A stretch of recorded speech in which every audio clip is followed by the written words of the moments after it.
Okay, I am live. Sorry I'm a little late. Let's get everything back in order here. How is everybody? It's the first day of Donna Adelson's trial. Start with opening statements. I'm very excited to hear about this investigation. I don't know about everybody else.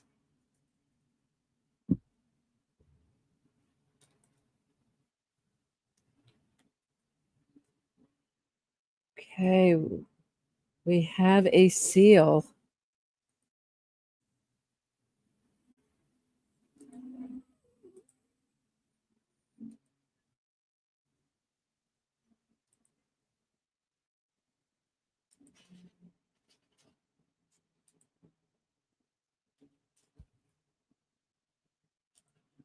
Hello, Doris. Good morning, Margaret. Good morning, Raven. Good morning, Tater. Thanks for moderating. Wesley loves Oktoberfest. Nia Wallace. Patty's in the our on-scene reporter, Patty's from Patty's Playhouse, says jurors are still assembling. All are in building. Weren't they supposed to be there at 8:45 or 8:15? Patty's in green. We will look for you, Patty. Good morning, Therese.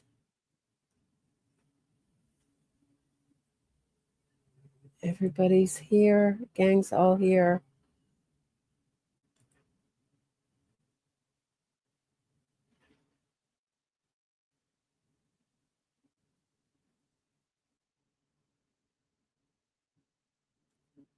Do you think this will come up in opening statements? This quote, your brother protected you for years. Now you're not guilty. Your lawyer took good care of you. From Donna to Wendi. Doubt it. Doubt it. Opening statements are really just like a trailer in a movie for the rest of the, so it's like a trailer of things to come in the trial.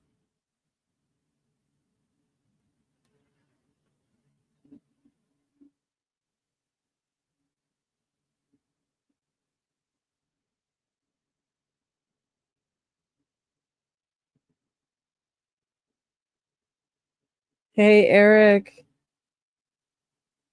Thank you, Doris. You're a gem. Thanks for being here.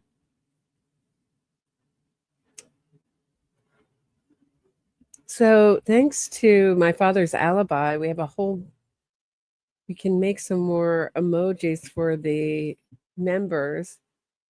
I made a Geek Squad emoji, a kosher style emoji for the members to use. What else? An owl emoji. Those were all things you requested. If there's something else you'd like, let me know. Because now, thanks to your father's alibi, gifted a whole bunch of memberships to the channel. And congrats to whoever got them. They're handed out randomly. We can do a whole host of new emojis. So let me know what you'd like for the trial to use during the trial while you're in the chat. Thanks. My dog named Bo says, thanks for everything, Roberta. You're welcome. And chat, thanks for being a member for 14 months. Is your dog really named Bo? More, thank you. More cash, cat door cash, thank you. I looked at a beautiful like cat door the other day. I have to show it to my boyfriend. It's just we have to get someone who will actually cut into our door. That's going to be the challenge. Find a handyman who will come in New York City with a saw and do it and put it in. Or I'll get one myself. Oh, they keep teasing us with this.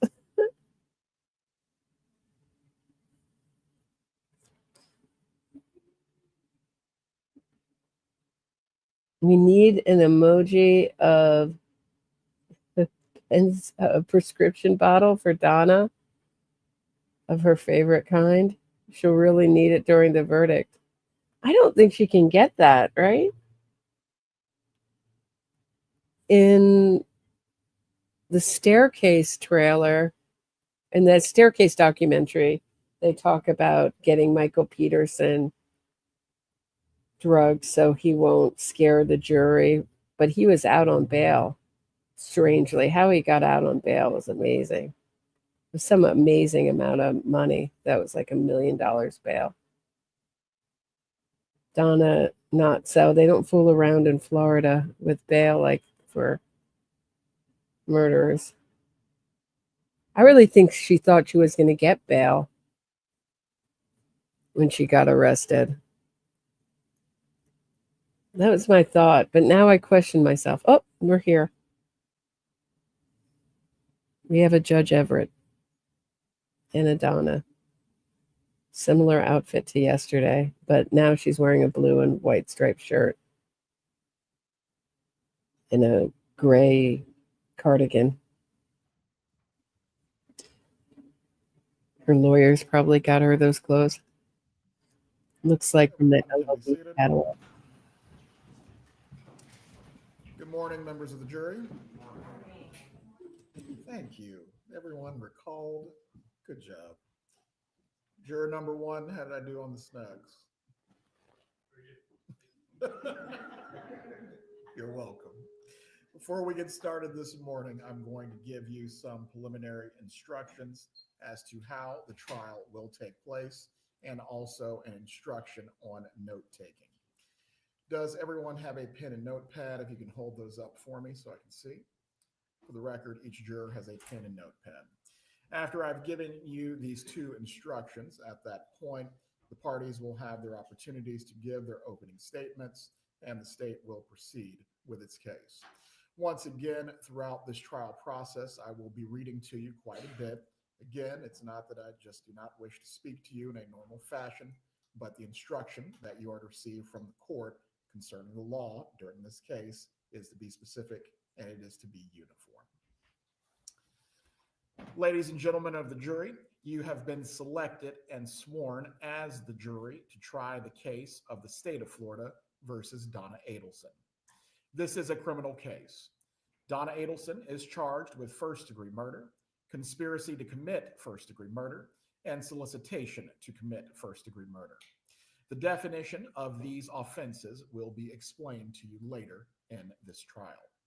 The state's charging document, which is called an indictment, is not evidence, and it is not to be considered by you as any proof of guilt. It is my responsibility to explain the law to you. It is your solemn responsibility to determine if the state proved its accusations beyond a reasonable doubt against Donna Adelson in accordance with the law that I will provide to you. Thus, the province of the jury and the province of the court are well defined and they do not overlap. This is one of the fundamental principles of our system of justice. Before proceeding further, it will be helpful if you understand how a trial is conducted. At the beginning of the trial, the attorneys will have an opportunity, if they wish, to make an opening statement. The opening statement gives the attorneys a chance to tell you what evidence they believe will be presented during the trial. What the lawyers say is not evidence, and you are not to consider it as such. Following the opening statements, witnesses will be called to testify under oath. They will be examined and cross-examined by the attorneys. Documents and other exhibits may also be produced as evidence. After the evidence has been presented, the court will give you instructions on the law. The attorneys will then have the opportunity to make their closing arguments. Following the closing arguments by the attorneys, the court will conclude with final instructions. After the final instructions are given, the alternate jurors will be released, and you will then retire to consider your verdict in this matter. You should not form any definite or fixed opinions on the merits of this case until you have heard all the evidence, the argument of the lawyers, and the instruction on the law that I will provide to you. Until that time, you should not discuss the case amongst yourselves. Your verdict must be based solely on the evidence or lack of evidence and the law. I now instruct you not to communicate with anyone, including your fellow jurors, about this case. No communication includes no emailing, text messaging, tweeting, blogging, or any other form of communication. You cannot do any research about the case or look up any information about the case. If you become aware of any violation of these rules at all, please notify my courtroom personnel concerning the violation. During the course of the trial, the court may take recesses or breaks, and you will be permitted to separate and go about your affairs, or you'll be returned to the jury room. During these recesses or breaks, you must not discuss the case with anyone, nor permit anyone to say anything to you or in your presence about this case. If anyone attempts to say anything to you or in your presence about this case, please tell him or her that you are on the jury that is trying the case and ask that person to stop. If he or she persists, leave that person at once and immediately report the matter to my bailiff, who will advise me. All cell phones, computers, tablets, or other types of electronic devices must be turned off while you're in the courtroom. Turned off means that the phone or electronic device is actually off and not in a silent or vibrating mode. You may use your devices during any recesses or breaks, but even then, you may not use your cell phones or electronic devices to find out any information about the case or to communicate with anyone about the case or the people that are involved in the case. Do not take photographs, video recordings, or audio recordings of the proceedings or of your fellow jurors. After each recess or break, please double check to make sure your cell phone or electronic device is turned off. At the end of the case, while you are deliberating, you must not communicate with anyone outside of the jury room. You cannot have in the jury room any cell phones, computers, or other electronic devices. If someone needs to contact you in an emergency, the court can receive messages and they will be delivered to you without delay. A contact phone number will be provided to you for this very purpose. The case must be tried by you only on the evidence presented during the trial, in your presence, and in the presence of the defendant, the attorneys, and myself. Jurors must not conduct any investigation of their own. This would include reading newspapers, watching television, using a computer, cell phone, the internet, any electronic device, or any other means at all to get information related to this case or the people and places that are involved in this case. This instruction is going to apply to you whether you're in the courthouse, at home, or any other location until the trial has concluded. You must not visit places that are mentioned in the trial or use the internet to look at maps or pictures to see any place that is discussed during the trial. Jurors must not have discussions of any sort with friends or family members about the case or the people and places involved. So do not let even the closest of family members make comments to you or ask questions about this trial. In this age of electronic communication, I want to stress again that just as you must not talk about this case face to face, you must not talk about this case by using an electronic device. You must not use phones, computers, or other electronic devices to communicate. Do not send or accept any messages that are related to this case or your jury service. Do not discuss this case or ask for advice by any means at all, including posting information on an internet website, chat room, or blog. What are the reasons for these rules? These rules are imposed because jurors must decide the case without distraction and only on the evidence presented in the courtroom. If you investigate, research, or make inquiries on your own, I will have no way to make sure the information that you have obtained is actually proper and relevant to this case. The parties likewise have no opportunity to dispute or challenge the accuracy of what you may find. That is contrary to our judicial system, which assures every party the right to ask questions about and challenge the evidence being considered against it, and to present argument with respect to that evidence. Any independent investigation by a juror unfairly and improperly prevents the parties from having the opportunity that our judicial system promises. Any juror who violates these restrictions jeopardizes the fairness of the proceedings, and a mistrial could result that would require the entire trial process to start over. A mistrial is a tremendous expense and inconvenience to the parties, the court, and all taxpayers. If you violate these rules, you may be held in contempt of court and face sanctions such as serving time in jail, paying a fine, or potentially both. In every criminal proceeding, a defendant has the absolute right to remain silent. At no time is it the duty of a defendant to prove her innocence. From the exercise of a defendant's right to remain silent, a jury is not permitted to draw any inference of guilt, and the fact that a defendant did not take the witness stand must not influence your verdict in any manner whatsoever. The attorneys are trained in the rules of evidence and trial procedure, and it is their duty to make all objections they believe are proper. When an objection is made, you must not speculate on the reason why it has been made.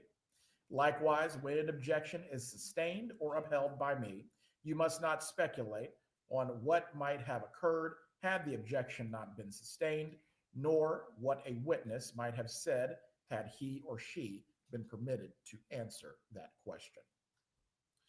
During the trial, it may be necessary for me to confer with the attorneys out of your hearing to discuss matters that require my consideration alone. It is impossible to predict when such a conference may be required or for how long such a conference may last. When such conferences occur, they will be conducted so as to consume as little of your time as is necessary for a fair and orderly trial of this case. If you would like to take notes during the trial, you may do so. On the other hand, of course, you are not required to take notes if you choose not to. This is going to be an individual choice for each juror. You have been provided with a notepad and pen for your use if you do wish to take notes. Any notes that you take will be for your personal use. However, you are not to remove your notepads from the courtroom. During any recess or break, you are to leave your notepads in your seats. When the trial reconvenes, you will have access to your notepads once again. After you've completed your deliberations in this matter, my bailiff will deliver your notepads to me. From there, your notepads will be destroyed. No one will ever read your notes. If you choose to take notes during this trial, please do not get so involved in note-taking that you've become distracted from the actual proceedings. Your notes should only be used as an aid to your memory. Is the state prepared to give its opening statement at this time? You may proceed.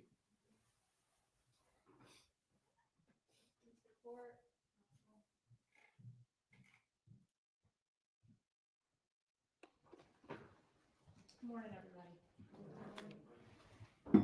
Again, I'm Sarah Katherine Dugan. Georgia Kappelman and I are representing the state of Florida in this case. And this is the defendant, Donna Adelson. We see her here at the defense table, and this is how she appeared back in 2014 when this crime occurred 11 years ago. And the reason that we're here today is because this defendant, Donna Adelson, was part of a conspiracy to hire a hitman to kill her former son-in-law, Dan Markel. This murder was set into motion because back in 2014, this defendant's family had a big problem. And the big problem was Dan Markel. And the solution to that problem was the defendant's son, Charlie Adelson. Charlie Adelson was the solution because he had a girlfriend with connections to the type of people who were willing and capable of pointing a gun at a complete stranger and pulling the trigger.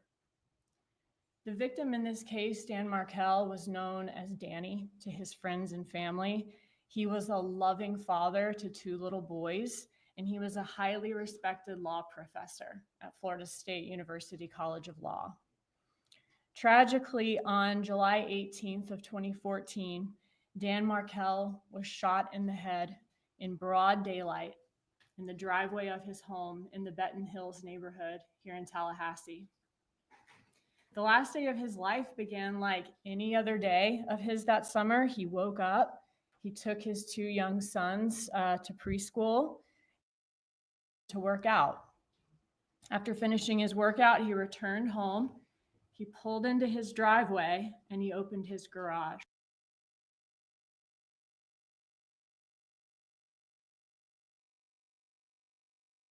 Followed by 2 hired hitmen who traveled all the way to Tallahassee from Miami for the sole purpose of taking his life. And like something out of a horror movie, when he pulled into his driveway, the killers pulled in right behind him. Moments later, Dan Markel's neighbor heard a gunshot, and he looked out the window and saw a light-colored Toyota Prius back quickly out of Dan Markel's driveway and speed away. The neighbor thought that was very unusual, very suspicious, so he waited a second to see if Dan Markel also backed out of his driveway or came out of his house. And when he didn't see him, the neighbor got, a very funny feeling. And he went over to Dan Markel's open garage to see if there was anything wrong. And he found a gruesome scene. Dan Markel's car window, his driver's side window, was shattered. His glasses and his phone were on the ground next to his car. And Dan Markel was behind the wheel. He was unresponsive and moaning and terribly injured. The neighbor called 911 and law enforcement arrived to find Dan Markel with a gunshot wound to the head. He was taken to the hospital where he survived for about 14 hours before he was pronounced dead. Dan Markel was only 41 years old. And his little boys, who were deprived of their father after this murder, were just 3 and 4 years old. Bless you. Law enforcement began to investigate to try to figure out who did this, who shot Dan Markel. The scene there, the crime scene, left no trace of the killers. There was no fingerprints, no DNA, no bullet casing, nothing was stolen. And so police began to suspect that this may be a professional killing. The little evidence that they do have sends them down 2 separate paths. One path is to track down that light-colored Prius that the neighbor saw fleeing from the scene. And the other is to identify who was inside that Prius. And the other path relates to motive. Who in Dan Markel's life would hate him enough to hire a professional killer to kill him? And after years of tireless investigation, both of these paths led directly to this defendant. So first, let's talk about the path involving motive. We'll go down both paths this morning. Police investigated Dan Markel's personal life to try to figure out a motive in this case, to see who might want him dead. And they learned that Dan Markel was entangled in a very nasty divorce with his ex-wife, who is the defendant's daughter. And his ex-wife is named Wendi Adelson. A review of the divorce case file reveals that Wendi Adelson had asked the court to allow her to relocate to Miami, where she was from and where her parents lived, with her children and Dan Markel's children, in order to be closer to her mother, Donna Adelson, to her father, whose name is Harvey Adelson, and to her brother, whose name is Charlie Adelson. The victim, Dan Markel, as y'all can imagine, is adamantly opposed to this, to his children being relocated to Miami. He works here in Tallahassee. He's a law professor here in Tallahassee. This is where he lives. This is where his kids have been raised. He wants his children here with him. A review by law enforcement of Wendi Adelson's emails made it clear that her mother, the defendant, hated Dan Markel and was the relentless driving force behind Wendi's relocation efforts to South Florida. And, you know, being a caring and involved parent is great, but the defendant's participation in her children's lives went beyond mere involvement or even meddling.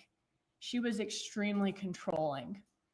She had very strong opinions about all the decisions in Wendi Adelson's life, whether it be about her career, her relationships, or even purchasing a home. And if Wendi Adelson would not do as the defendant wanted her to do, the defendant often then enlisted Charlie Adelson, her son, Wendi's brother, to solve the problem by getting him to kind of go to Wendi and persuade Wendi until Wendi ultimately agreed to do what the defendant wanted her to do. And while the defendant had always been controlling of her children's lives, the emails uncovered by law enforcement showed that this defendant was desperate to find a way for Wendi and Dan Markel's children, her grandchildren, to be able to relocate to Miami. The defendant told Wendi that she deserved more than just a life teaching in Tallahassee without her family, and that Dan Markel was essentially holding her hostage in Tallahassee because of his job. During the divorce and custody battle, the defendant's email showed that she was heavily involved in Wendi's court case, even going so far as to draft and edit the documents that Wendi and her attorney were filing in court, and emailing Wendi instructions for her attorney on arguments her attorney should make and what her attorney should do. The defendant would guilt trip Wendi Adelson about how much time she and her husband, Harvey Adelson, were having to spend away from their dental practice to visit Wendi and the grandkids in Tallahassee, and complain about how the family was losing income, losing patients because of their constant absences from the practice. And the defendant instructed Wendi Adelson that relocation to Miami was the most important priority in this divorce, and if it had to be her non-negotiable in the divorce. In June of 2013, the judge in the divorce case ended up ruling in Dan Markel's favor. And not only did the judge deny Wendi's relocation motion, but the judge dismissed it in a way that prevented Wendi Adelson from requesting the relocation again.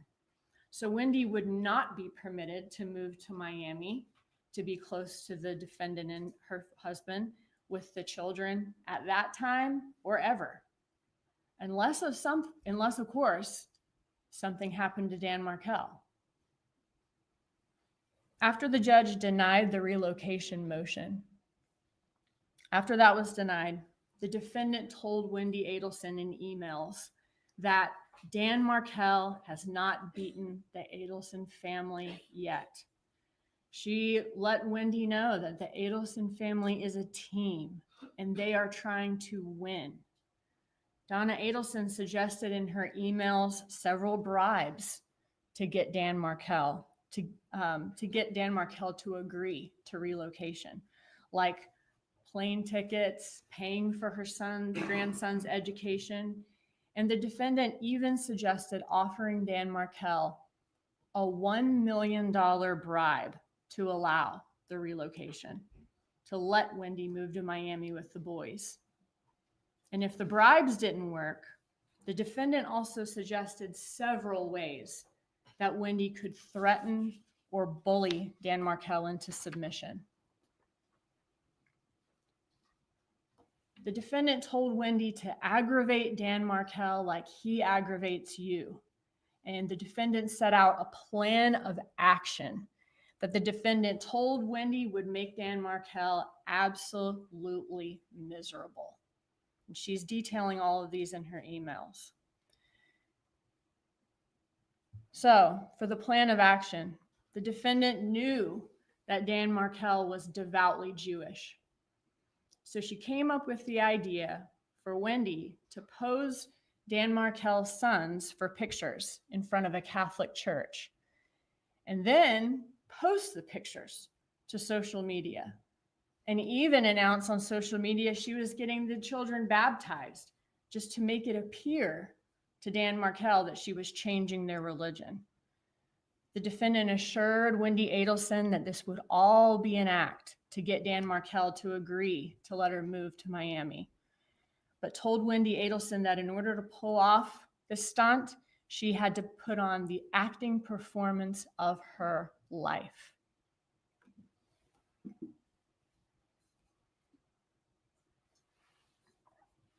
The defendant said that it did not matter to her if Wendi had to dress her two little toddlers up in Nazi or SS uniforms, as long as she was able to get them to South Florida and show Dan Markel that he was not in control. The defendant repeatedly told Wendi Adelson that the rest of her life, meaning Wendi's life, as well as the defendant's life, Harvey Adelson's life, and Charlie Adelson's life depended on Wendi Adelson and the boys being able to relocate to Miami.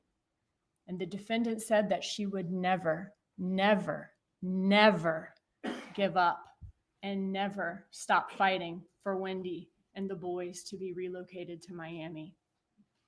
And she never did. The evidence in this case will show you that this defendant's closest confidant was her son, Charlie Adelson. She and Charlie Adelson talk multiple times a day, every day. And he was the person with whom she would constantly vent and complain to about Wendi's situation here in Tallahassee, having to live in Tallahassee with her sons. And she would often, the defendant would use very dramatic life and death terms to describe it. The defendant portrayed Dan Markel to Charlie Adelson as a crazy person who was impossible to deal with and was causing an extreme amount of stress to Donna Adelson and her husband, Harvey Adelson. And Charlie Adelson was also the person that Donna Adelson relied on to solve her problems. And her daughter and grandsons having to live 8 hours away in Tallahassee was a big, big problem for this defendant. And this defendant made it Charlie Adelson's problem to solve. And although the divorce between Wendi and Dan Markel was final a year before the murder, throughout that year, litigation is still ongoing, to say the least. Each side is continuing to routinely file violations of the custody agreement, violations of the settlement agreement, and that continued right up until Dan Markel's death in 2014. A few months before the murder in 2014, Dan Markel alleged that the defendant, Donna Adelson, was disparaging him to his children. He was very worried about her trying to alienate him from his children. She was doing this by calling him stupid in front of the boys and telling the boys that Dan Markel was trying to take them away from her. Dan Markel asked the court to prevent this defendant from having unsupervised contact with her grandchildren. And this motion was still pending in court when Dan Markel was killed. And the murder of Dan Markel ensured that not having access to her grandchildren would never be a problem for this defendant. And what do you know? About 48 hours After Dan Markel was killed, after the shooting happened, Wendi Adelson and the little boys relocated to Miami, moved into the defendant's home with her, and the boys started school down the street. And just like that, their father was effectively erased from their lives, and the Adelsons' big problem had been solved. You'll hear during this trial that the Adelson family is a very tight-knit family. The defendant, her son Charlie Adelson, and her husband Harvey Adelson actually all worked together at their family's dental practice. The defendant, Harvey Adelson and Charlie Adelson are dentists there, and the defendant managed their accounts at the office. She was the details person. And this defendant, though, she managed much more than just the office for the Adelson family. She was the matriarch, and a domineering one at that. She ran the office, the home, and the lives of the Adelson family members. After Dan Markel was killed, law enforcement interviewed Wendi Adelson. Wendi Adelson told police, and the police confirmed this, that she was at home having her TV fixed, at her home in Tallahassee, having her TV fixed at the time of Dan Markel's murder. And when police asked her, well, do you know anyone who would have a motive to kill Dan Markel? Wendi Adelson acknowledged that her family had a motive to want Dan Markel dead, and said that her parents had more reason to dislike Dan Markel than anybody else. At one point in the interview, police allowed Wendi Adelson to make a phone call to her parents to let them know that Dan Markel had been shot. And after she got off the phone with her mother, the defendant, Wendi Adelson, said to police, well, they acted surprised, so that's a relief. And when asked by law enforcement if anyone could have killed Dan Markel on her behalf, she also told the police about her brother, Charlie Adelson. Wendi admitted to police that her brother, Charlie Adelson, had joked that he looked into hiring a hitman to kill Dan Markel as a divorce present, but decided to buy her a TV instead because it was cheaper. And what do you know? The same TV that Charlie Adelson bought his sister as a divorce gift would be Wendi Adelson's alibi the morning of the murder. An alibi, the TV repair appointment that was set up by her parents, Harvey Adelson and Donna Adelson, the defendant. So this path of looking into Dan Markel's personal life to see who would have motive to kill him leads law enforcement to the Adelsons, including this defendant, a woman who vowed to never, never, never, never give up on getting her daughter and grandsons to Miami, and her son, Charlie Adelson, who told his family that he'd looked into hiring a hitman to kill Dan Markel, as Wendi said, was just a joke. But if Charlie Adelson was just joking about hiring a hitman, that joke, that stopped being funny when Dan Markel was actually killed by a hitman. While the police are trying to investigate motive, they are simultaneously following that second path of the investigation by tracking down that light-colored Prius the neighbor saw fleeing from the scene.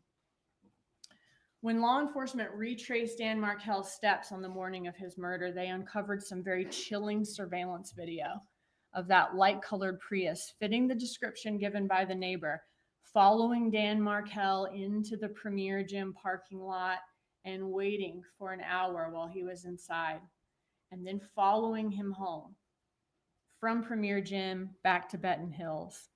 And these surveillance images, coupled with a massive amount of phone and SunPass records gathered in this case, help police track down the exact car used to commit this crime. But police still had to figure out, okay, we got the car, but who was in this car? And why did that person kill Dan Markel?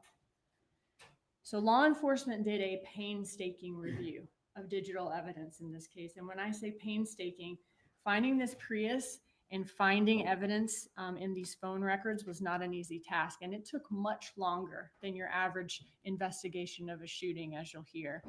But law enforcement eventually found that needle in the haystack. They found a number that communicated with the cell tower that services Premier Gym at the exact time when the Prius was there. And it was a number with a Miami area code. And that number belonged to a man named Sigfredo Garcia. Law enforcement examined Garcia's call logs, and they saw that he was in frequent contact with another number that was present at Premier Gym that day. And that number belonged to a man named Luis Rivera, who is a longtime friend of Garcia, and he's also from Miami. They both are. Police then looked at Garcia and Rivera's phone records, which showed that their phones left Miami 2 days before the murder, so July 16th. They came to Tallahassee, and on the day of the murder, on the 18th, they followed Markel to Premier Gym. The phone data shows that these men turned their phones off just minutes before the murder took place, and their phones then stayed off for about an hour or so after the murder until they were well southbound to Miami. I think around the Gainesville area, the phones turned back on. And then once they got back to Miami, a bank's ATM camera caught them in the light-colored Prius at a bank drive-thru and caught both of the men in the Prius. So police figured out the identity of the two men responsible for following and killing Dan Markel. But they continued to look for evidence to explain why these seemingly random men came all the way to Tallahassee to kill a man that they'd never met. What or who is the connection between the killers and the victim? The defendant in her emails obviously had demonstrated ample motive to want Dan Markel dead, but how do we get from these two random and hired killers to her? Well, those phone records that I talked about, they revealed that one of the shooter, Garcia's, most frequent contacts was a woman named Katherine Magbanua. She goes by Katie. The shooter and Magbanua have a long history of an on-again, off-again relationship, and they share 2 kids in common. This is Garcia and Magbanua. And lo and behold, these 2 paths of the shooter's car and the motive, they converge when law enforcement sees that Katherine Magbanua is also one of the most frequent contacts in the phone records of Charlie Adelson, the defendant's son. The same son that she had been nagging to death about his sister being stuck in Tallahassee. Law enforcement also learned that at the time of this murder, Katherine Magbanua was dating Charlie Adelson. So Dan Markel was a problem the defendant needed to solve. The defendant's son, Charlie Adelson, was looking to hire a hitman to kill Dan Markel. Dan Markel is killed by a hitman. And who ended up being the hitman? The hitman that killed Dan Markel? Someone with a close relationship to Charlie Adelson's girlfriend, the father of her children. So you can see how both paths, followed by investigators, charted the way to this defendant. Not only by looking into the motive, led law enforcement to the defendant because of her hatred of Dan Markel and her son's apparent efforts to hire someone to kill him, but also looking into that car fleeing the scene led law enforcement to the defendant through her son's girlfriend at the time. So 2 investigations, 1 conclusion. Law enforcement also tried to follow the money in this case, and that was a 3rd way that the evidence in this case pointed to the defendant. Law enforcement reviewed bank records, employment records, DHS-MV records of all the suspects, and saw that in the months after the homicide, Garcia, Rivera, and Magbanua all acquired some big ticket items. Rivera and Garcia both bought motorcycles and cars. Magbanua got a breast augmentation surgery and later received a black Lexus sedan whose previous owner was Harvey Adelson. Katherine Magbanua's bank records were analyzed, and there was no check ever written or matching cash withdrawal for the car or the breast augmentation. Bank records also showed that Magbanua's account had a huge spike in cash deposits around the time of the murder. She deposited more money in her account in the 5 weeks after the murder than in the entire year before the murder. And this was during a time when there was no record of her being employed anywhere. And also, about 2 months after the murder, this defendant added Katherine Magbanua to the payroll at the Adelson family's dental practice, the one that she kept the accounts for, the defendant kept the accounts for. And the defendant started issuing her regular checks from their business account every 2 weeks, despite the fact that she did not work there at the time. Magbanua didn't work there. Law enforcement noticed that each one of the 44 checks that were written to Katherine Magbanua every 2 weeks over the course of the next 2 years after the murder were signed by this defendant, Donna Adelson. So the money was talking, but what about the suspects? Law enforcement wanted to know what they were saying.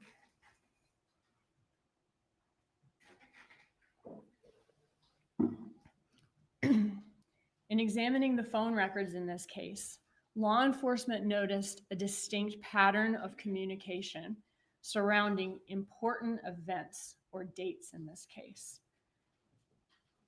The phone calls always went from this defendant to her son, Charlie Adelson, and then from her son, Charlie Adelson, to his girlfriend, Katherine Magbanua, and then from his girlfriend, Katherine Magbanua, to the shooter, Garcia, and then back the other way, like train cars. They only seem to touch the car directly in front and directly behind them. The defendant never calls her son's girlfriend, Katherine Magbanua, or the shooter, or vice versa. Charlie Adelson never calls the shooter, or vice versa. So, if this is a murder for hire conspiracy, as law enforcement suspects, could it be that the defendant and Charlie Adelson are wisely insulating themselves from the actual shooters by having Magbanua act as the middleman? Law enforcement decided to launch an undercover operation designed to clarify who are the members of this conspiracy and how information was traveling within the conspiracy. Police applied for and received court authorization to listen in real time to the phone calls of Charlie Adelson and Katherine Magbanua, the people in the middle of this train car. And this is what's known as a wiretap. By this point, though, it was April of 2016. It took about 2 years to do this investigation to find out who was in the car and to get this wiretap going. So at this point, it's been 2 years, almost 2 years, since the murder. And at this point, in April of 2016, Charlie Adelson and Magbanua are no longer dating. They've been broken up for over a year. Katherine Magbanua at this point is actually back together with Garcia. We heard they're on again, off again, and have these kids together. Charlie Adelson has moved on he's had many other girlfriends at that point since Magbanua. And Charlie Adelson and Magbanua, though, they are still friends. They remain close friends since their breakup, and they're still in regular communication by April of 2016, even though they're not together anymore. Rivera, the second hitman in that Prius, was in prison by this point, doing time on an unrelated charge. And the defendant is happily taking care of her grandkids all day, every day. So all the members of this conspiracy have presumably gone on with their lives, believing they've gotten away with murder. So what reason would they have to be discussing the murder at that point if police are listening in? They wouldn't.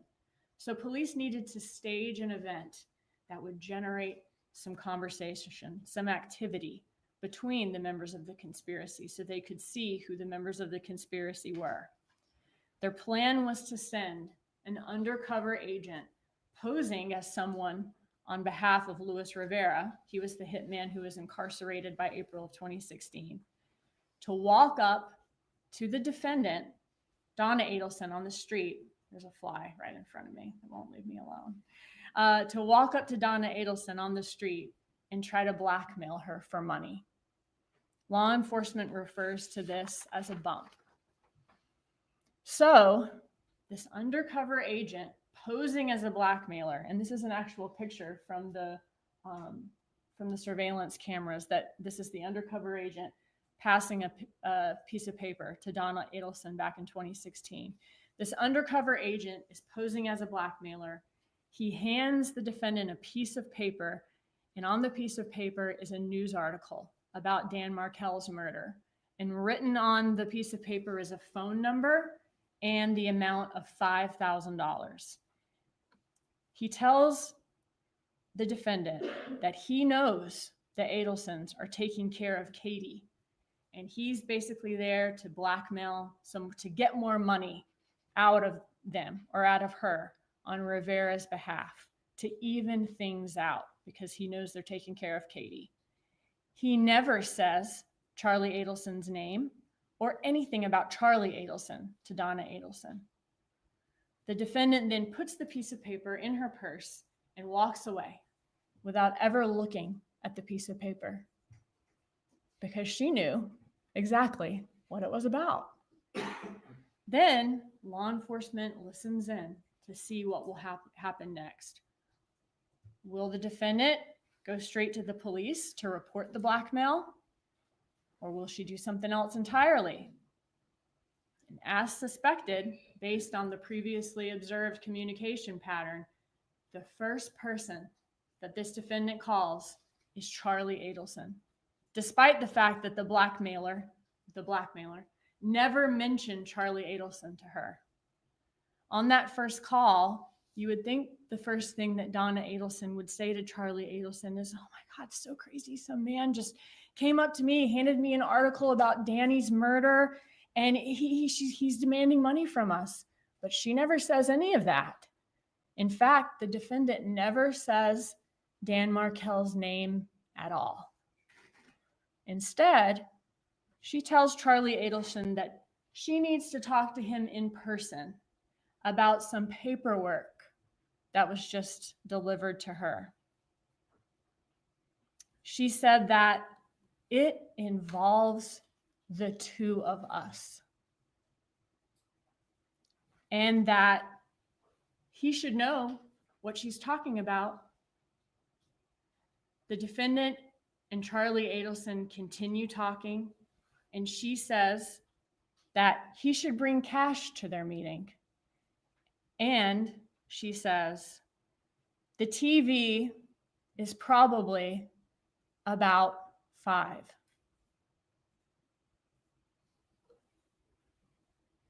The defendant tells Charlie Adelson that the man who approached her mentioned an ex-girlfriend. The defendant never says which ex-girlfriend of Charlie Adelson. She never says Magbanua's name to Charlie Adelson in that phone call. She only says that the blackmailer mentioned an ex-girlfriend. Charlie Adelson never asked his mom, "My ex-girlfriend? Which ex-girlfriend?" He's had a lot. He never asked that, because as the evidence will show, he didn't need to.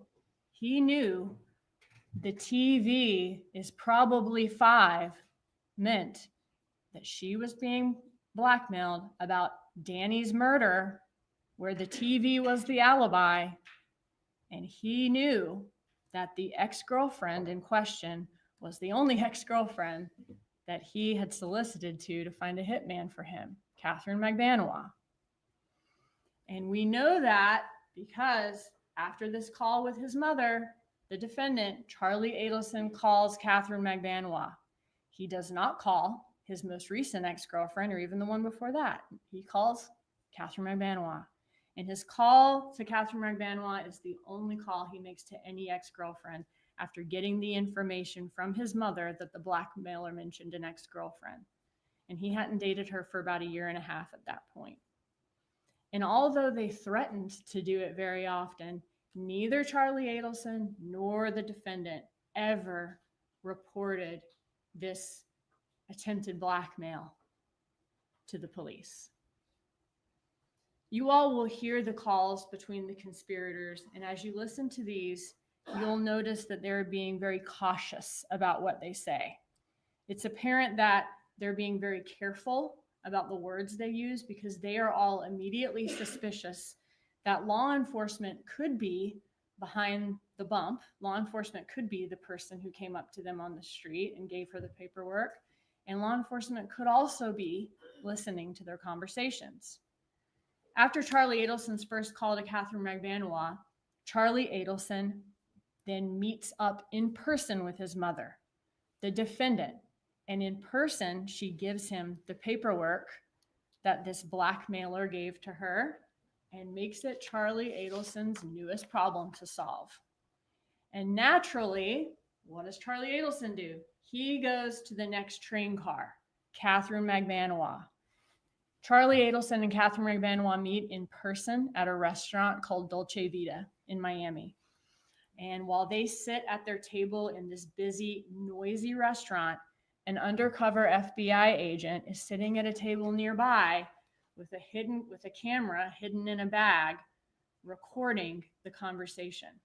So this is an image from that video recording the conversation. And in the recording, we hear Charlie Adelson discussing whether the man who walked up to his mother could be an undercover police officer, or he could be someone trying to legitimately blackmail them. And if it's a blackmailer, is it somebody who just saw a way to make a quick buck? Or is it another situation entirely, which would be much worse for the Adelsons? Is it actually someone with inside information about Donna Adelson's role in the murder of Dan Markel? And that person could tell police what they know. Charlie Adelson reassures Katherine Magbanua, that if it is the police, that is a good thing. Charlie Adelson thinks that, hey, if it's the police, that means the police don't have enough evidence to charge anybody. You know, they're just fishing for information.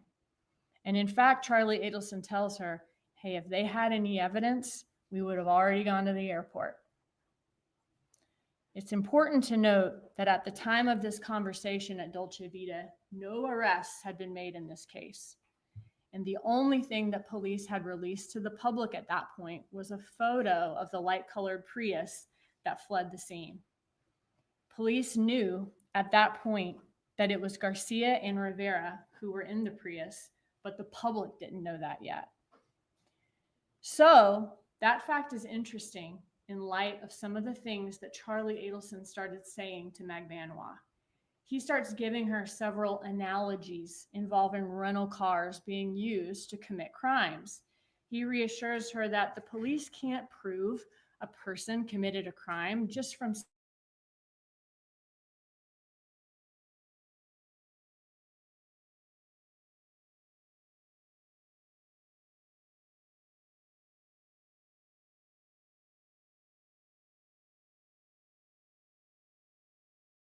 car that fled the scene. They still would not have enough evidence to hold anybody responsible for this murder.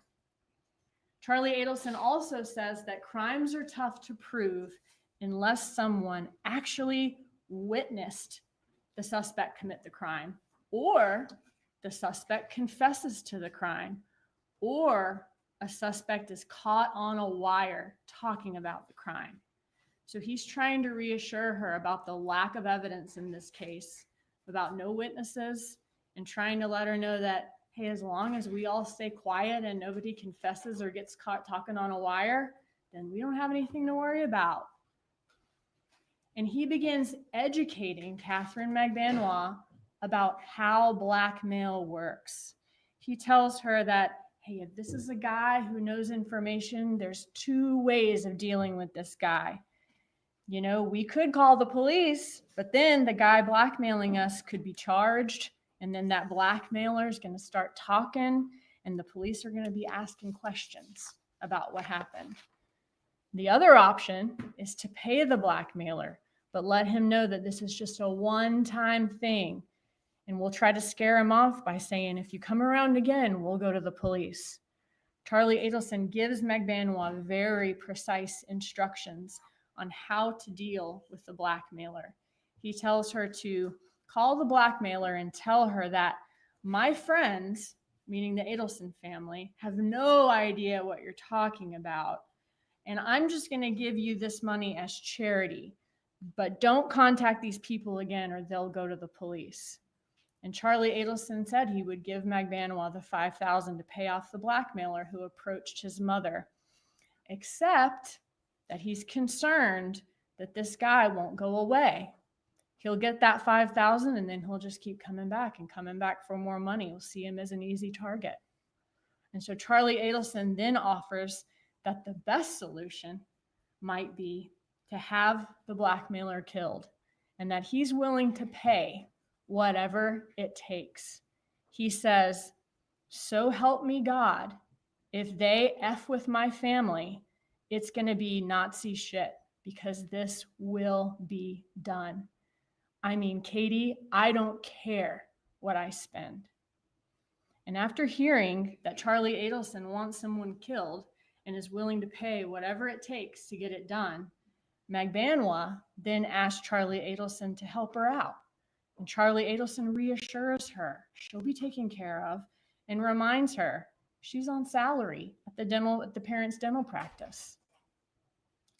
After Charlie Adelson finishes this meeting where he's getting Magbanua to then solve the problem of the blackmailer, they say goodbye. He gives her a big hug that's captured on camera outside by the FBI. And then Charlie Adelson immediately calls the defendant to let her know everything's fine and he has handled the situation.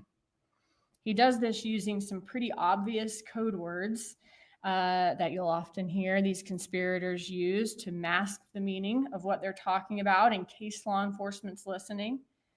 Magbanua then, also using code words, calls Garcia, and she tasks him with calling the number on their paperwork and finding the identity of the blackmailer.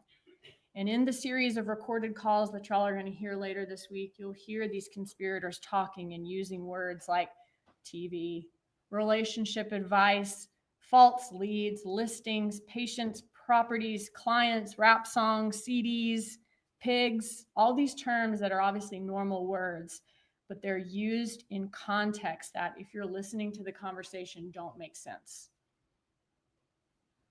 So after that undercover operation was over in 2016, Luis Rivera and Sigfredo Garcia are arrested, and they're charged with the same charges before y'all on this trial. Luis Rivera, who was the second person in that Prius, cut a deal with the state and told law enforcement the truth about the murder of Dan Markel and the people responsible for it. He told police that he was hired by his longtime friend Garcia to help kill Dan Markel.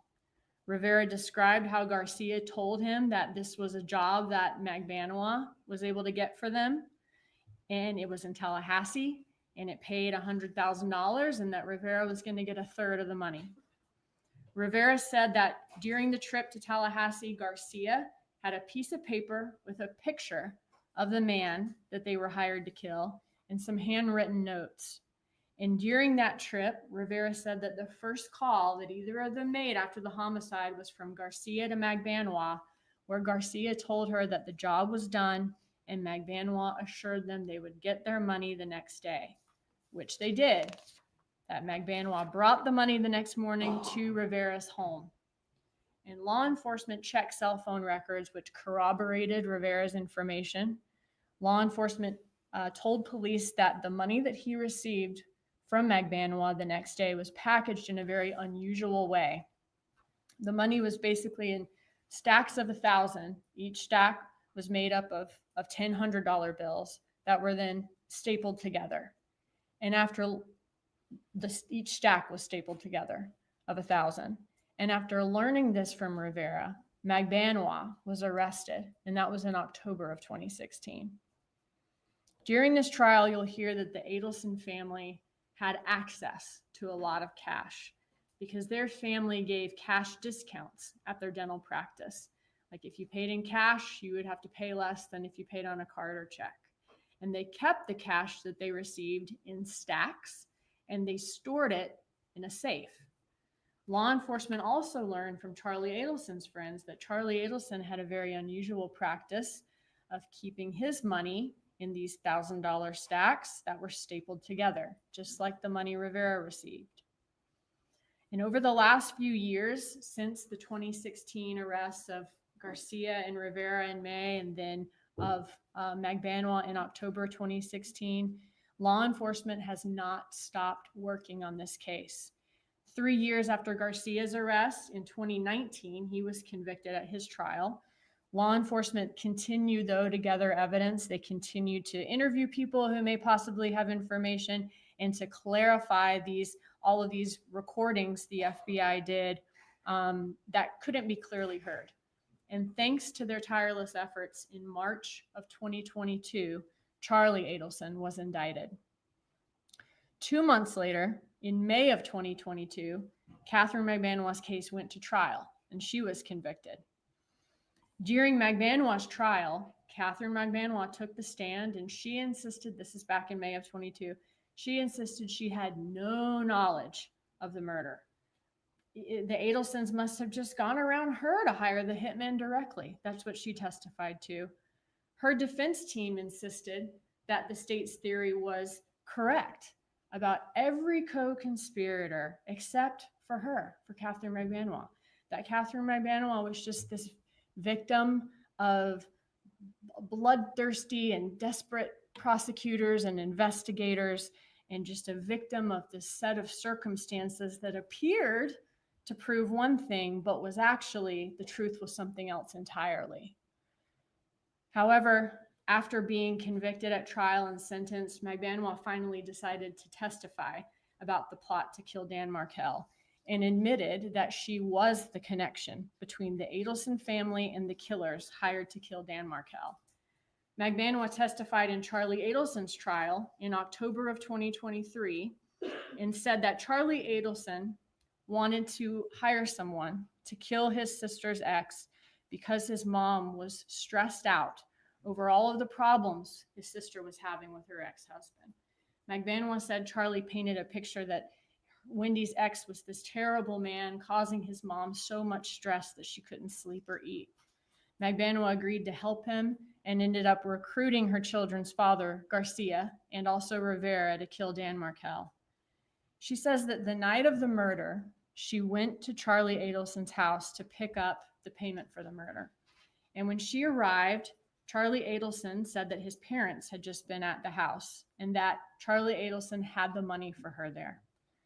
Law enforcement was able to corroborate this claim with phone evidence showing that Donna Adelson went to Charlie Adelson's house the night of the murder. Magbanua then spent the night with Charlie Adelson that night, and the next morning, on July 19th, he put the money that she was to divide up into the trunk of her car. Magbanua says several things about the money stood out to her. She said it was stapled together in stacks of $100 bills and that it was damp like wet. She then delivered the money to Garcia and Rivera afterwards. When Katherine Magbanua said that when she asked Charlie Adelson about the money being damp, he said that his mother the defendant had actually washed the money, and that she and Charlie Adelson kind of laughed about the fact that the defendant had literally washed the money so it couldn't be traced. In Charlie Adelson's trial, Charlie Adelson took the stand, and he testified that Magbanua, Garcia, and Rivera were all in on this crime together, but that the Adelsons had nothing to do with it. They were the innocent ones. He crafted an elaborate story in which Garcia and Rivera came to Tallahassee on their own, killed Dan Markel without his knowledge or his family's knowledge, and then these killers colluded with Magbanua to play he and his mother for fools and extort money out of them. And for many reasons, which will be revealed to y'all in this trial, Charlie's interpretation of the facts was not reasonable to believe, and he was convicted. Charlie Adelson was convicted in November of 2023. And within hours of his guilty verdict, this defendant began to plan to flee the United States to a country that she could not be extradited from in order to avoid being arrested for Dan Markel's murder. The defendant on her phone researched countries that did not have extradition treaties with the United States, and she applied for an emergency visa to Vietnam. She was overheard planning to put her money in trust for her grandchildren, and she and her husband purchased one-way tickets with a fast-track emergency visa to Vietnam.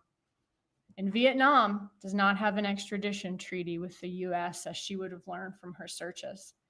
And just days later, she was stopped by law enforcement on the jetway in Miami International Airport, where she was boarding her one-way flight to Vietnam, and she was then charged for her participation in the murder of Dan Markel.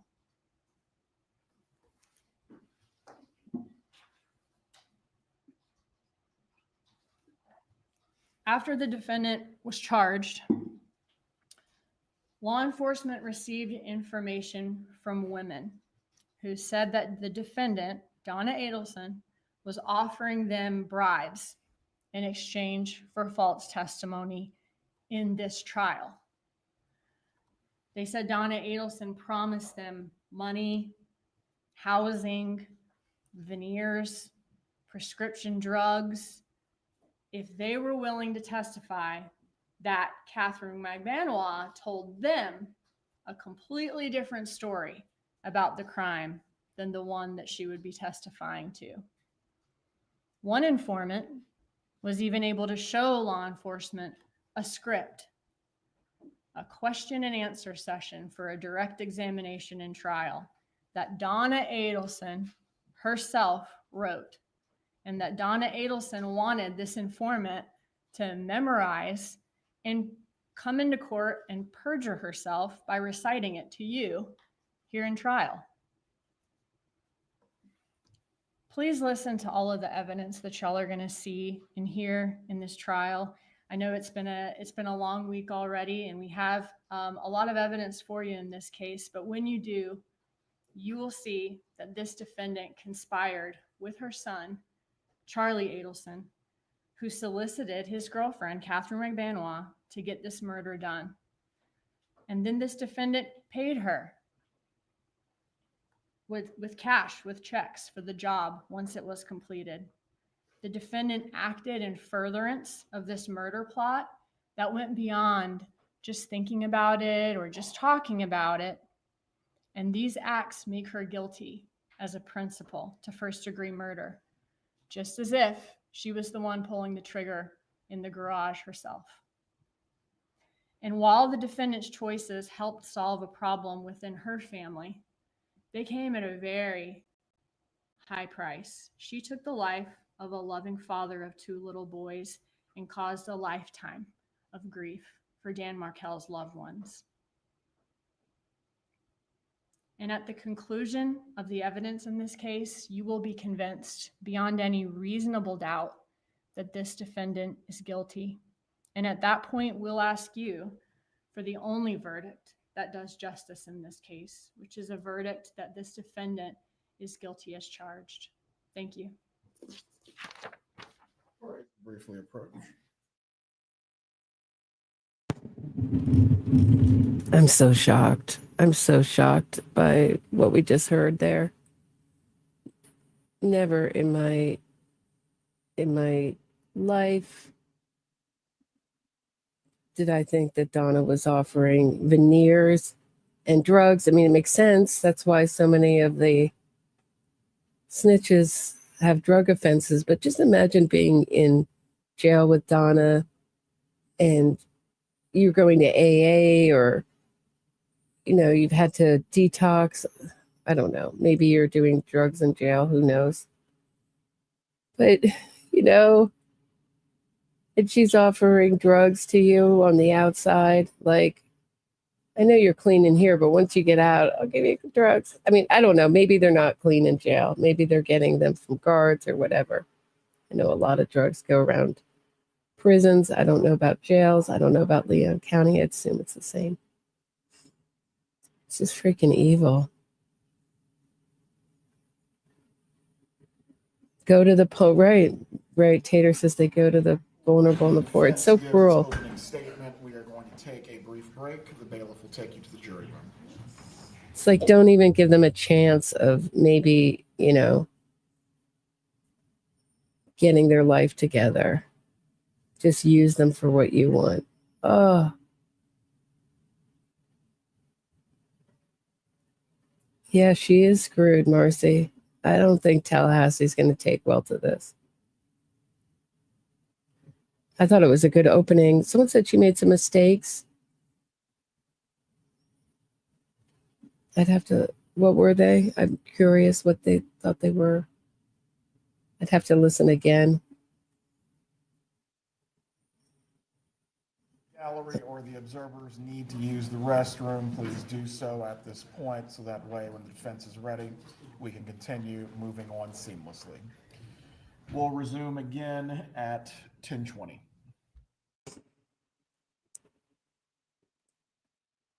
So congratulations to, I was surprised. Congratulations to 49% of us who got that right. Our little bet on who was going to do the opening. To everybody who was in the minority with me, who picked Sarah Dugan to do the opening. I thought she would. I thought she did a good job too.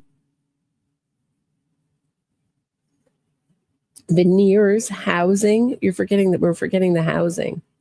She's offering veneers, housing, and drugs. Let me see. Hold on one second. I just can't. I mean, I knew that this was going to be the real electric part of the trial, that and Robert Adelson testifying. That's what I'm looking most forward to, is all this stuff about the investigation. So we heard nothing about her trying to harm people. So maybe that they looked into that, and maybe that's something that she talked about in jail, harming Robert, harming Katie, but they didn't get any of it on tape. Maybe that's something that they'll testify to. Maybe not. Maybe it was totally thrown out. Maybe the judge threw it out. We don't know. It's all that stuff has been redacted. I'm sorry that it's very noisy behind me. Like I said, my air conditioning broke. And it's going to be a few days to get a new one in here. At least a few days. They said a few days, optimistically.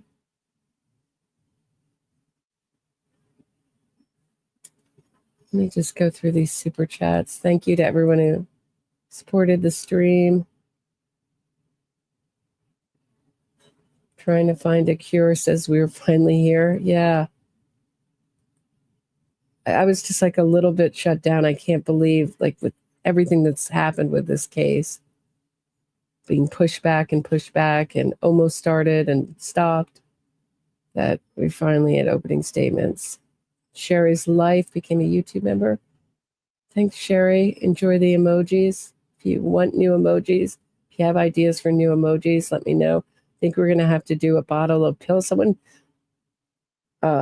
prophetically said a bottle of pills as a prescription bottle as a new emoji. It's got to be a new emoji now. And veneers. How do I do veneers? and veneers. Carmel O'Reilly says, thanks, Roberta and Moderators. Thank you. Crazy, right?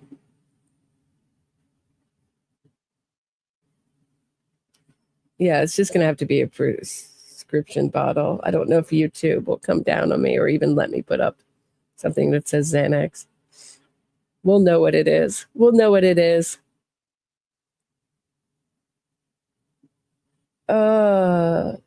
Just a big, giant smile, Roberta. Yeah, amazing. Smile. Yeah, huge teeth, big. Okay, thank you. Thank you, your latex spouse. Nice to see you. Unreal. Unreal. I wish we had more time to talk about this. We just have a little break here. Yeah, YouTube polices the emojis. So we kind of have to be smarter. I don't know if we can just do pills even. I think a prescription bottle will be okay. I think. Write it with a Z instead of an X. Oh, smart. You guys have a good criminal mind for YouTube policies. We got around it in the last trial. We found ways around it. And they changed it so hey, my father's alibi. I was talking about you this morning. Were your ears burning? Thanks to you, we have more emojis. We were given more emojis. The channel was given more emojis.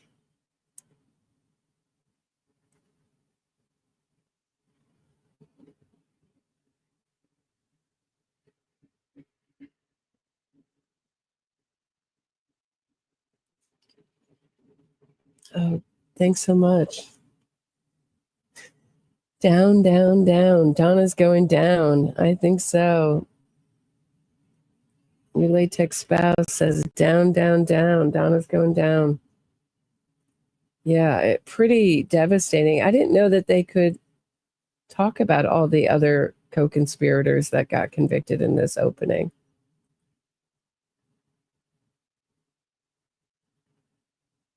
I wonder if a judge wouldn't have allowed that.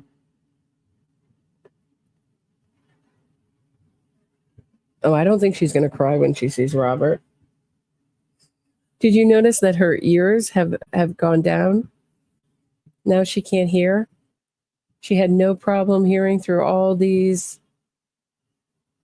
hearings, pre-trial hearings, but now the trial comes, and like I predicted, she's playing up her age. She didn't do it quite like I had to exaggerate it, but she's limping. I had to exaggerate it for the she didn't come quite in a wheelchair, but she's limping. She has to wear earphones for the jury because she can't hear. I thought maybe she would just wear that. In fairness, maybe you can't hear the jury during jury deliberations. They're not mic'd. But everybody's mic'd in this room. Seriously? She seriously needs those headphones? Give me a break. It's so Robert Durst and his tablet that he said he needed to be cross. Is she going to use that when she's cross-examined like Robert Durst? It's unreal.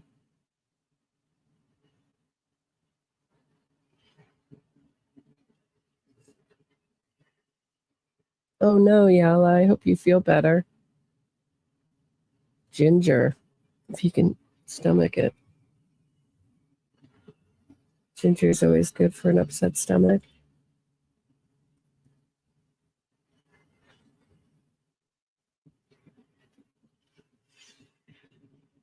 Yeah, Wendy's going to be one of the first witnesses. We might see her today.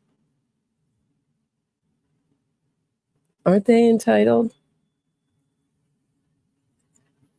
Law enforcement did such a good job on this case, too, and so did the FBI. I guess they are part of law enforcement, but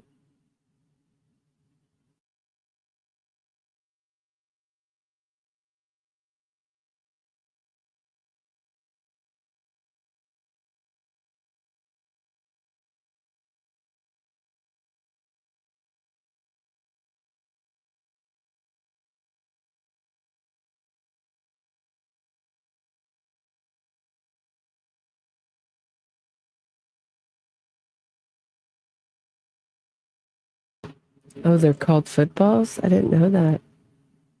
Aristotle, thank you. Maybe I'll put a little football on the prescription bottle. Was it Eric was? Lyle's today, isn't it? But was he denied parole this morning? I thought Eric was denied parole yesterday. Thank God. I saw that STS was putting up stuff on their Twitter about how he hoped Eric was released and how we all have to pray for Eric Menendez, the psychopathic murderer. I don't understand these other channels supporting psychopathic murderers and their release. I wonder if they'd feel the same if it were their loved one's mother, father, shot in the face with a shotgun, then reloaded, and then shot more as they were trying to flee, crawling on their hands and knees. Just disgusting. Just disgusts me. They try to roll with the, there's been so much disinformation on TikTok about this case and all this new evidence is so thin and ridiculous, and painting them as victims. No, thank you.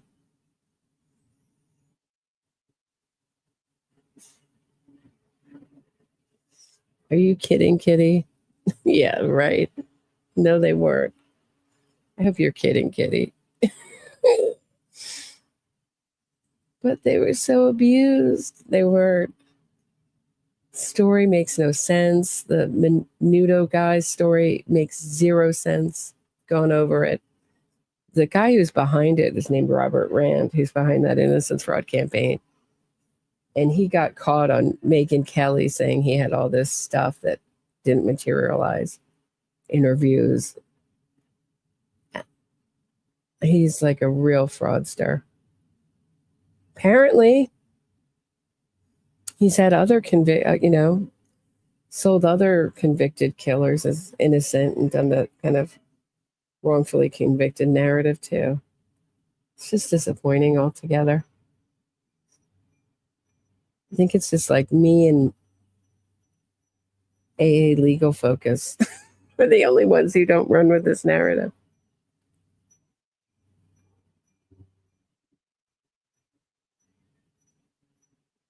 Yeah, right? Scary. So dark. Hold on one second.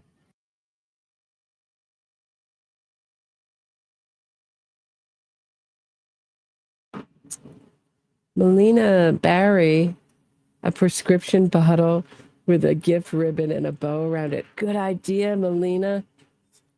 I got to tell you, I just want to tell my boyfriend what happened in opening statements.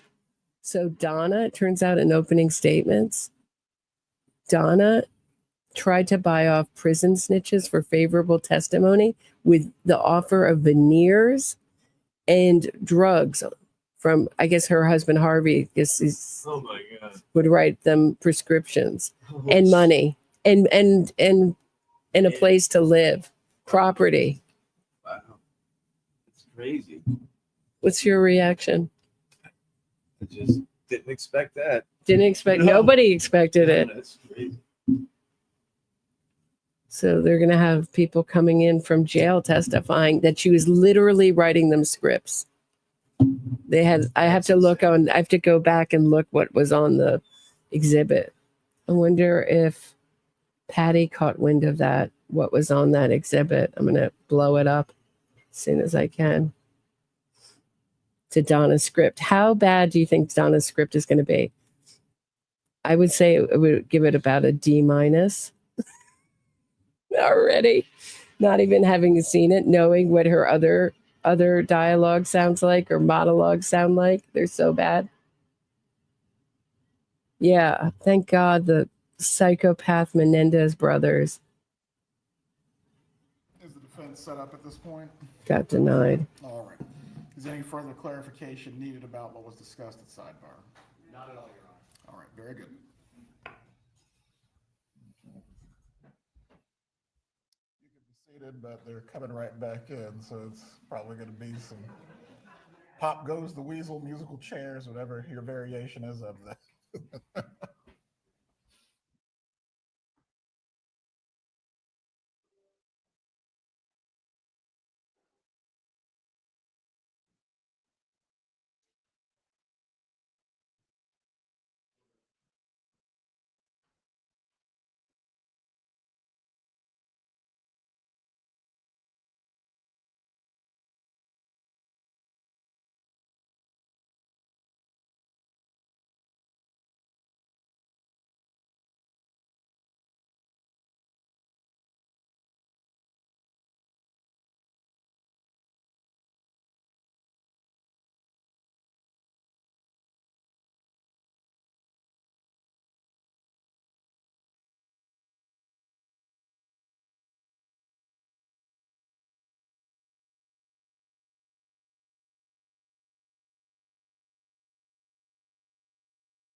14 people wrangling the bathroom will be a thing throughout the trial.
Everyone can be seated. Is the defense prepared to give its opening statement at this time? Yes, Judge. You may proceed. Thank you. Your Honor, counsel. Good morning. My name is Jackie Fulford, and I, along with Mr. Zellman, represent Mrs. Adelson, and I don't think you've heard my voice yet. Well, I'm going to try and talk slow because if I don't, the court reporter is going to scream at me. I just want to start by saying this.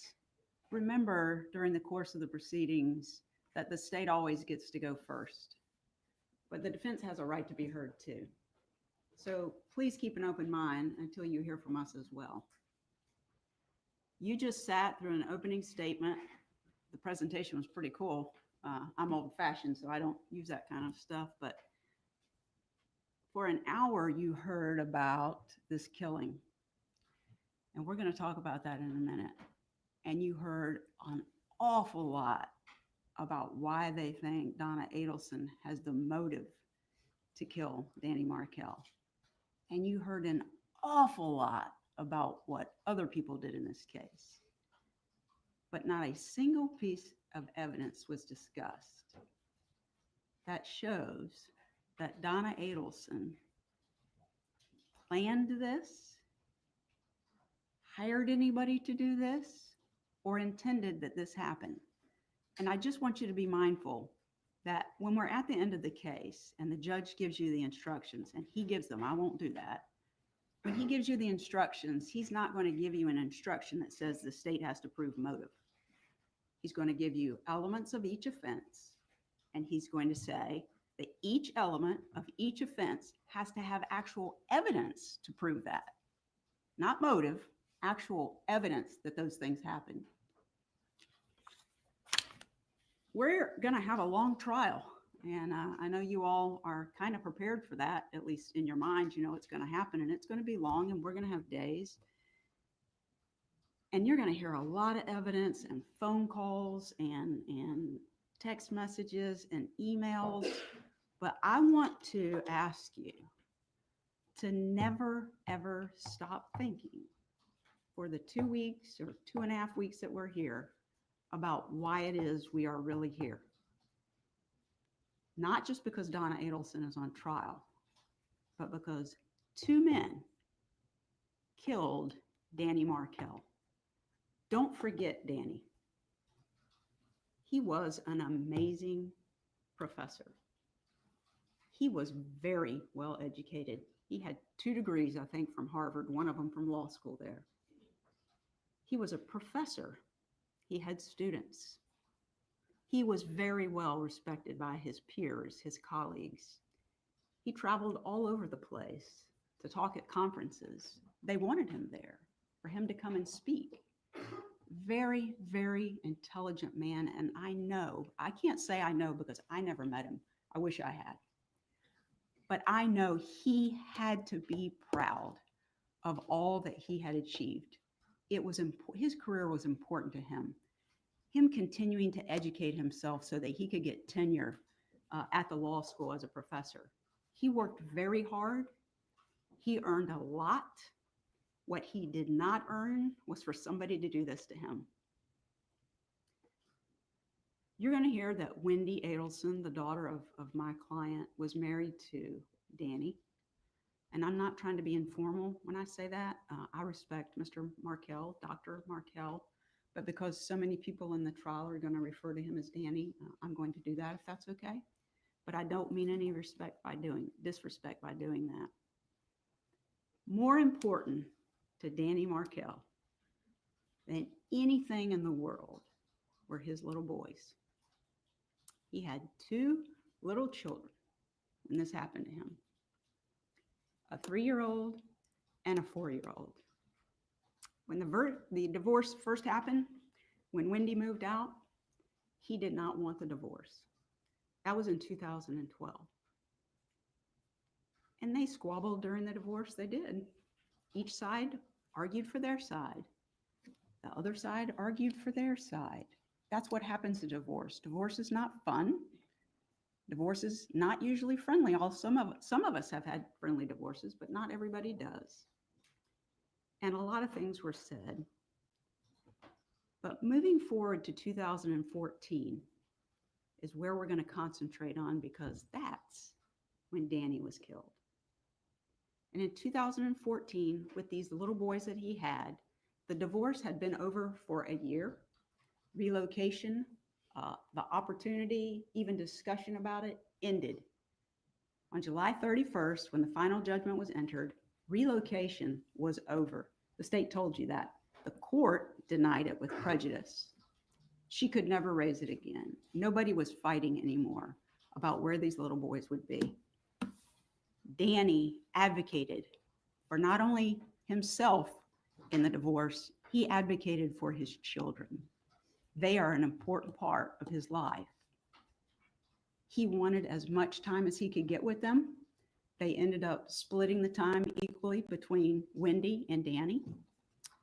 Their schedules changed a little bit on how they worked that out, but it was 50%. This bug is driving me crazy too. What in the world is that? Sorry. He continuously, from the time Wendi moved out till the time that he was killed, spent as much time as he could get with his children. He loved being with them. If it wasn't his time to have the children, he would go to their little preschool and spend time with them there. He wanted to talk to them on the phone as much as he could. You guys are way younger than me, so maybe you don't even know about this, but I guess there was a thing called Skype. I don't even know if it still exists, but I guess it's like FaceTiming, but doing it on your computer. And that's how he wanted to talk to his kids, so that he could see them when he wasn't with them while he spoke to them. Now, at 3 and 4, it's kind of hard to wrangle them to sit down in front of a screen. So Danny came up with a really good idea. When he Skyped the children, it would be most of the time after the kids had had their dinner and had their baths, where they're kind of calmed down. They're not in their little running around state. And he would read bedtime stories to them. And he didn't have his little kids. He still wanted to know that when the children went to bed, they didn't forget about Daddy. And he made sure that didn't happen. These kids are not deprived of their father. Their father was brutally taken from them. Not just when they were 3 or 4, or 5 or 6, or 7 or 8, but up into their teens. They lost the opportunity because someone took it from them to grow up with a father, to have his involvement and influence in their lives, to talk about what he did as a kid and share his experiences. All of that was stolen from him. That's very important. This Skyping that he did with his kids, Mrs. Adelson, when she had the little boys, actually arranged so she could do that with him. And she would keep the kids in front of the screen while he talked to his children. You've heard a lot about how she hated him. She said some ugly things during the divorce. Pretty foul things, actually. But you're going to learn through the evidence why that was occurring and how she was actually interacting with Danny. They're two very different things. I want to talk to you now about my client, Donna Adelson. She is a normal person, just like all of us. At the time that this happened, she was 64 years old, married to her husband, Dr. Adelson, a dentist. Now they've been married 54 years. It was somewhere in the 40-year range when this happened 11 years ago. And she got up in the morning and went to work, not at her and Harvey's business, like you were just told. She went to the business owned by her son.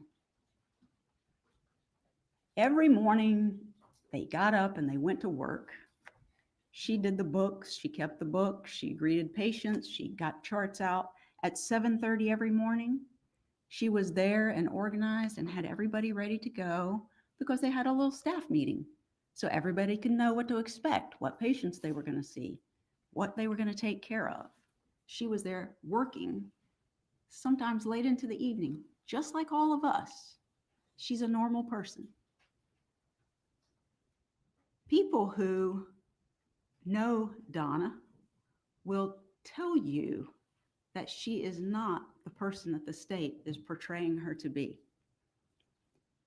She's kind, caring, loving. She cares more about people than she does about herself.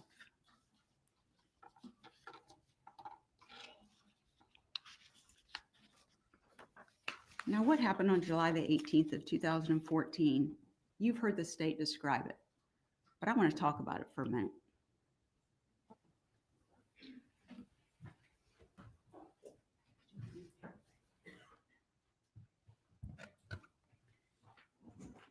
The state is going to be able to prove to you some of the things they were talking about.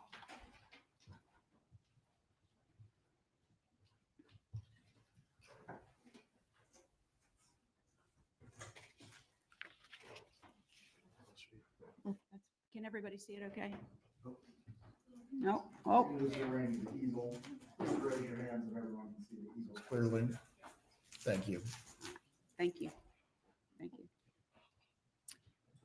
So the state told you that he got up every day, just like he normally did, on July the 18th of 2014. And I just want to say this also. Throughout the trial, you may hear me say that he was murdered on that date. Somehow he survived for another 11 hours. But in my opinion, all the evidence is going to show that what killed him took place on the 18th, and he was just able to survive long enough into the next day. So on that date, July 18th of 2014, these two men, Sigfredo Garcia and Luis Rivera, followed Danny all over town. Started at his house, followed him to the school where the little children were going to school, the preschool where he dropped them off, watched him drop those kids off, followed him to the gym, waited outside the gym for him, followed him to his house, pulled up in the driveway. Mr. Markel is talking on the telephone to someone, and he notices someone's coming into his driveway. And while he's talking on the phone and says something about needing to see who this is, he turns and looks in the direction. And this man, Sigfredo Garcia, is holding a revolver. And he points it at him. And you may hear testimony that there's some evidence that maybe he tried to, well, you know what you do in defense when somebody's going to hit you or whatever, you put your hands up. He saw this man pointing a gun similar to this at him. And in that instant, I cannot fathom how terrified he must have been when this man shot him. Not one time, but twice. One of the shots is almost right between the eyes. He was brutally murdered by this man. This man, Luis Rivera, who you've heard them mention in the state's opening, traveled with this car. This is an actual picture of the car, and the state's going to show it to you. This is the Prius that they were traveling in. This is surveillance photo that the investigators were able to find to know that it was a Prius that they were looking for. This man supplied the gun and drove the car following Danny, drove it up into the driveway less than 3 feet away from Mr. Markel, whose engine is still running, and he's on the phone, and he waits while this man kills him. He hears the shots. This guy, Mr. Garcia, runs back to the car where Mr. Rivera is in the driver's seat, and he's the getaway driver. Supplies the gun, knows what they're going there to do, kill them, and drive off. They drive off. The state can prove that about Sigfredo Garcia and Luis Rivera. But they're not on trial here, right? You heard they've already been on trial. Then you're going to hear, as the state said, that they can prove that, everybody can see okay?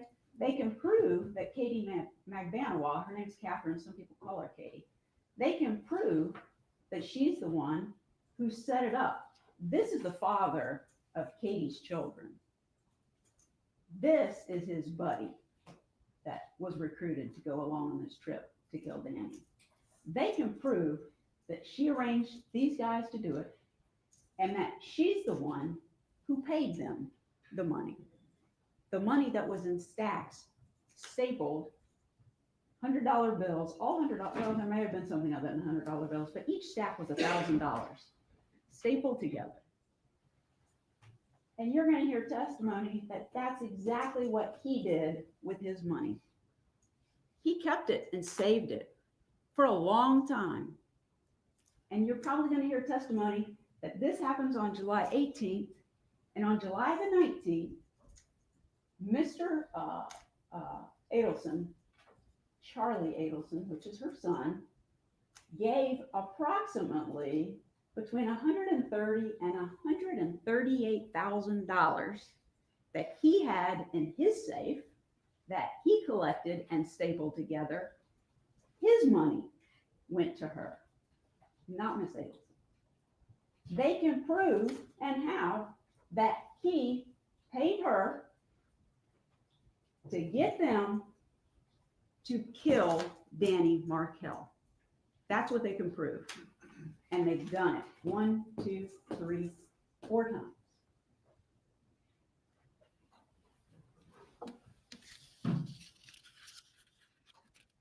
This case is really a lot about theory and motive and not evidence. The state has a theory, and for the past 9 to 11 years, in fairness, probably 9 years, they have told the whole world that Mrs. Adelson was the reason that this happened. Mrs. Adelson was the reason that this happened. They've told this story, and it's outrageous. It gets people's attention. It's made a lot of money for the media, interviews, specials. Some people in jury selection said they had watched these specials. Lawyers on there, investigators on there. They made a lot of money for the media, and it got big attention because this is outrageous, what happened. It is truly outrageous. But what's more outrageous is, without any evidence, only motive and theory, they put her at the top of this pyramid. She's the matriarch. She's the matriarch mastermind behind Danny being killed, and they don't have evidence of that. That's what's outrageous. It's outrageous that he got killed, but it's also outrageous that we're sitting here with a jury, and you're going to hear a lot of theory, a lot of motive, and a lot of what they believe the evidence means. They don't get to decide that. The evidence is what the evidence is, and I ask you to patiently sit here and really pay attention to all of the evidence that you hear, every witness that they put on, every piece of evidence that they present to you. All of it. Don't, for 1 second, I'm not asking you to ignore any of that. Please listen to all of it closely. Look for what they actually have as evidence that Mrs. Adelson planned. She planned Danny Markel's murder. That she engaged these men to kill him. And that she gave the money to her son to give to Katie to pay them. You won't find evidence of that. The evidence about the $3,000 a month, I have that here on this board, $3,000 a month. Charlie Adelson gave $2,000 a month, and he instructed his mother, for reasons you're going to learn in the trial, out of his business account to put her on payroll. She worked for him and she paid that money. It's this man's money, not Donna Adelson. At the end of listening to all of the evidence, we're going to have an opportunity to make closing arguments. And the judge is then going to give you, well, he's going to give it before, he's going to give you all of the instructions on what it is that you have to decide. Did the state charge and then prove that Mrs. Adelson committed a conspiracy? Not one of the elements, all of the elements, proven by evidence, not theory, not motive. For each count, then solicitation, all the elements. So while you're listening to the evidence, you don't know what those elements are, but think about what each thing it is that the state has alleged. She planned it. She got people to do it. She intended that he die. That this woman wanted to take away the father of her grandchildren for the rest of their life because of relocation that happened a year ago and was done and over. And at the end of the case, because there's not going to be evidence that she did this, keep an open mind. Listen to all of it. We're going to ask you to find her not guilty of every single count. Thank you. Thank you, Ms. Fulford. Zellman, if you could take down the easels at this time. Is the state prepared to call its first witness? Yes, Your Honor. The state calls James Geiger.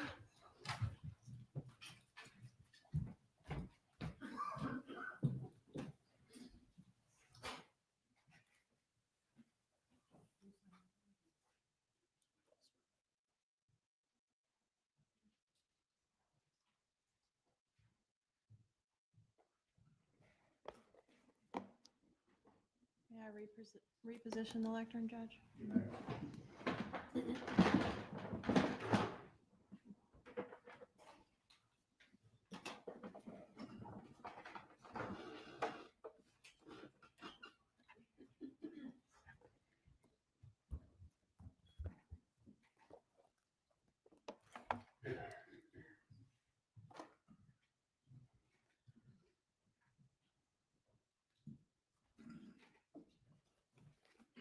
Geiger, please raise your right hand to be sworn, sir. Do you swear or affirm the testimony you're about to give will be the truth? Yes. You may take your seat. Please speak loudly and clearly for the jurors. You may examine your right.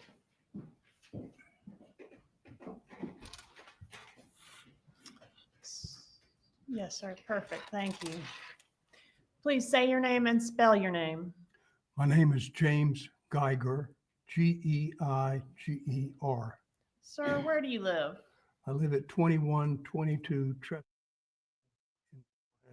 How long have you lived at that residence? It's getting pretty close to 50 years now, I think 48 or 49. All right.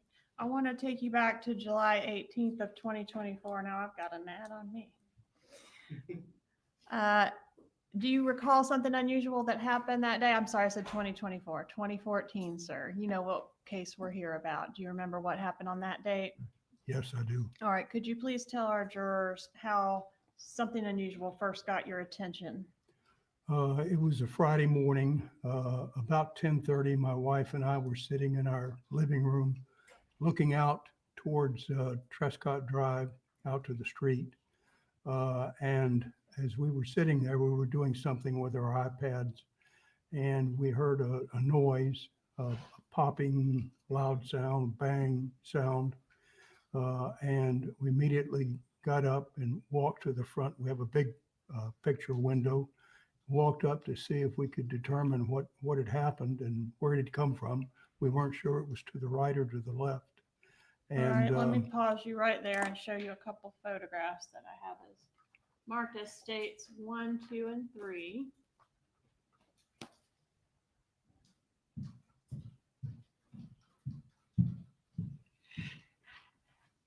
okay. Do you recognize these photographs? Yes, sir? I do. Are these fair and accurate photographs of your residence at that time, as well as the view from the window you've described? Yes, it's true. Judge, at this time, I'd ask to admit 1 through 3 and publish. Any objection? No objection, Your Honor. States 1 through 3 are admitted.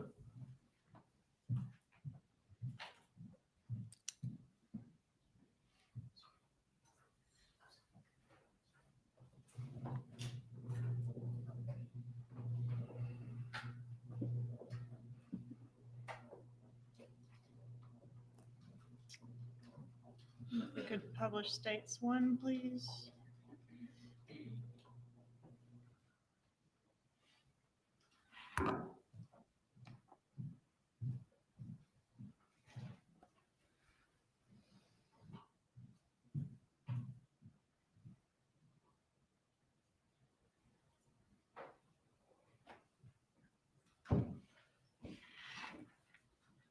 All right, sir. So if you could just explain, give me that pointer, please. What we're looking at in this photo, and I've got a pointer here. If that's of any assistance to you, push the middle button, you get a red dot.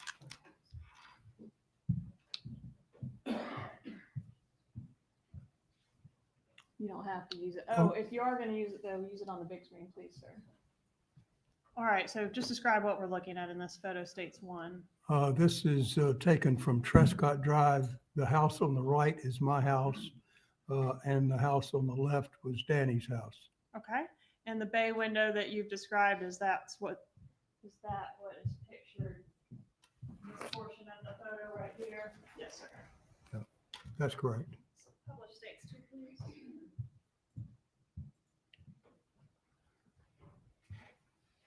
Sir, is this the view from that window? Yes, All this right. is what I saw as I looked out.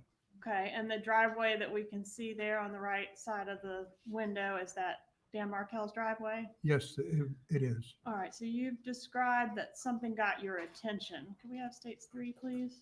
Well, as I mentioned, I wasn't sure where the noise had come from, and I looked to the left and to the right, and as I looked to the right, there was a car that was rapidly backing out of the driveway and immediately headed down in that direction towards Benton Road. It caught my attention because it seemed to be going so fast. And I noticed what it looked like, and that caught my attention, although quite frankly, it was out of the corner of my eye. It appeared to be a Prius, a light colored Prius, maybe silver or white. Okay, so something got your attention. What was that? Well, that was what got my attention. And then Was the vehicle itself?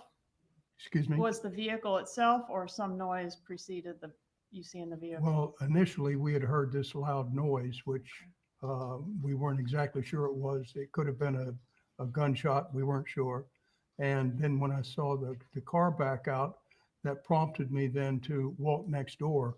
There had been in the neighborhood a few break-ins, burglaries, and my first thought was that somebody was trying to break into the Markel house. And so I went out the front door and walked across over to Danny's house to see if anything had been damaged, maybe tried to be broken into the garage or something. Yes, sir.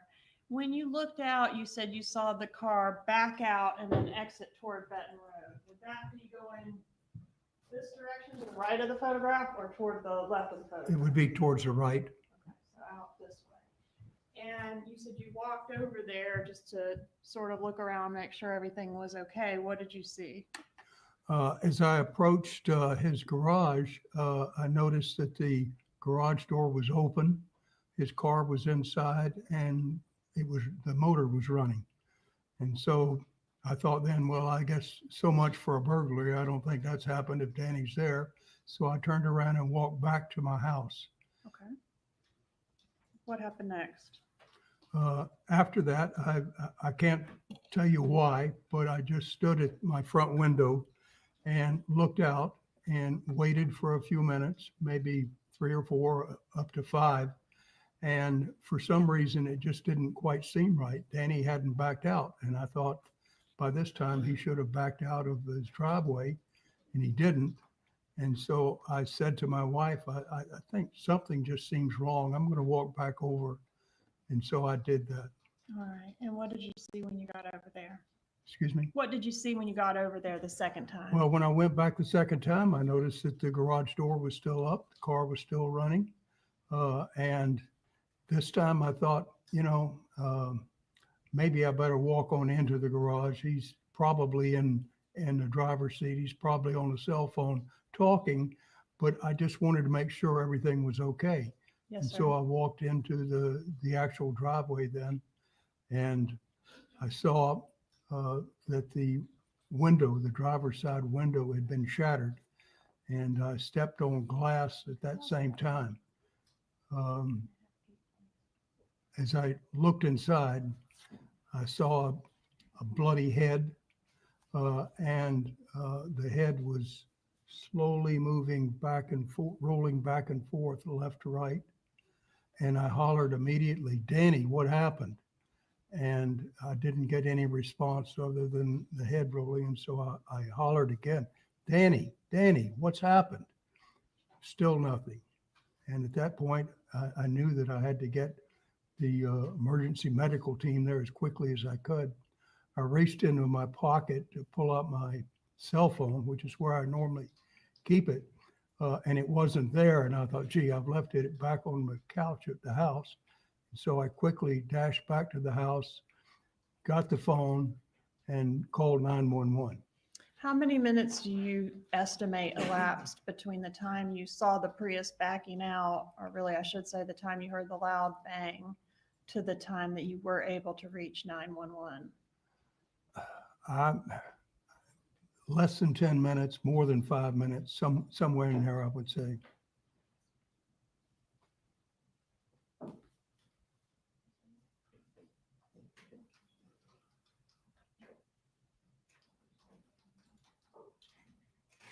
I'm going to approach and show you what I've marked as State's Exhibits 4, and then I also have 6 and 7.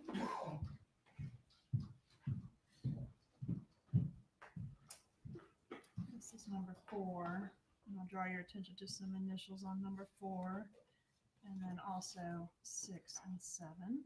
Mhm. Do you recognize these photos? Yes, I do. All right, Judge, at this time, I'd ask to move into evidence 6 and 7. Any objection? No objection. States 6 and 7 are admitted. Publish State 6, please. You may.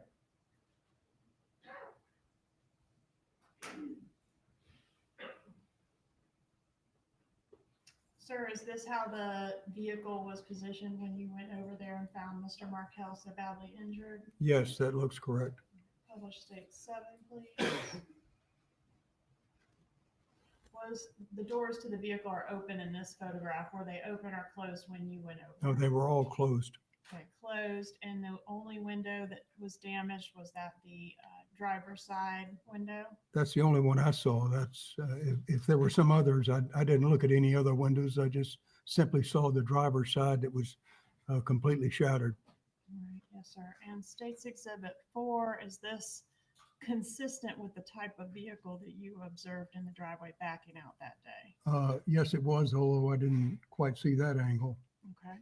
Judge, at this time, I'd ask to introduce States 4. Objection to States 4. No objection. Admitted at this time.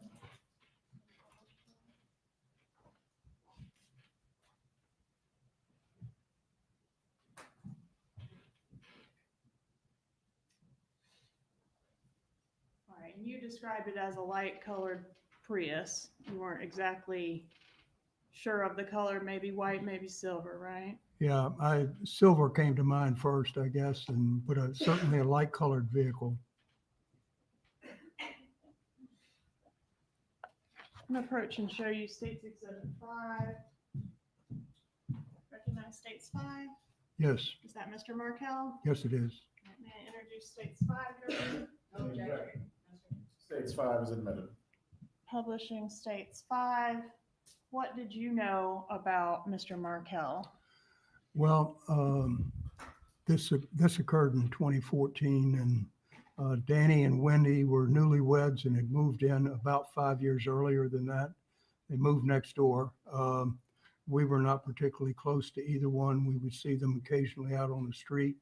The memorable thing, and the other neighbors would tell you, is that when they first moved in, they had a housewarming event and they invited all the neighbors in, and we attended it. That was our first time to see them and visit them. They seemed like a nice young couple, and but after that, we weren't particularly close. Did they have a couple little children living there? Well, when they first moved there, they didn't, but after a year or two, they had a first child and then later a second child. All right, and at the time that Mr. Markel was shot, had his wife, Wendi, moved out? Had they separated? Yeah, we had understood that they were going through a divorce, and Wendi had left, and after that, we rarely saw Danny, and I don't think we ever saw the kids either, but Were you familiar with Mr. Markel's profession? yes, I knew that he was an attorney. Both of them were, and they were connected with the FSU Law School, I believe, but I didn't know their exact positions there. Yes, sir. Publish 4 again, please. Are you able to tell the jurors anything about the occupants of this vehicle on that day? No, I only saw it just briefly, and to notice what kind of car it was. I couldn't tell you who was inside. The windows were dark as far as I could see. I didn't even know if it was 2-door or 4-door. I just didn't see anything like that. During the time that you were present at the scene of the shooting, did Mr. Markel ever regain consciousness or ever say anything that you heard? No, I never heard him say anything. The only notion was that his head kept rolling back and forth during the 911 call, which it took forever to try to get the emergency vehicle there, the emergency medical team. They would occasionally ask if he was still breathing. And I would walk back up into the garage and his head was moving still. And I said, well, his head's moving. So I assume he's still breathing. Yes, sir. Have you had an opportunity to review that recorded call that you made to 911 that day? Yes, I have. All right. And was it a fair and accurate recording of that call? Yes. All right, Judge, at this time, I'd ask to move into evidence states 88. An objection. No objection. States 88 is admitted. May I publish? Go ahead.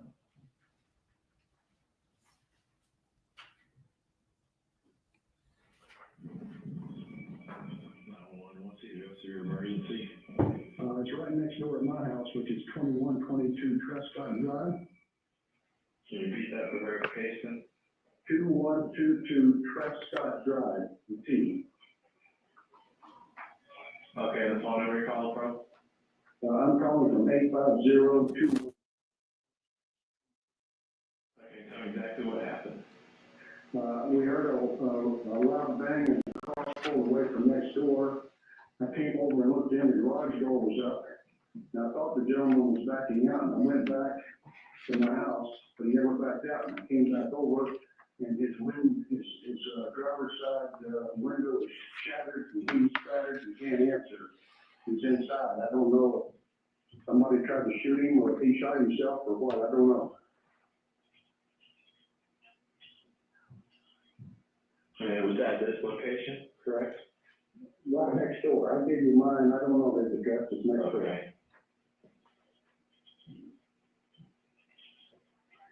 He didn't send an ambulance in a hurry. He didn't shoot him.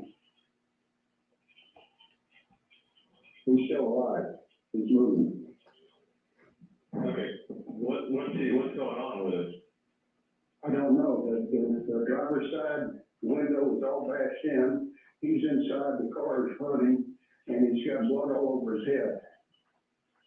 He's not responding to me. That number, by the way, is 211-21.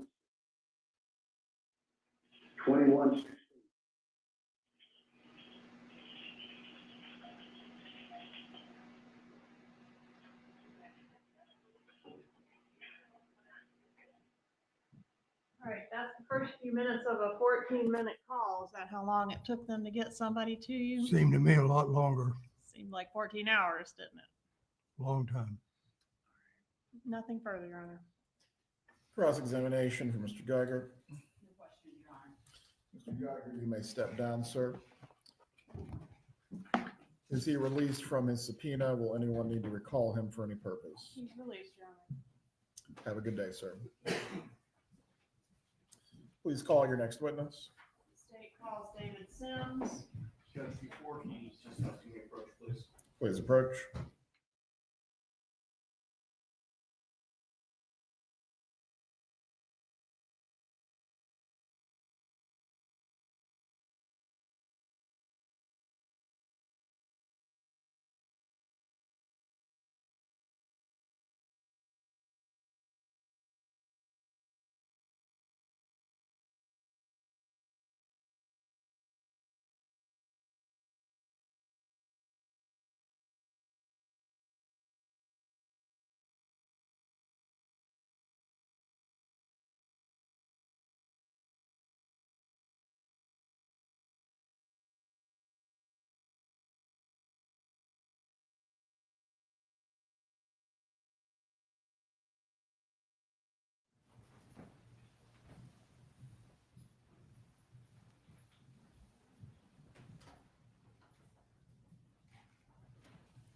Please raise your right hand to be sworn. Do you swear or affirm the testimony you're about to give will be the truth? I do. You may take your seat. Please speak loudly and clearly for the jurors. Sir, please introduce yourself and spell your name. David Sims, Sims. How are you? Go ahead. Retired sergeant from Tallahassee Police Department. How long were you with Tallahassee Police Department? 28 years. Okay. And were you employed with them back in 2014? Yes. Did you respond to a scene in response to a 911 call 2116 Trescott Drive on July 18th of 2014? Yes, I did. Is that location in Leon County? Yes, it is. All right. And do you know what time you were dispatched to the call? I was not dispatched. I was actually at the station working on paperwork, and I heard the call go out. So I just responded. Okay. And were you the first or? First on scene. You were first on scene. Yes. And did you make contact with Mr. Geiger, the neighbor? Yes, I did.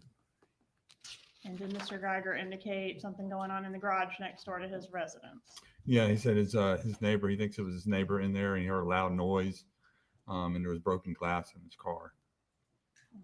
I'm gonna publish states 7, please. It's in, right?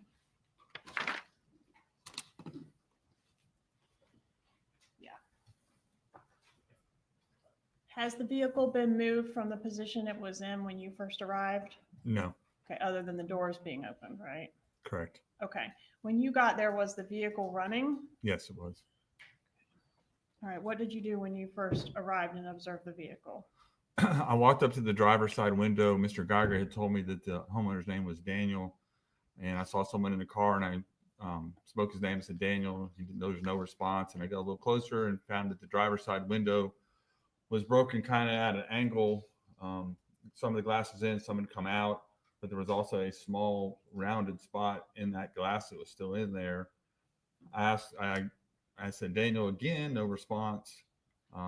He was slumped over and kind of gasping for air, and it was just a sucking sound. I noticed that he had a set of eyeglasses. Half of a set of eyeglasses was laying in his lap. He had a cell phone in his left hand. He had a business card in his right hand.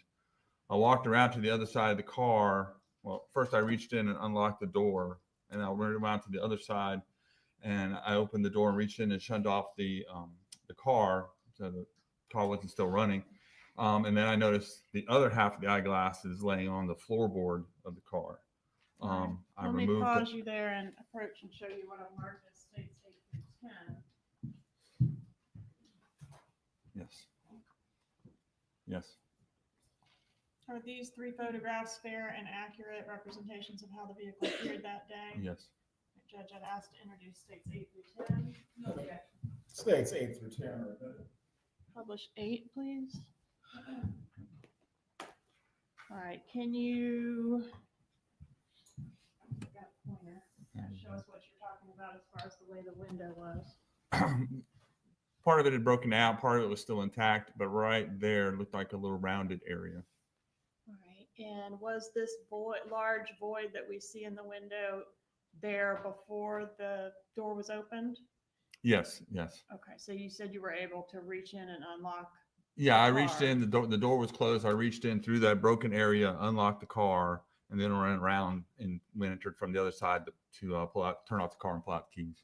All right, and during this time was EMS already en route? Yeah, I to could hear them. assist? I could hear them coming down the street. They were almost there. Okay, and were life-saving efforts made to try to help Mr. Markel? Yes, I when I was on the passenger side, I pulled out a gym bag or something that was in there and pulled it out and set it on the ground so they can make better entry into the vehicle to extract him.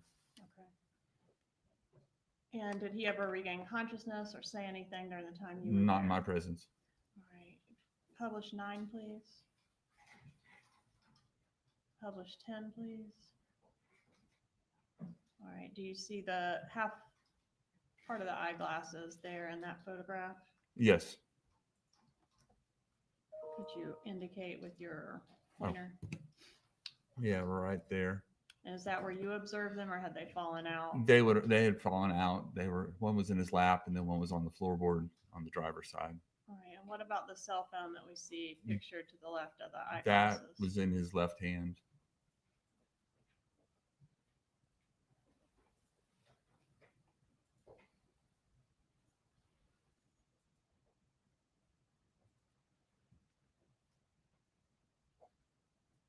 Was there a safety search done of the house? Yes, after EMS was removing him, then myself and a couple other officers, we took the keys that were in the car. The person door from the garage into the house was locked. We unlocked that, did a search of the house, found no one, nothing amiss.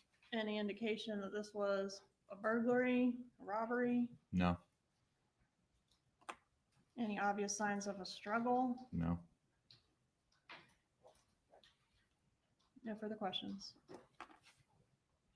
Cross-examination for Mr. Sims. You may step down, Mr. Sims. This Yes. witness is released, Your Honor. Thank you. Please call your next witness. Joanne Maltese.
Please raise your right hand. Do you swear or affirm the testimony you're about to give will be the truth? Yes, I do. You may take your seat. Please speak loudly and clearly for the jurors. Please introduce yourself and spell your name. My name is Joanne Maltese. Joanne, Joanne, and Maltese, Maltese. Are you employed, ma'am? Yes, I am. Are you employed as law enforcement, in law No, enforcement? I am retired Tallahassee Police Forensic Specialist. How long have you been retired from, it's Tallahassee Police Department, right? Yes, a little over 8 years. What were your duties when you were employed there? Duties as a forensic specialist is the documentation, collection, and preservation of evidence at a crime scene. How long did you do that type of work?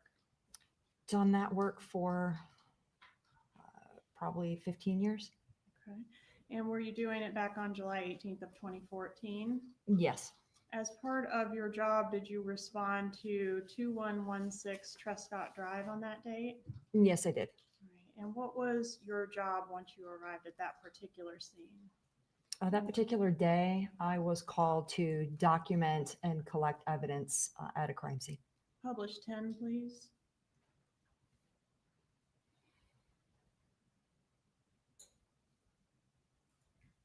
Is this the scene that you're referencing? Yes, it is.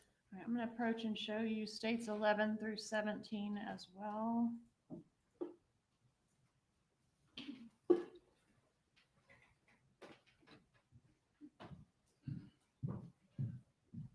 Just have you look through those and tell me if you recognize them.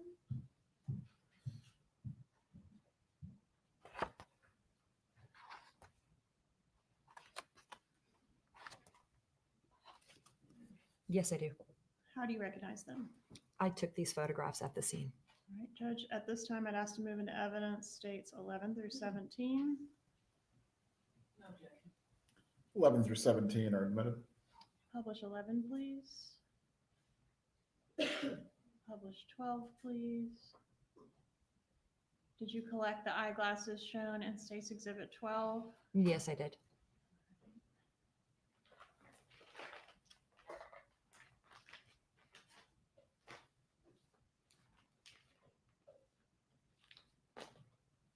That appears to be half of a pair of eyeglasses. Did you collect both halves? Yes, I did. I'll show you what I've marked as states 121 and 122.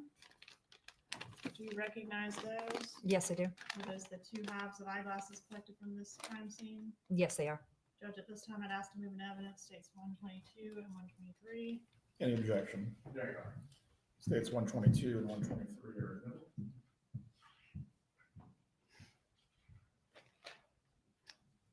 Publish the next exhibit, please.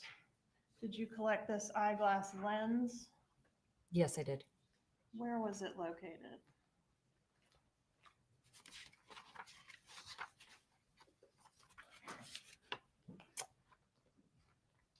I believe that one was the floorboard of the driver's area.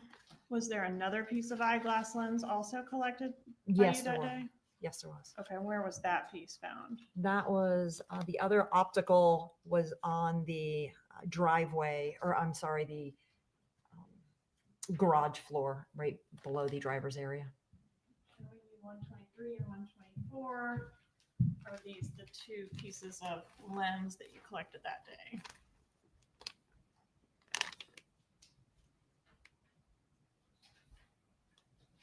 Yes.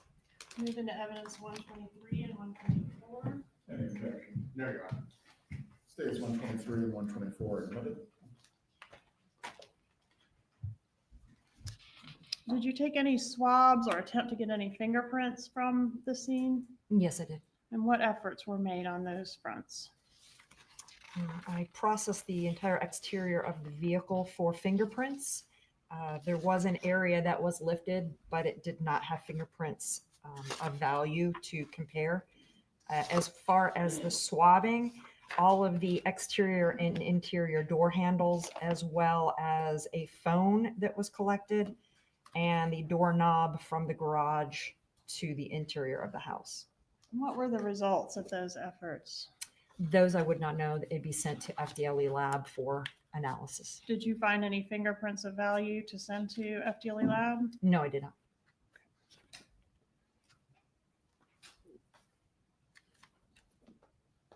Publish states 14, please.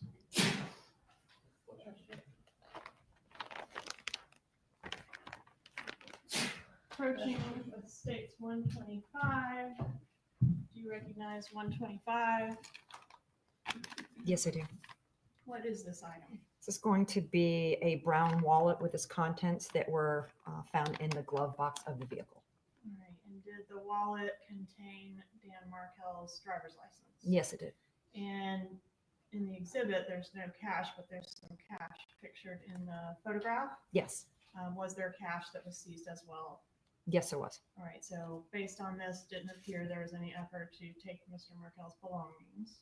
Correct. Okay, any evidence that the house was broken into or anything was taken from the house? Not that I could determine. Publish state 16, please.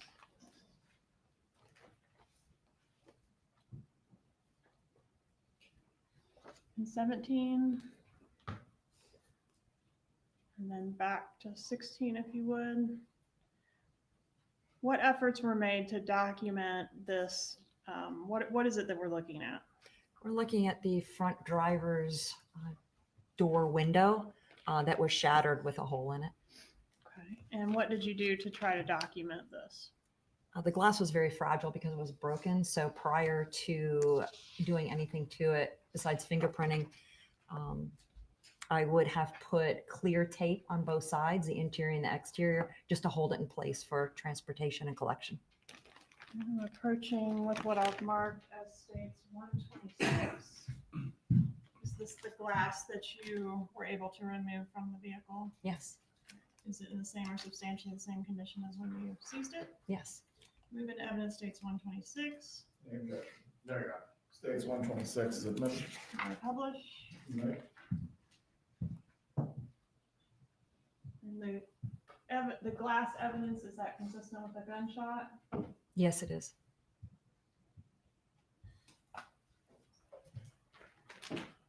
All right, did you, as part of your job, have an occasion to photograph Wendi Adelson's vehicle? Yes, I did. Was that done the same day that you collected this other evidence? Yes, it was. Where did you photograph her vehicle? Her vehicle was towed to the Tallahassee Police Department. I'm going to approach and show you what I've marked as states exhibits 18 through 21.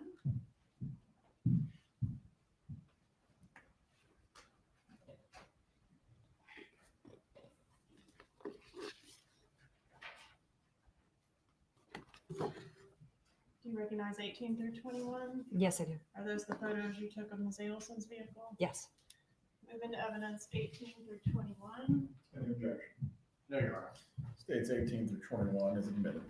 Publish states 18, please.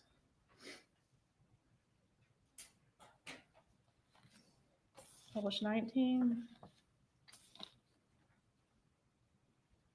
Publish 20. What is this item? This was on the front passenger seat of the vehicle, and it is a bottle of alcohol and a receipt.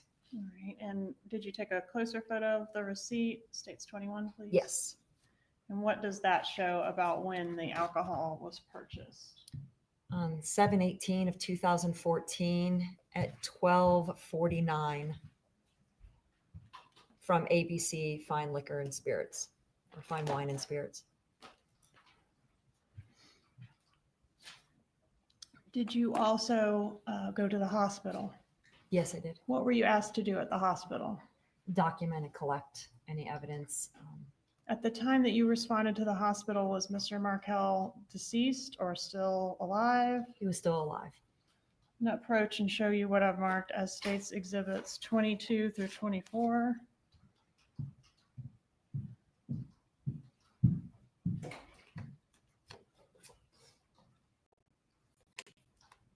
Do you recognize these exhibits? Yes, I do. How do you recognize them? I took those photographs at the hospital. Are they fair and accurate photos of how Mr. Markel looked that day? Yes. Move into evidence, states exhibits 22, 23, and 24, Your Honor. Any objection? No, Your Honor. States 22, 23, and 24 are admitted. Publish 22, please. This is how Mr. Markel appeared, Yes. and this was done on the 18th. Yes. Yes. Publish the next exhibit, please. This is 23. Why did you take this photograph? For the darkened area on his forearm. Why was that of significance? That is consistent with stippling. What is stippling? Stippling is being close contact to a firearm that was discharged, and it's going to be the unburnt gunpowder and gases that leave the barrel of a gun at a high velocity, and it will tattoo or stain the skin. States exhibit 24, please. Is this another effort to capture that stippling that you observed? Yes. No further questions. Cross-examination. No questions, Your Honor. Very well. Ms. Maltese, you may step down. This witness is excused, Your Honor.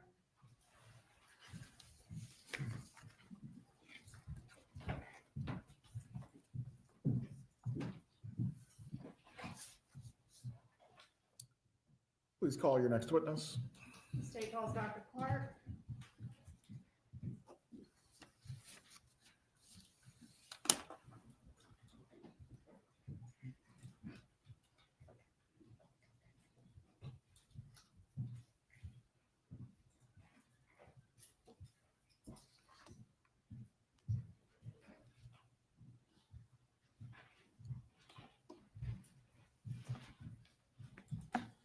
Dr. Clark, please raise your right hand, sir.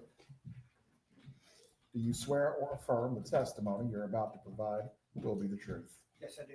You may take your seat. Thank you. Please speak loudly and clearly.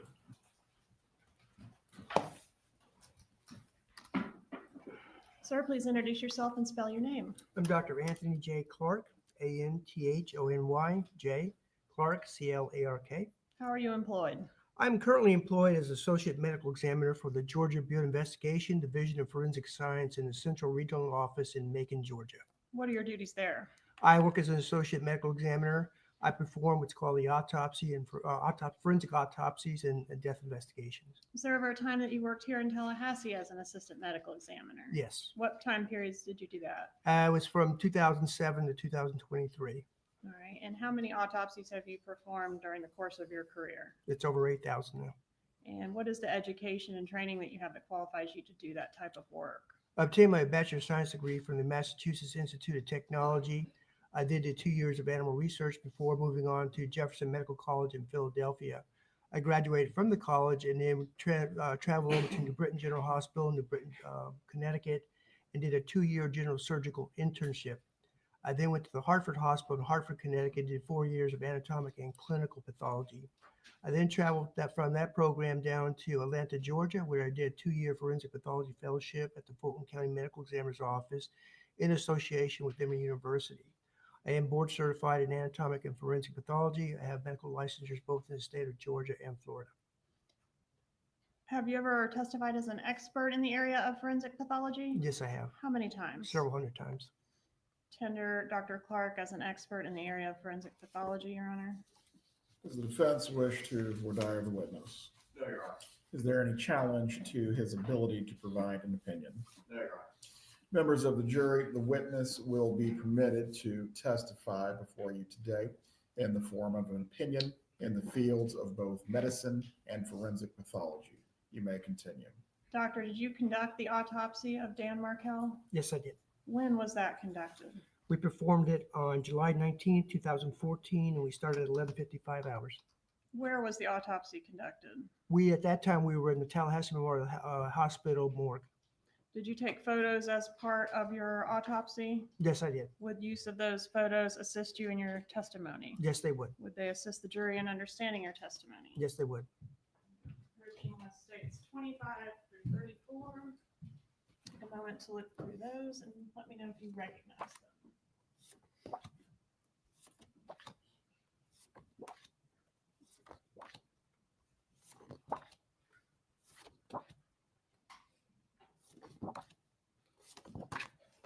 Yes, ma'am. Are they fair and accurate photographs that were taken during the autopsy of Mr. Markel? Yes, they are. Moving to evidence states 25 through 34, Your Honor. Any objection? No, Your Honor. States 25 through 34 admitted at this time. Publish 25, please. Before you publish, if the parties can briefly approach.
brief break before we continue with the examination of Dr. Clark.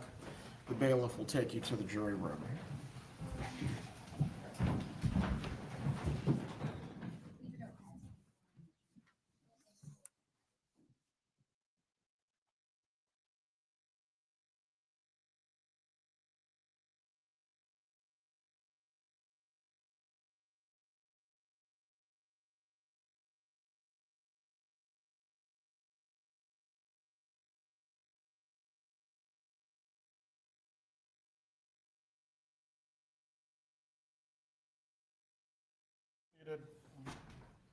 Mr. Zellman, Ms. Fulford, if your client needs to use the restroom, this would be a good time to do so.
still going to the bathroom? Check on them.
State, you may resume with your examination of Dr. Clark at this time.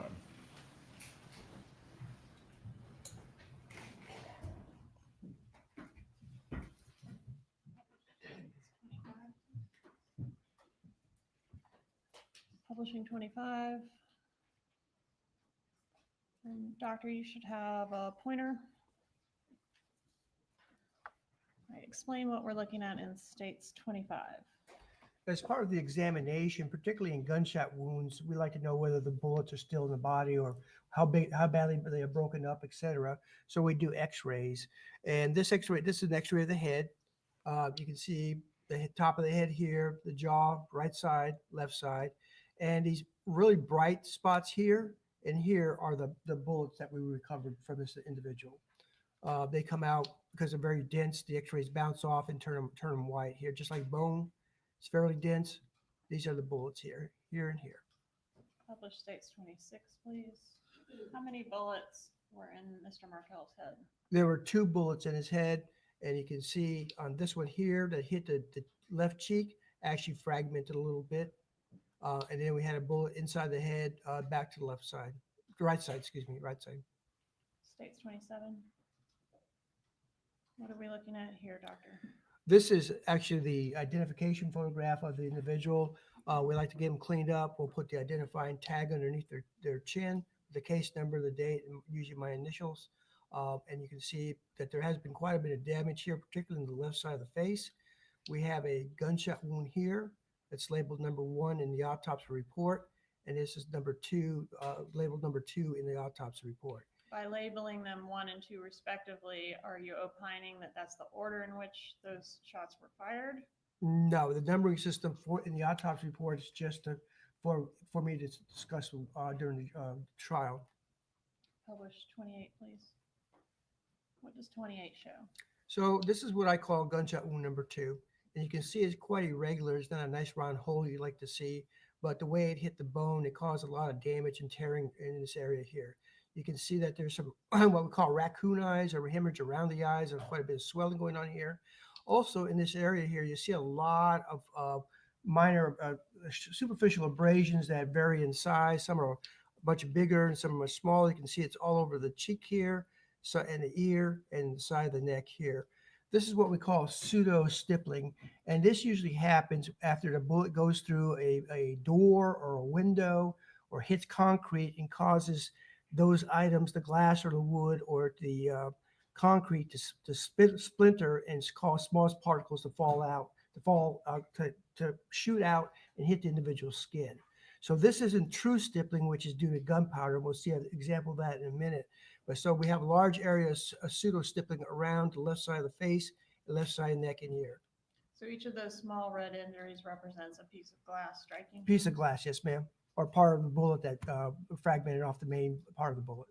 States 29, please. What does this one show? Again, we're looking at the left side of the neck here. Here's the left ear. You can see that this pseudo stippling is quite extensive. Also, you'll see that there's kind of a purplish discoloration here because of where the bullet track went to. It caused a large amount of bleeding into the left side of the face, where you saw that huge distortion of the left side of the face, and then drain down into the neck. States 30. Okay, this is going to be gunshot wound number 1. It's right between the eyebrows, closer to the left eyebrow. Again, it is distorted, it's not a nice little round hole because of the shelf of bone that's there. It's called a glabella. So it causes an irregular entry wound. And now we're seeing a much finer area of stippling across the forehead here. This is much different from what we're seeing on the left side of the face. This is true stippling or gunpowder stippling from the barrel of the gun directly. How does firing a gun cause this pseudo stippling? The stippling. Sorry, stippling. Okay, when the firearm is discharged, out of the barrel comes the bullet, of course, hot gases, soot, burning and unburned gunpowder. What causes the stippling is the burning and unburned gunpowder. It actually it's a particulate that strikes the skin and abrades it. It doesn't burn it, but it hits it and abrades it, or scrapes it. So that usually with a handgun, we can see the stippling out to about 18 to 24 inches. This to me looks a lot closer than that, but all we're seeing is the stippling here. So the presence of this evidence suggests that the muzzle of the gun was quite close to Mr. Markel's head when it was fired. Yes, I'm thinking inches. Yes, ma'am. States 31, please. What does this show? Okay, this is giving you a perspective of the two gunshot wounds here. What I call labels 1, what is label 2, the pseudo stippling on the nose, the fine stippling on the forehead, the hemorrhage around the left eye, part of the raccoon eye pattern. States Exhibit 32. This is the left forearm, and what you see here is kind of a ring of soot, partial ring of soot here, and some stippling on the forearm here too. What is that consistent with? That to me is suggested that that arm was up near the gun when it was discharged. That's at one point in time. And most likely the one gunshot wound that went to the center of the head here, that arm was up in a defensive type thing or a reaction type thing. And the soot and stippling is actually not from the barrel, but when you're talking about a revolver, you have a cylinder where the bullets are.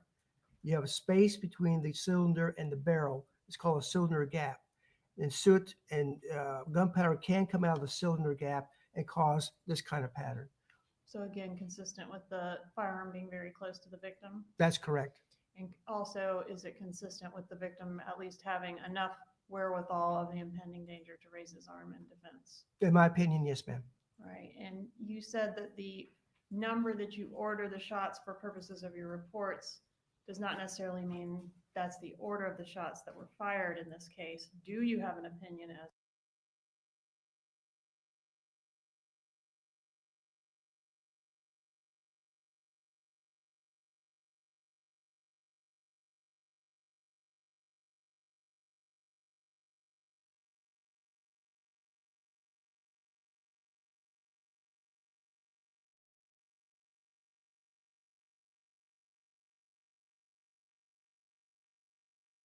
mean that's the order of the shots that were fired in this case? Do you have an opinion as to, and that's the second shot is the one that was not survivable? That's correct. The one that was not survivable? That's correct. And was there any amount of medical attention that could have assisted Mr. Markel, say if it had gotten there sooner? Well, these are pretty devastating injuries, particularly the gunshot wound in the brain.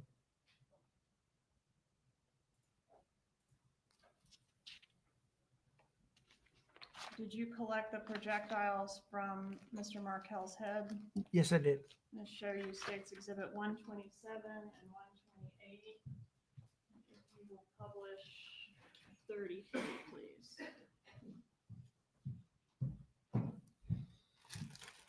Ask if you recognize 127 and 128. Yes, I do. How do you recognize those? These are the envelopes that we placed these bullets in with the identifying marker labels and where they were from. Both one's from gunshot wound number 1 and one's from gunshot wound number 2. Are they in the same or substantially the same condition as when you collected them? They appear to be so, yes, ma'am. Move into evidence 127 and 128, Your Honor. States 127 and 128 are minutes. And is this a photograph of one of these projectiles removed from Mr. Markel's head? Yes, ma'am. This is the one from gunshot wound number 2 to the left cheek area. If you remember on the x-ray, it had kind of a barrel shape to it. I don't remember, but you see the barrel shape here. And for the record, that was 33, now publishing 34. What does this show? This Would you is be able good. to turn it upper left, maybe. Again. Thank you. What's This is the show? bullet that we pulled from the right side of the brain. And the x-ray is getting a little pretty deformed. You can see that we take one picture, one aspect of it here. Here's the identifying label. What is meant by the term cause of death? That is how that person died. All right, and is it part of your job as assistant medical examiner to determine a cause of death? Yes, ma'am. And were you able to do that in this case? Yes, ma'am. What was the cause of death? Got gunshot wounds of the face and head. And what about manner of death? What's meant by that term?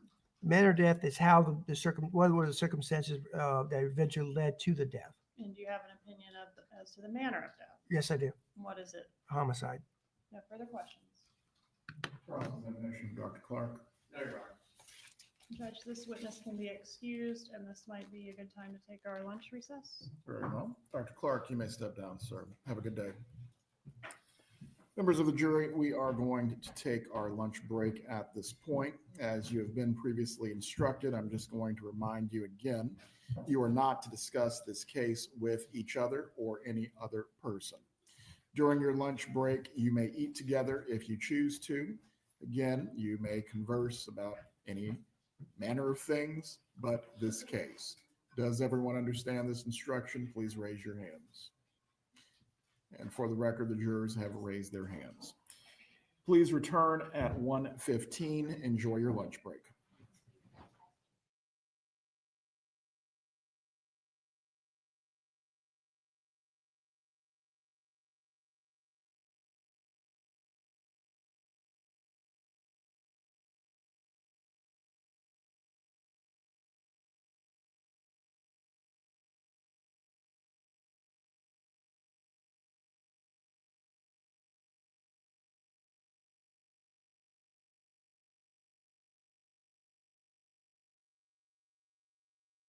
Before we go on the recess break this afternoon, I do believe this merits a small bit of discussion on the topic.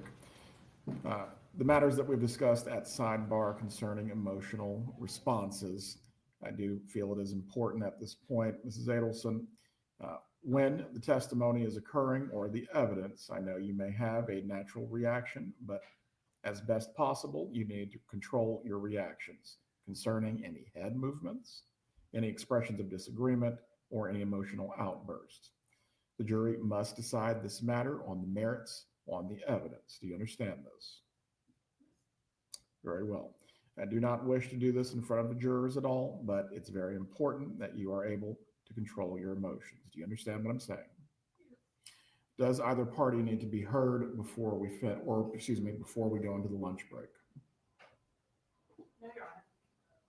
No, Your Honor. All right, please report back at 1:15 as well. I believe we have 3 other witnesses that we can possibly get through this afternoon.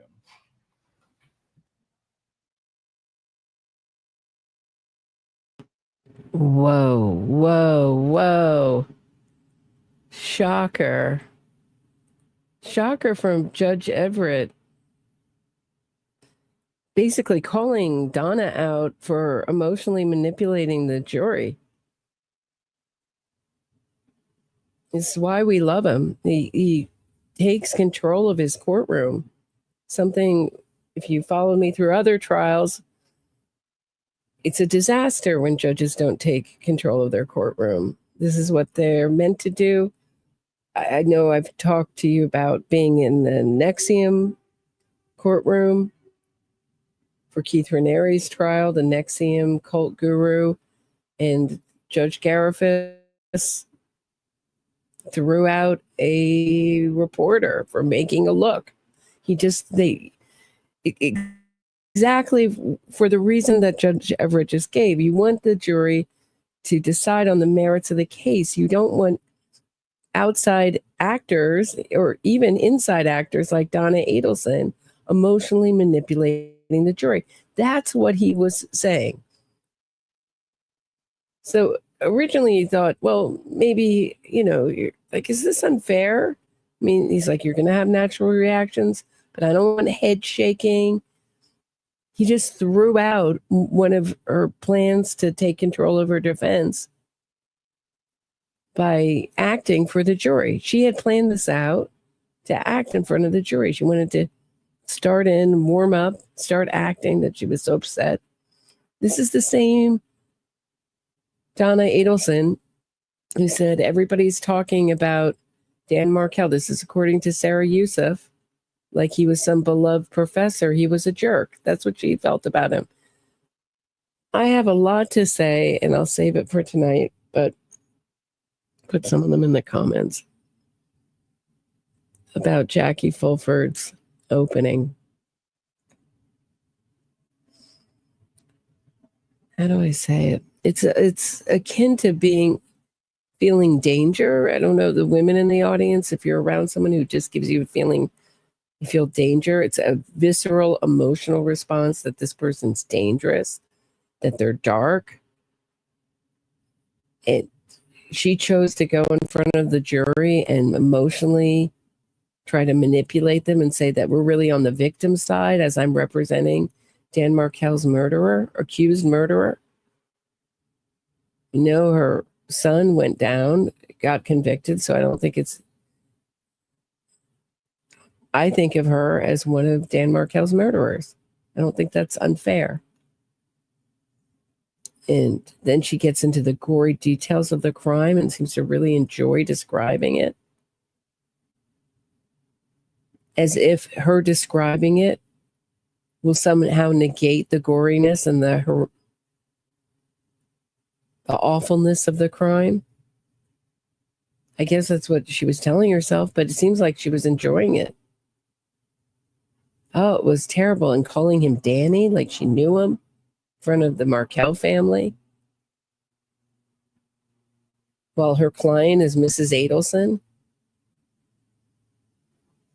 She's going to be on a first name basis with the victim as she's representing his murderer. It was so, it reminded me of another moment in Karen Reed's trial where Alan Jackson said, I'm sorry for your loss to John O'Keefe's mother. It was so phony and faked and cold-blooded. But this woman, you understand why she runs a funeral home. She's a grief vampire. She loves to just imagine people, the pain of it and the hurt of it and the gore of it. She's a scary person.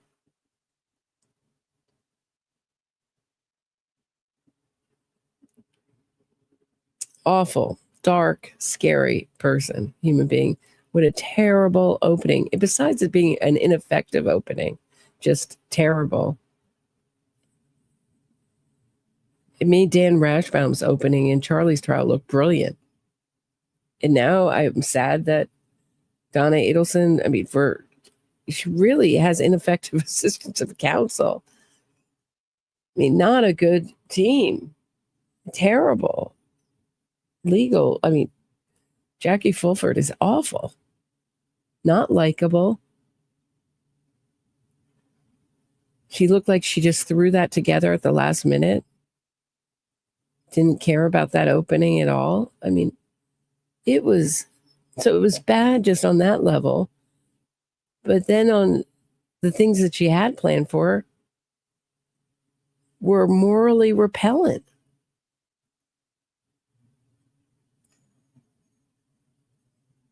To me, it was like it was hitting me over the head. I couldn't believe it, what I was listening to. So callous, so cruel. Dark. These lawyers are dark. So many dark personalities in the field of law.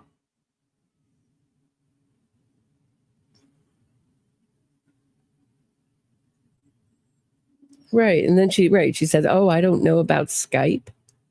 Look, I'm not a spring chicken. Okay. 52 years old. But I understand Skype. I'm going to ask my mother, I think, knows what Skype is. Okay, and how it works. It's not, so I get it. A lot of lawyers are technophobes. They don't trust technology. They don't like it. But as technology has moved on, they've had to adjust. And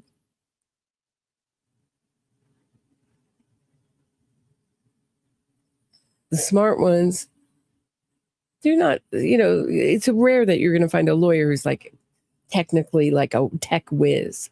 Maybe in some of the younger lawyers, maybe. They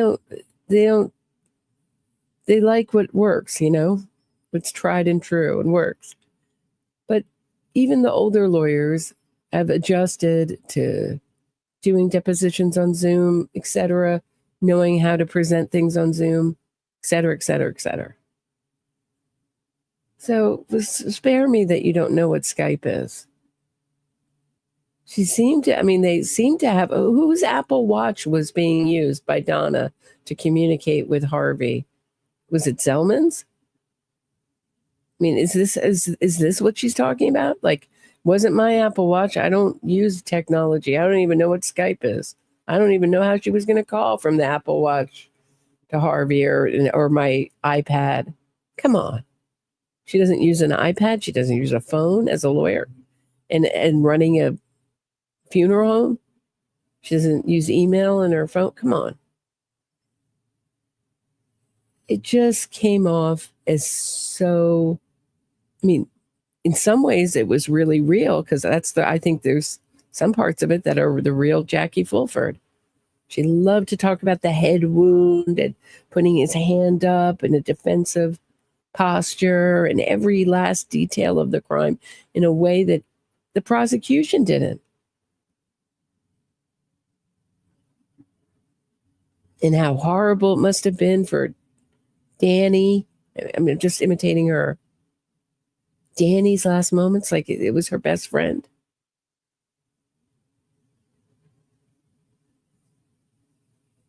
I don't know. Did other people see what I saw? To me, it hit me over the head.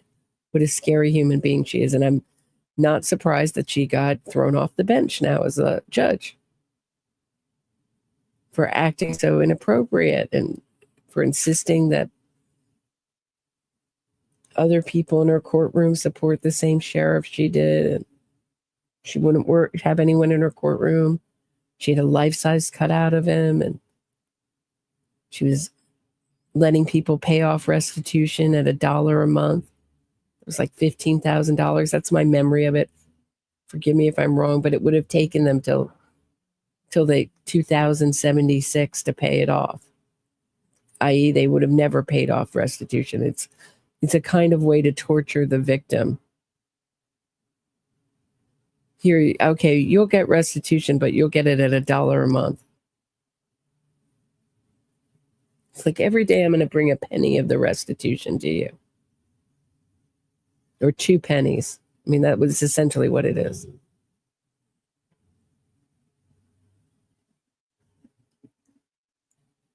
She's a sicko. Psycho, sicko, scary human being. But did you guys see what I'm talking about when she really got into talking about the murder and the gore of it?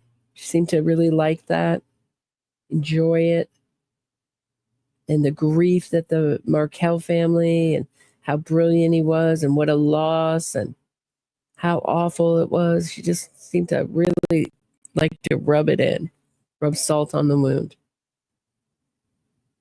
I don't know if Donna put her up to it, if that was a way to get back at the Markel family. I don't think so. I think that's all Jackie Fulford. Because I don't think Donna would have allowed her to go up there and say how great Dan Markel was.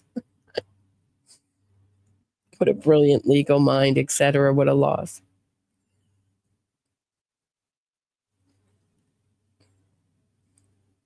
Yeah, Sicko, who's Donna's best bud. You can see why Donna picked her. I have a hard time believing that Donna couldn't find a lawyer to represent her. That people turned down, that defense lawyers didn't want to represent her. Is it because Dan Markel was a lawyer? Because they seem to want to represent anyone. I mean, no matter how heinous the crime, defense lawyers. I get it. Everyone deserves a defense, but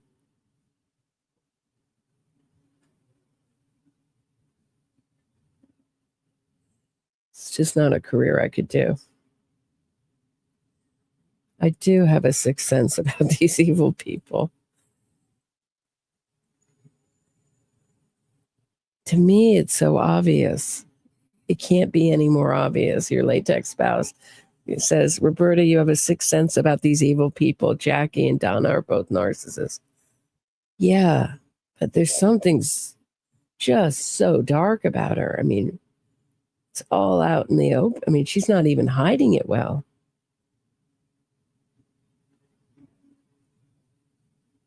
Run the other way from this woman. And what's up with her limp? So now we have Donna with a limp and Jackie Fulford with a limp.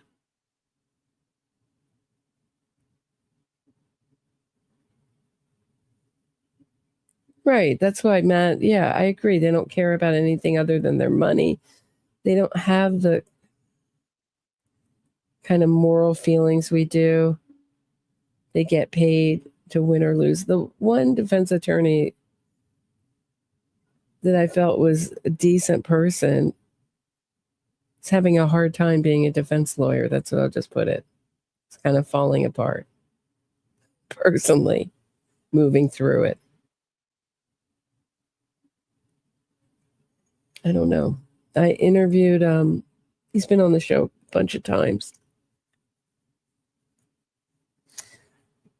Defense lawyer from Oklahoma. And he said, we see things as defense lawyers that we ought not see.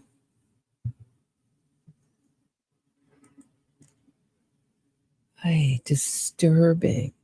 Terrible opening. I mean, it's great for us. I mean, is it great for us? I mean, would we prefer a sort of a closer? I mean, I'll be surprised if if they take any longer than 2.5 hours, if the opening is any representation of her defense. I mean, Rashbaum was much better lawyer, much better, far better than that opening. And his puzzle pieces was a joke. But at least it had a beginning, an opening, an argument. This was like a mismatch of weirdo things put together, like ideas kind of put together. And what's compelling to me is how similar Jackie Fulford's opening was to what Donna Adelson was trying to do, trying to cry during the testimony. It's emotional manipulation of the jury. So we had it in the opening, and then we had it during the prosecution's witnesses, these technical witnesses talking about the crime. I get it. But Donna seemed to, I don't know. To me, she cried at the wrong witness. I think if you're going to cry, you cry at the neighbor. That's always really hard for me. I can't listen to that 911 call. I find it very disturbing. The neighbor and the whole description of the finding Dan Markel in that state, I find very hard to listen to. That's the hardest part for me to listen to. But also, we didn't get to see the exhibits, so maybe it's worse with the exhibits.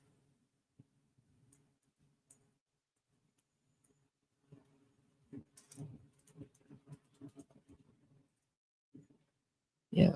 So, I mean, you can check my interview with Oklahoma lawyer David McKenzie.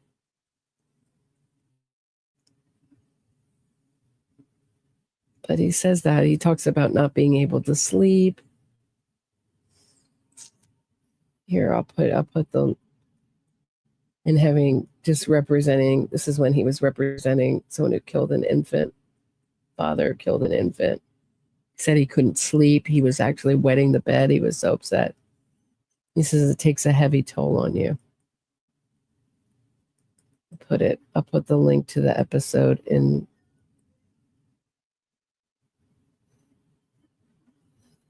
the chat if anyone wants to listen to it on the lunch break.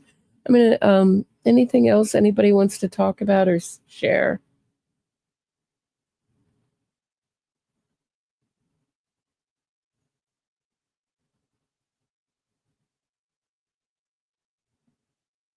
Why didn't the guy have a sense of urgency, or did he have? Why did it sound like he had a sense of urgency? Well, there was a lawsuit, Kath, where the Markel families were paid for the slow response to the 911 call. Yeah, emotional manipulation. So, but is it, I mean, did Jackie Fulford have this limp yesterday? I don't remember it. But I don't remember seeing her walk either. But Donna has a limp. Jackie Fulford has a limp. What's going on? Is it a kind of viral limp? Kind of 24-hour thing? What's going on in Tallahassee with this limp? Sorry not to be more fun, but yeah, they've got nothing. I mean, I thought she was going to piggyback on Charlie Adelson's defense, but it sounds like she's going to do that just maybe through Charlie. It doesn't sound like they're introducing it and opening. I mean, their openings seem to be one, just wait for our defense and make sure you listen to us. And, oh yeah, we think it was an awful crime too. And it was terrible. And we're really we're really victims advocates. I know I look like a criminal defense attorney defending an accused murderer, but I'm really a victim's advocate. And I'm really, siding with me would be to side with the victim. Disgusting, because me and Danny were close, right? Jackie Fulford. Disgusting, disgusting, disgusting.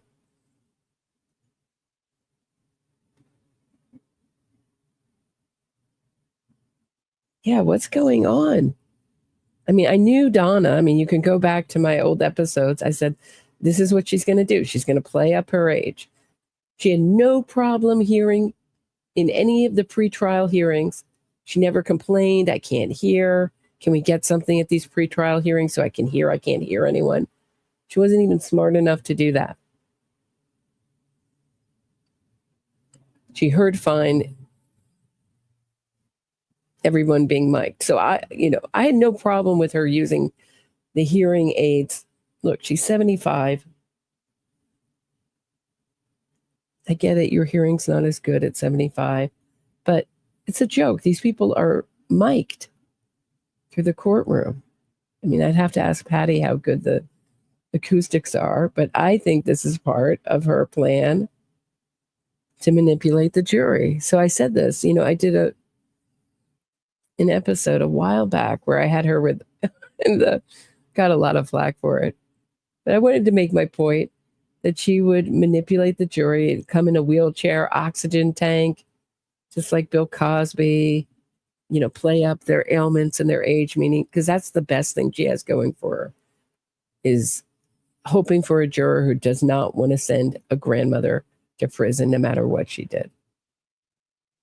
Is hoping for a holdout and getting a hung jury, or best scenario, get an acquittal.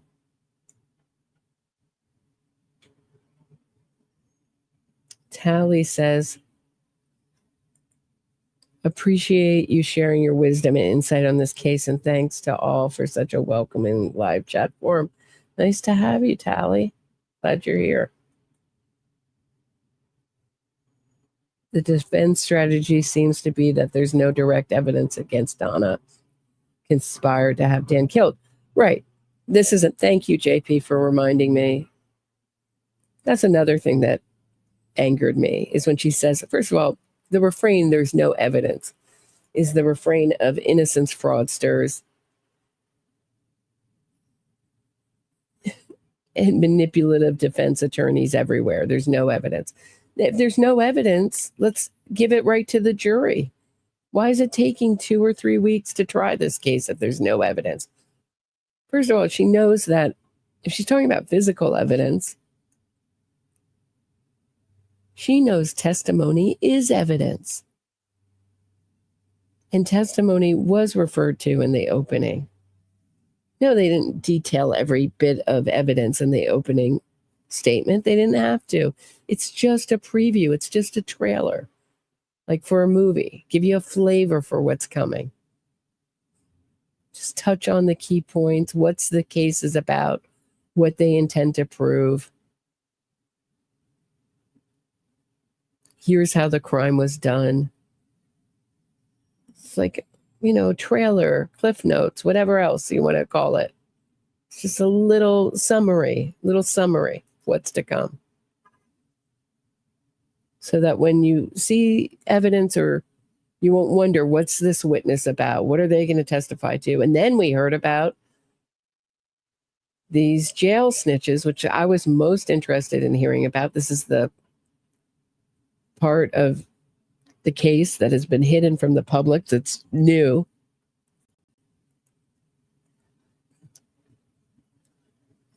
And we heard about Donna writing scripts, for literal scripts. It looks like I'm going to go back and look at it as I eat my lunch, for inmates so they could testify for her in exchange for, and these were people come in whose drug problems have led them to jail and be frequent flyers in jail. And Donna's going to prey on them, not hope that she's going to help them get their life better. Oh no, she's going to use their substance issues, their addiction issues against them so she can get what she wants. I hope some people in the jury take note of that. It's so dark, so predatory. Oh, you're poor, you need money? Do a murder for us. Oh, you have bad teeth? You like get veneers. I'll get you veneers. What was Harvey going to do? Do them in his house or what? I mean, he doesn't have a dental clinic anymore. She's just going to pay for them. I'll get you someplace to stay. Hey, Mr. C, thanks so much. I really appreciate you supporting these live streams of the trial, because they are totally 100% listener supported. So I appreciate it, Mr. C. Scary.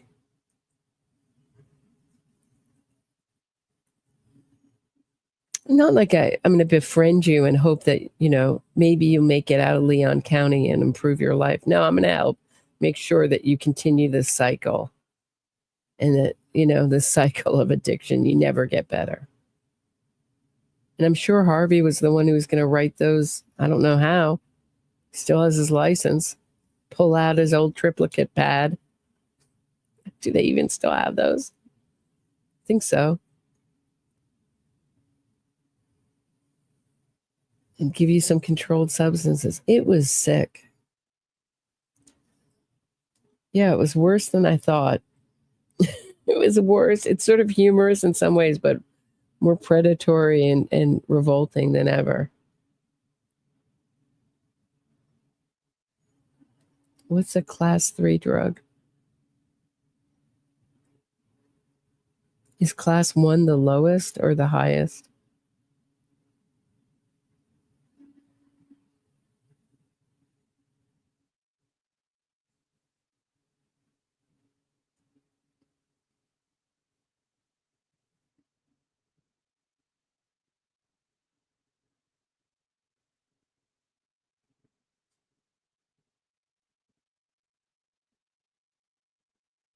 What do I think the most compelling piece of evidence the jury will rely on to convict Donna of conspiracy to commit murder? Or is it's the totality of the evidence? You can't point to one thing. I mean, certainly it's pretty damning when she says to Charlie Adelson, this concerns the two of us, which is a lie, it doesn't just concern the two of them. I think so. This is what this goes to when Donna said to Wendi in a text message, your brother protected you for years. And she did too. When she says, Charlie Adelson is asked, is this about Wendi? Oh, no, no, no, no, no, no, no. It's so over the top. Now you're not guilty. Your lawyer took good care of you. So now, the word now means that something's changed. So before she was guilty, but now she's not guilty. So there's been a change. So in this text message, Donna lets us know what we all knew before, is that Wendi was a part of this conspiracy. So when she says it concerns the two of us, the crime didn't just concern the two of us. There's more involved. It concerned Katie. It concerned Luis Rivera. But who were they blackmailing? The two of us. They weren't going after Wendi. They weren't, right?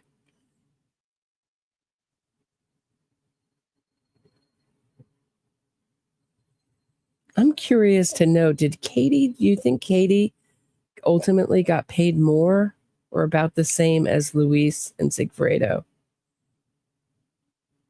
I think it looks like more. It just looks like it was an endless well.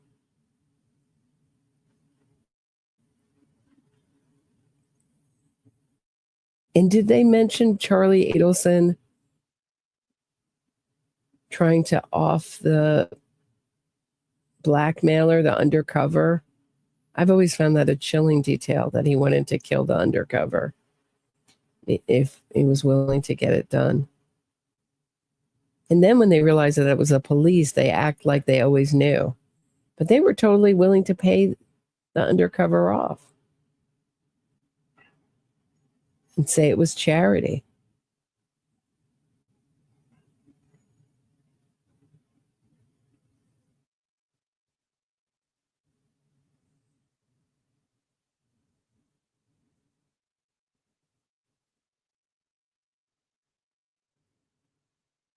Yeah, it was Jennifer Harmon says, well, I thought Donna was super screwed after prosecution opening.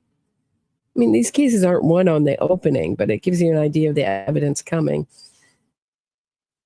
I mean, I think all of Donna's own words, her actions are bad. Her emails, I mean, just the whole. I think Katie's a bad. I think that basically, it's Donna's own actions and her own words, but also the fact that she was paying people in jail. It's all the people who's told on Donna, Luis Rivera, Katie. They're devastating witnesses. Jeffrey Lacasse, Wendi. Those are the four witnesses that come as most important to, I'd say. Let me know what you guys think. Maybe there's something I forgot. It's off the top of my head. Jennifer Harmon says, well, I thought Donna was super screwed after prosecution opening. And now that I've just listened to the defense opening, she's double, triple, quadruple screwed. That was awful. Yeah, Jennifer, go back. I really went off on Jackie Fulford. She's a scary human being in my eyes. She would be someone I would run the other way from in life and stay far, far away from her.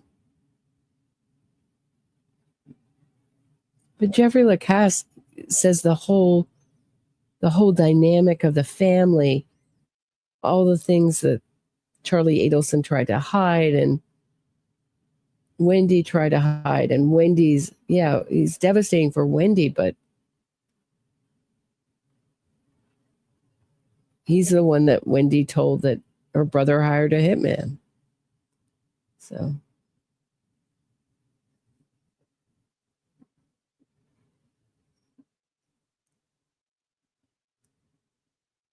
Yeah, I can't stand the way Wendi testifies again. I think she's coming in pretty soon. Usually she's in the first or second day. But we may not get to her today. Wendi is having an anonymous. I don't think she would flee. Have an anonymous person buy her one-way ticket to Vietnam. She's a lawyer. I think she feels like, although she was telling her friend Sarah Youssef that she was going to spend the rest of her life in prison after the murder of Dan Markel. And I correctly summed up that Sarah Youssef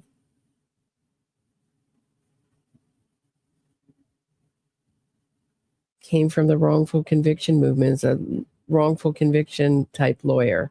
So she tries to get out guilty people on the regular. So her mind is with the offenders, her heart is with the offenders. And it wasn't until seeing Phil Markel's victim impact statement did she, and spending a little time away from people like Chesa Boudin, the Weather Underground terrorist son, DA, who had to resign from San Francisco being a DA for being so pro-criminal. She spent a little time away from that group, did she? I don't know what made her turn on Wendi exactly. But I don't believe for a minute that she didn't understand that that was an admission. I think she just held on to it. And she didn't want Wendi to go to prison because she didn't believe anyone should go to prison at that time. That's what I think. Yeah, she's in San Francisco. She worked for Chesa Boudin. I did a whole episode when those things came out. The few comments and the emails between her and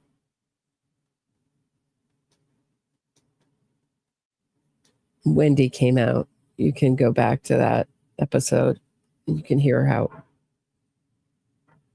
this is before we knew the real details that what Wendi was saying. That was all redacted from the public. That Wendi was saying, I'm going to spend the rest of my life in prison.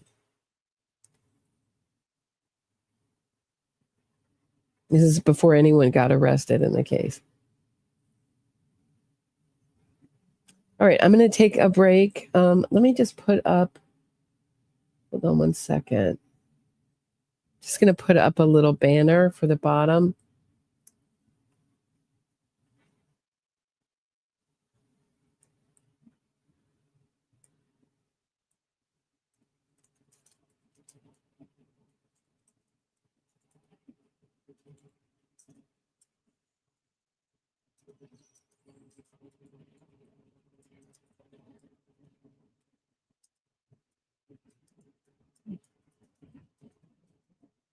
Did Judge Everett, I'm sorry, I was so taken back by Judge Everett telling Donna Adelson not to manipulate the jury that I did not hear when they're coming back.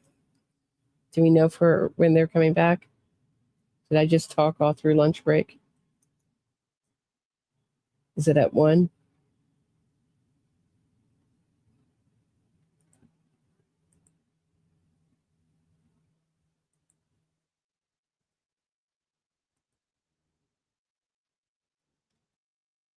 Okay, we'll be back at 1:15. Okay, I'll see you all at 1:15.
Okay, do you guys want to hear Donna's script that they put up?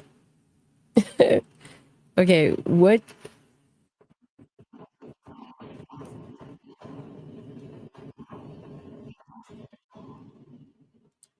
Hold on one second.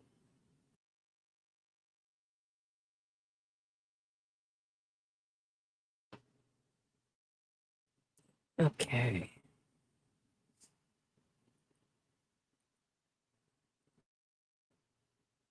It's really hard to read, so I'm going to just try to read what I can of it. It's oh darn, I just lost it. Hold on one second.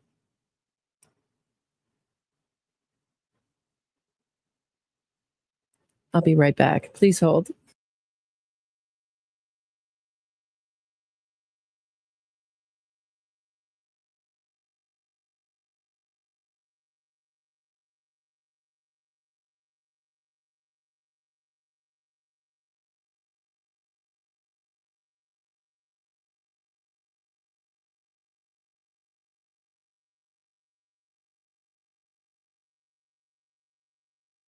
Okay, here it is. Question: why did you speak to her? I know I had information about Kay from the many times I had been with her in jail. Question: what did you tell her? I apprehended her, told her I had some information about Kay, and did she want to hear it? She said yes. This is Donna's terrible script writing. I told her that Kay said she told Charlie on the night of the murder that some friends of hers went to Tallahassee and Kay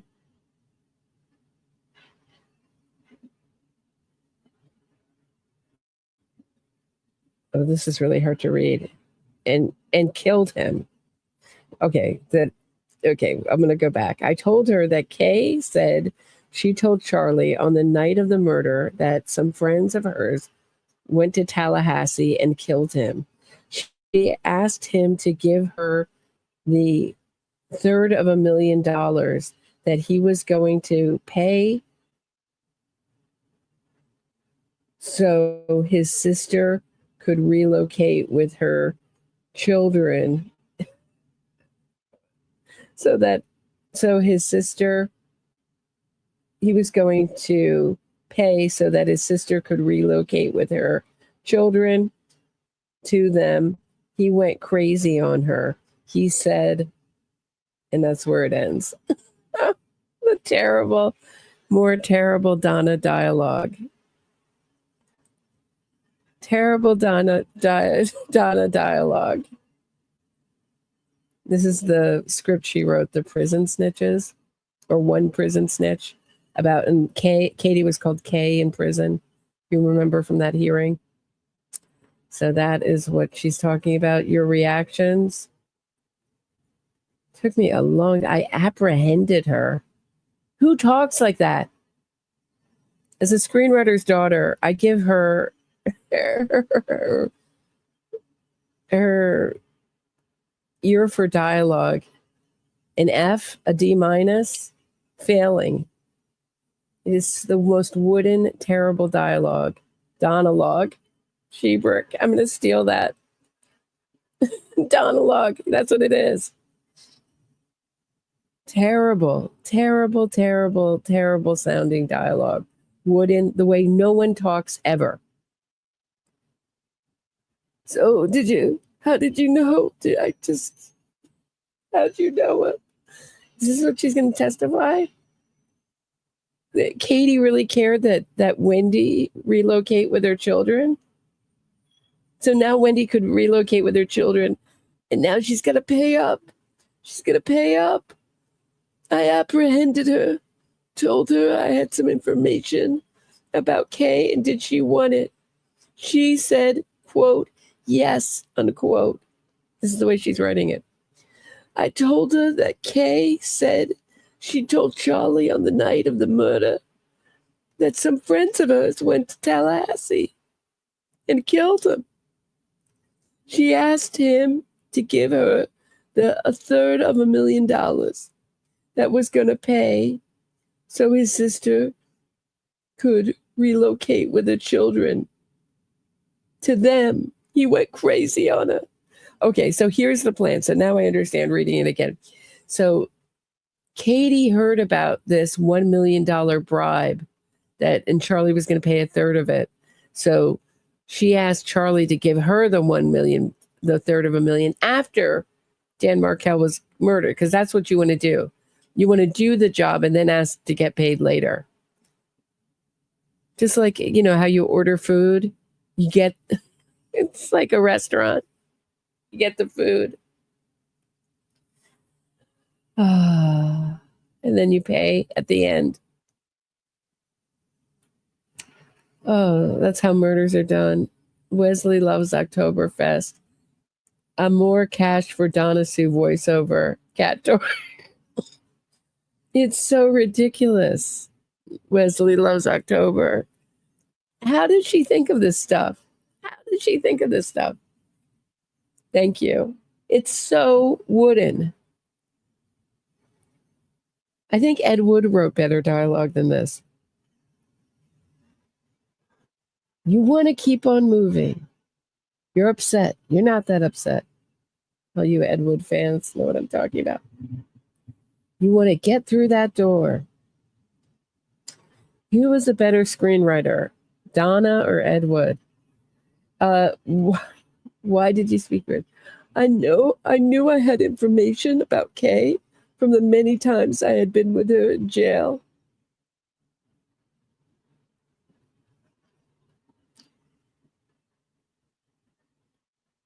What did you tell her? I apprehended her.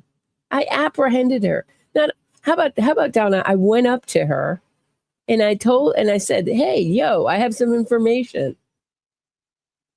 I apprehended her. It took me years to figure out what that word was. Apprehended her. She wants these jailhouse ninjas to say, I apprehended her. That's going to come smoothly off their tongue.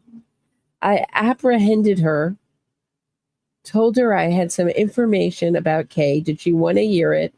She said yes. Kay? She didn't say Kay who? She didn't say, Kay, I never want to hear about that snitch who set up our family ever again.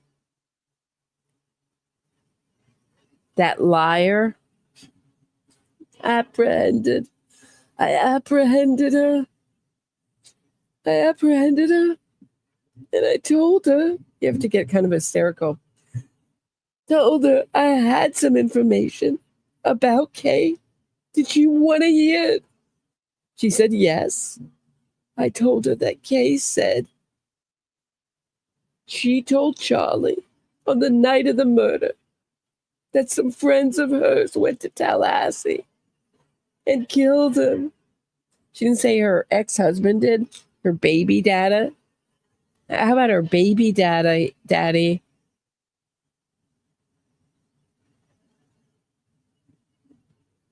It's some friends of hers.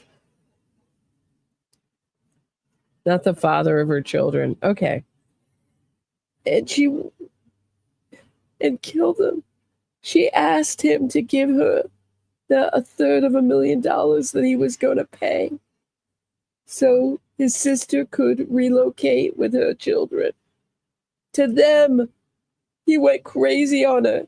He said, I want to know, I'm so sad that Charlie's dialogue gets cut off. Yeah, I thought she was paying. Clearly, I was wrong in my speculation. She was paying in packages. She was paying nothing. I should have known that Donna was paying nothing.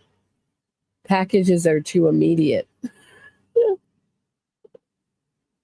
I thought maybe she was like, maybe she could have been getting them sweet on her by giving them commissary. But really, she was offering veneers. How much do veneers cost? Should I look it up? Hold on. How much do veneers full set set cost in Tallahassee, Florida? Question mark.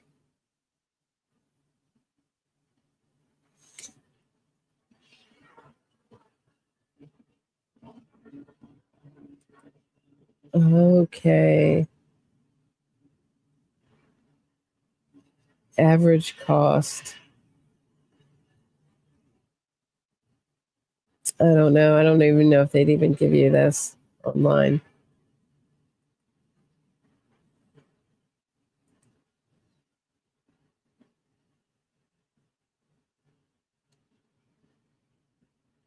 Okay, so they're like $900 to $2,500 per tooth for porcelain veneers, $400 to $1,500 per tooth for composite resin veneers. In a comprehensive smile makeover involving multiple veneers can be $4,000 to $20,000. Okay, thank you. Thank you, Internet.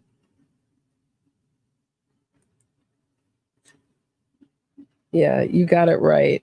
You got it right, MM07. You got it right.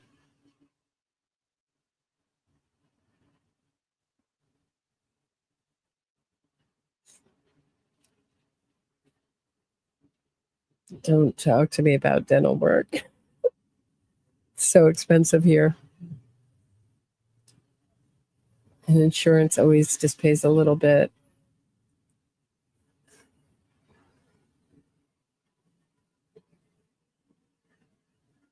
All right. That's all I had to say. I just went back and looked at the opening statement. That's Donna's script. I'll see you. We're going to be going in about 3 minutes.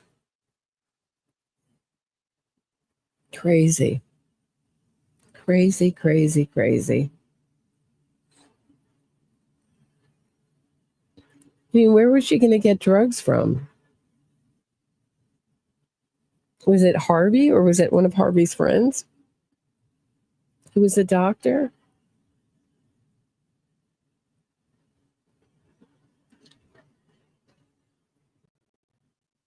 Or was it from her personal supply of Xanax in Florida? Or did they have a whole host, a whole drug cabinet in Florida that she was going to give them?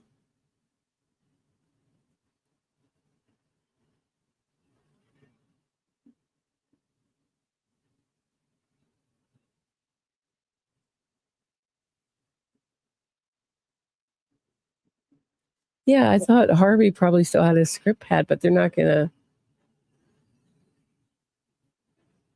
I don't know. I guess if she gets off from this crime, then Harvey and she would be on their way to Vietnam before they could catch any flack for distributing narcotics.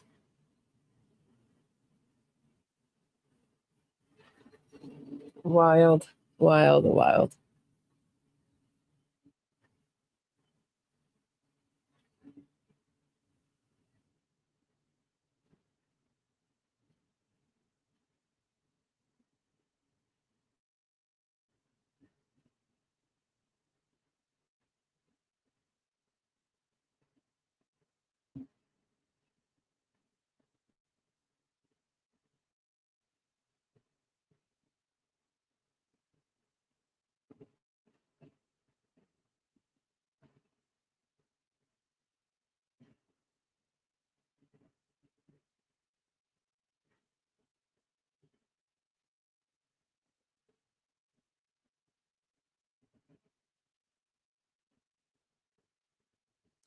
Oh, Pat Sanford is up next. Thanks, Raven.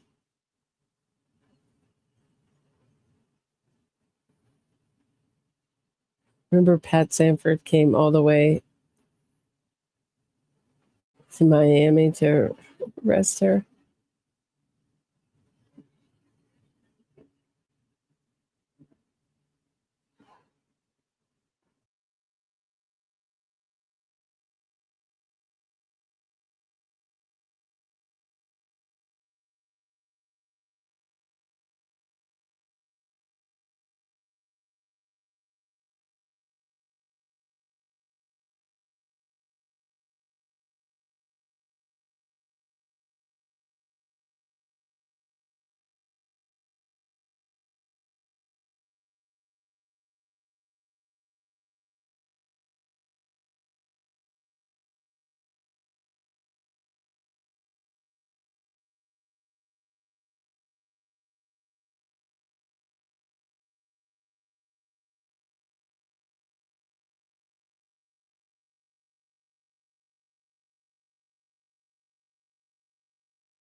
How does dental work in Canada? Is that part of the plan, dental work?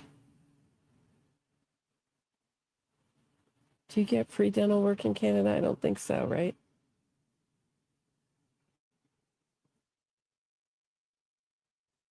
Good afternoon, Michael.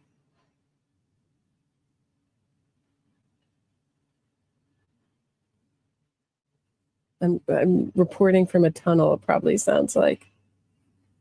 Like I said, I got the windows open in New York City. Fans going. It's my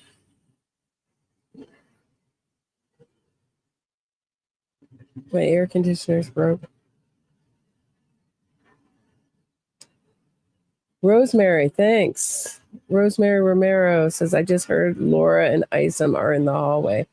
Thanks for the tip.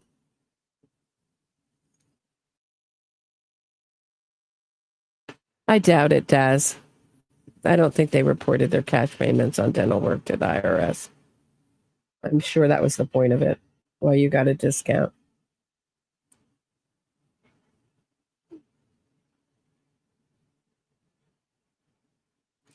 Do you see Wendi, Rose? Looks like Wendi might be testifying soon. Yeah, she's usually up front. They're moving right along. If not today, tomorrow.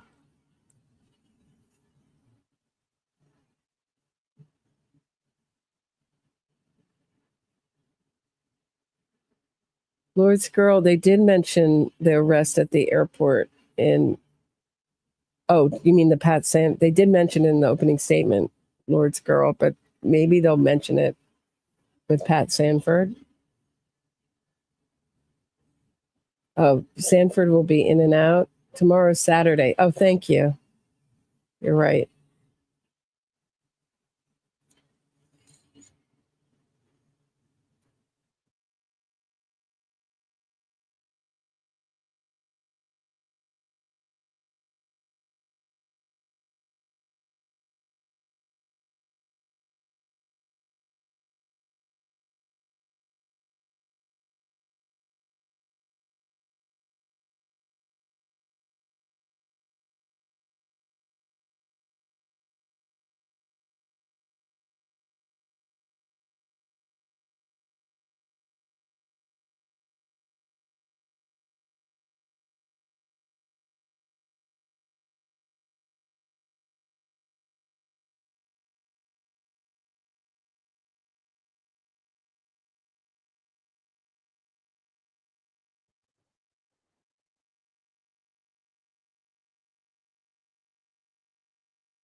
That's fine. Go ahead. To break the defense advised, they've got some objections to my exhibit that I intend to introduce with this next witness, which is Exhibit 64, an email exhibit, composite, and I haven't had time to look at all the ones they're objecting to, but I know the first one is marked as State's Exhibit 64A. Yeah, Coach. Okay. This is an email initially from Donna Adelson to Wendi Adelson, and when you replied March 28, 2011, it includes content in paragraph 3, which is a discussion of Dan and his parents attempting to spend time with the kids and how annoying that is to Mrs. Adelson. You can read what it says. Defense is objecting to that item. On relevance grounds, relevance is that Mrs. Adelson hated the victim and that hatred extended to his parents as well. Ms. Fulford? This is while they're still together, Judge. This is 2011. It has nothing to do with Danny. It was a derogatory comment made by my client regarding Danny's parents. Wendi made comments and Mrs. Adelson made comments, and they're not relevant to this case. This is while Danny and Wendi are still together. As to whether your client had any animus towards the deceased, is there a time period where it has to be within the divorce? It's not animus towards the deceased. I'm talking about the comments towards his parents.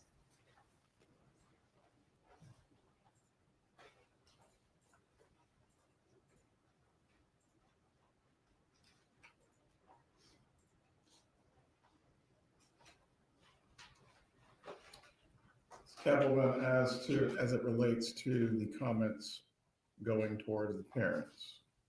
I think it's relevant, Judge. Goes toward motive. She did not want these children to be with the father and with the father's family. She wanted them with her and her family. And that's what happened. That's not what this email says. Right. That's not what the email said. It's not a confession to murder.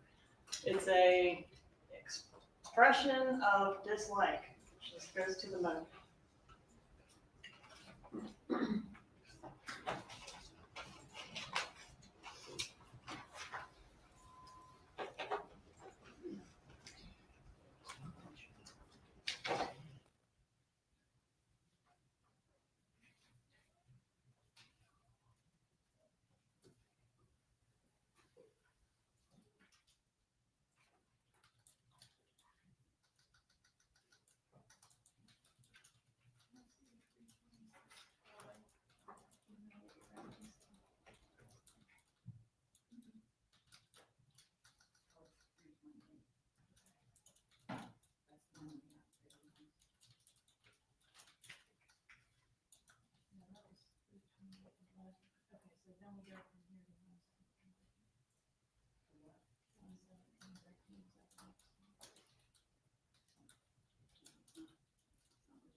All right. Much of this email does lack relevance or probative value for the jury.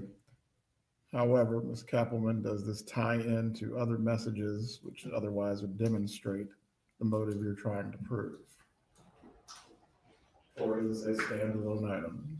I mean, there are other emails that express similar sentiments. I don't think they're specifically tied to the visit that's referenced in that particular email. Are you arguing then that the defendant had a consistent animus towards the deceased? Oh, yes. Very well.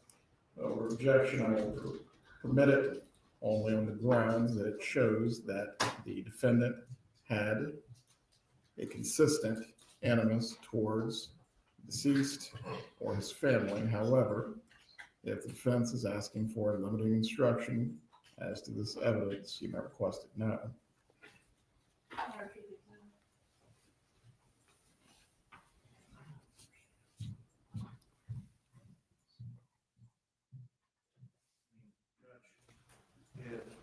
We're asking, yes, we would ask for limiting instruction. This is not directed towards Danny Markel. I mean, if you take a look at it, Mrs. Adelson is complaining that Danny and Wendi have to schlep the boys down to see his parents instead of them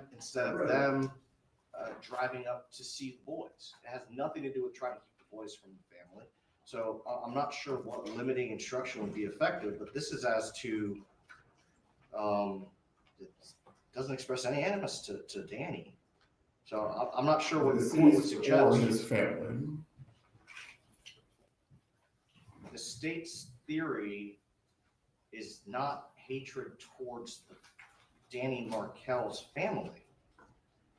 And so I'm Ms. Kaplan, confused. as to the state's theory, please clarify this issue. State's theory includes that Mrs. Adelson hated all things Dan Markel, and all things Dan Markel needed to be erased from these children's lives, including the grandparents. Now, I know Your Honor has precluded me from mentioning visitation with the grandparents and things like that, but obviously that's always been a part of the state's theory. I understand that I'm limited from including that, but it is important to show that this animus existed as far back as 3/28/11. And this is the first item in the exhibit because it goes back the furthest in time. I think it's important. We're not going to be wasting a lot of time on this back and forth. This is the point of pretrial motions. On this point, as it relates to the state's theory of the case, that the defendant had animus towards the deceased or his family, it will be permitted on those grounds. If the defense is asking in some way for a limiting instruction to be given, please request it now. Yes, Your Honor. What is the limiting instruction that is requested?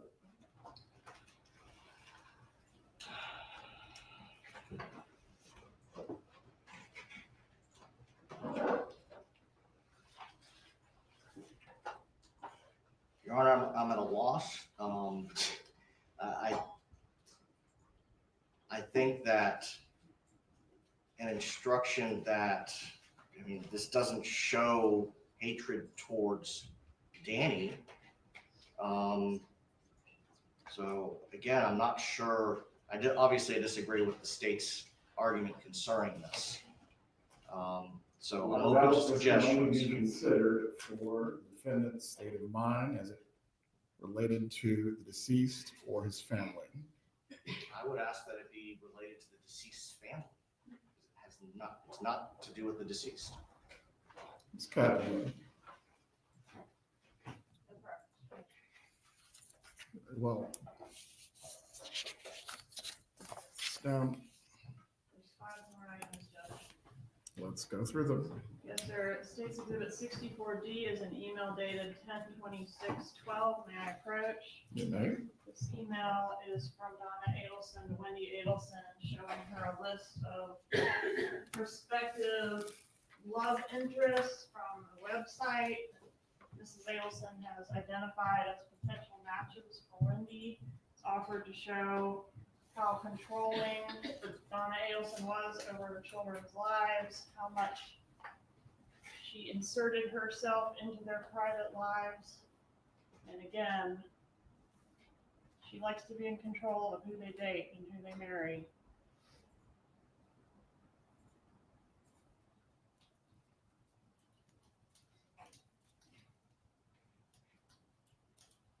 Response.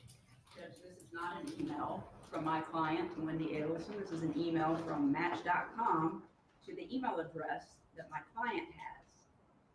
It doesn't say anything, the copy I have at least, doesn't say anything at all about Wendi Adelson. Okay, I'll replace it with a copy that shows the email heading on the top, Judge. It's my fault. And this was her forwarding this or actually including some sort of message? She forwards it.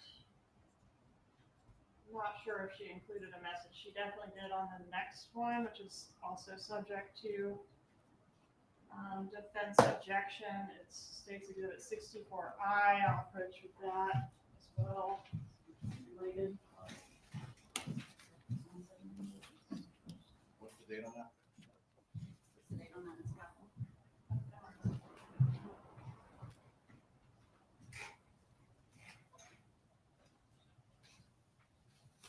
1/17/13 today on Exhibit 64I.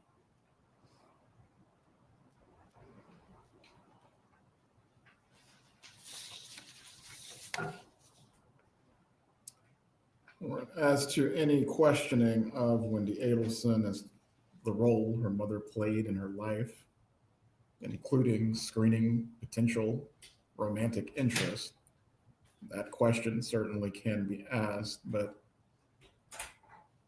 as to an exception to hearsay, what is being offered concerning this? The relevance of it, or Yeah. the exception to hearsay is Well, it's that's a statement of a both. party. Relevance is that Mrs. Adelson was very controlling and micromanaging in her children's lives, particularly in their love lives, which directly relates to the motive to this offense. Right. Eliminated Mr. Markel. You get the idea. I just can't understand how this would be material to this case in any way, anything that the state has to prove. That, you know, it's not, we just want to bash her reputation or what she did. They got to prove criminal offenses against her. How does her being on Match.com while she's living with her daughter have anything to do with something the state has to prove here? Nothing. I believe this once again goes to the issue of motive. I understand the defense's position that you disagree. As to this motion, or excuse me, as to this item, this is you said 64I. 64D and I, Your Honor. Right. As to whether the defendant in any way possessed a motive concerning Wendi Adelson, or excuse me, as it related to the deceased in controlling who Wendi Adelson may have sought as a romantic interest. Ms. Kappelman, do you have other evidence that's going to tie that to this particular item? I do have other evidence that Mrs. Adelson, she's on the wire speaking about Wendy's love life and her current love interest and who she wants her to date and discussing with Charlie Adelson, wanting Charlie to intervene with Wendi and encourage her to date a certain person. So I do think it is a theme that reemerges with other evidence. Well, as the state of mind and motive, I will permit this evidence to be given over objection. However, as to the foundations for these things, Ms. Kappelman, they'll have to be laid through the appropriate witnesses. All of these items came from a search warrant executed on Wendi Adelson's Google account. The next item, Judge, is just a moment to locate this.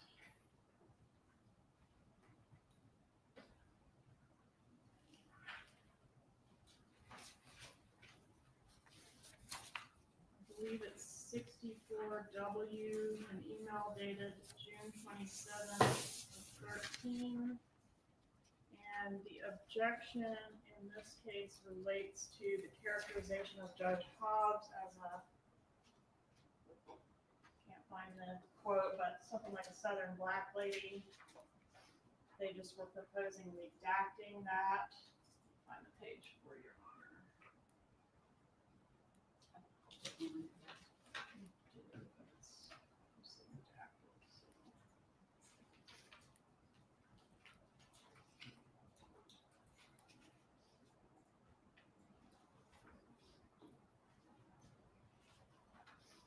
Page 2 of that email. I'll give you 1 and 2. Second page, 2/3 of the way down in the second paragraph, mention of Judge Hobbs.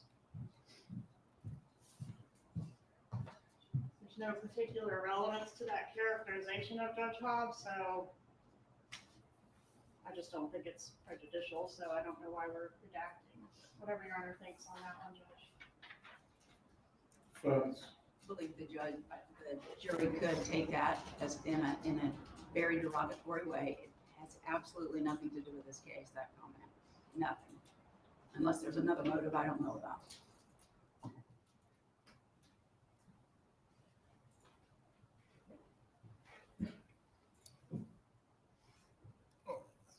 if in some way, since we do have two jurors of African American descent that would otherwise impute on the defendant a negative character trait, I will permit the redaction for that reason. Beyond that, the item will be admitted. Next judge is an email dated April 7th, 2015.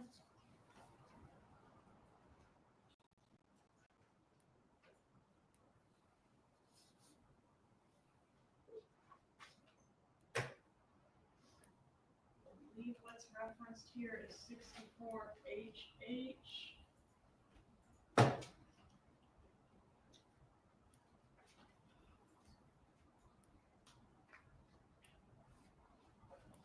Yes, sir. May I approach? You may.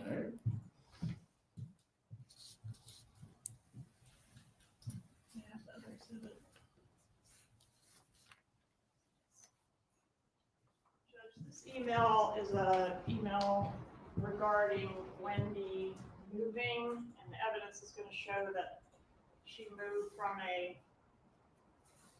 more secure location to a less secure location. So the relevance is sort of going to have to be developed as the trial goes on. But the idea is that there was no fear for Wendi's safety. What's the date? That email is dated. 7/15, I believe, is the last date you changed. Thank you. If you have to start the foundation with one witness but enter at a later point, that is certainly appropriate. What is the objection? Well, Judge, I have a question. The email that I'm looking at that was provided to us on July the 15th, 2014 is to Jeff Lacoste from Wendi Adelson. I believe these are from David Trafton at MiamiRealEstate.com. That's not what we're given. May I show the exhibit to the defense? Please do.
Email that we've been handed is April 7th, 2015, 4:42 p.m.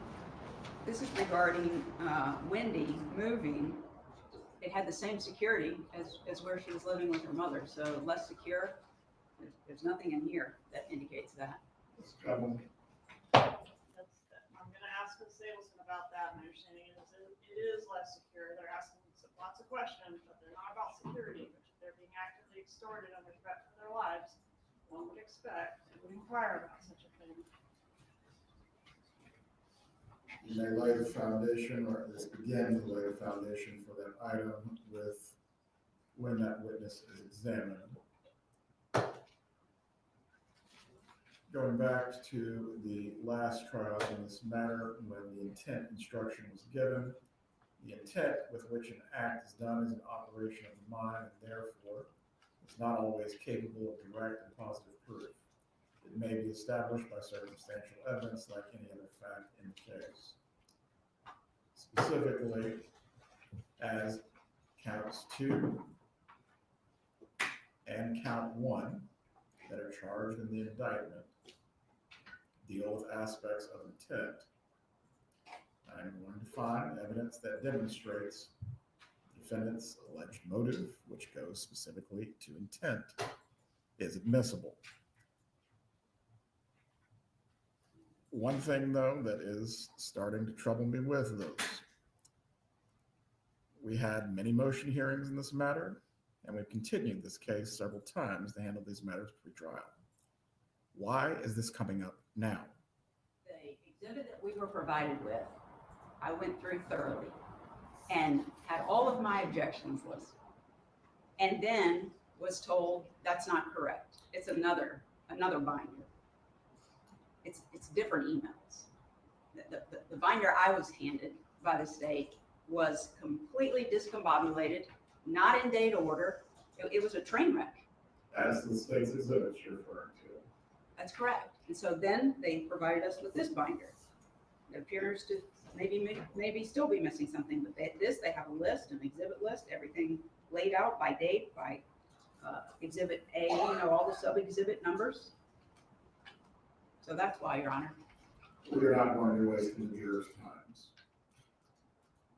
At this point, we're 30 minutes behind where we should have been. Are there any other matters that need to be addressed? There's one more that I asked for, Judge. It's dated April the 20th of 2016. And it's an email about whether one of the children is sad. 64II, Judge, is an email specifically in which the defendant is claiming that the child cannot be sad about the death of his father. Extremely relevant.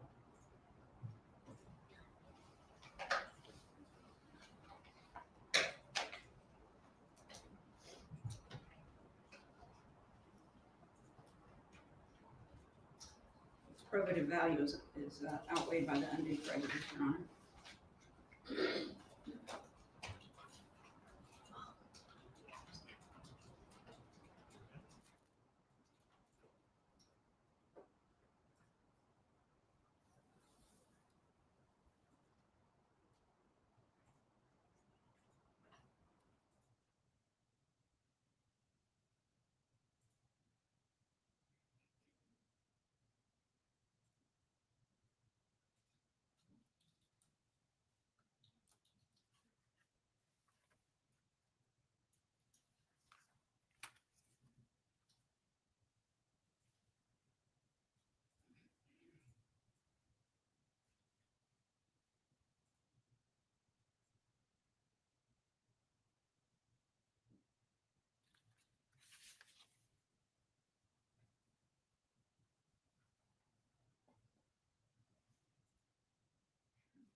Compliment again, the purpose this is being offered for is going to motive or state of mind. What is the undue prejudice that the defense is arguing concerning this particular email? The undue prejudice is what the state is arguing, and they're going to argue to the jury, is that this email says that Donna Adelson said he could not be sad about his father. What she's describing is her time with the child, and she hasn't seen him sad. And it's 2 years after, unfortunately, Mr. Markel was killed. Ms. Kettleman, if you wish to proffer the testimony from the witness on this, I'll allow you to do so at the presence of the jury, but this one is seeming a bit attenuated. Mrs. Adelson. In commenting on how the child is said. Sure, Judge, but it relates back to the motive in thinking that it wouldn't harm the children. It was going to be good for the children to get rid of their father. Children have no memory prior to this young age that the father was killed. think it goes to motive, Judge. That I'll allow you to set up your foundation within parts if you need to do so. I'll revisit whether this item can be admitted at that point. Sir, there's one item that I've added today in light of the opening statement regarding Mrs. Adelson's use of the Skype to facilitate visitation with the father, stated December 18th, 2013. It has been previously provided. It's now marked as State's Exhibit AA.1. While the defense is looking that over, I also have a stipulation of the parties may I approach. Right. This will be the first thing. I'd like to have your honor read this to the jury as soon as they come back in.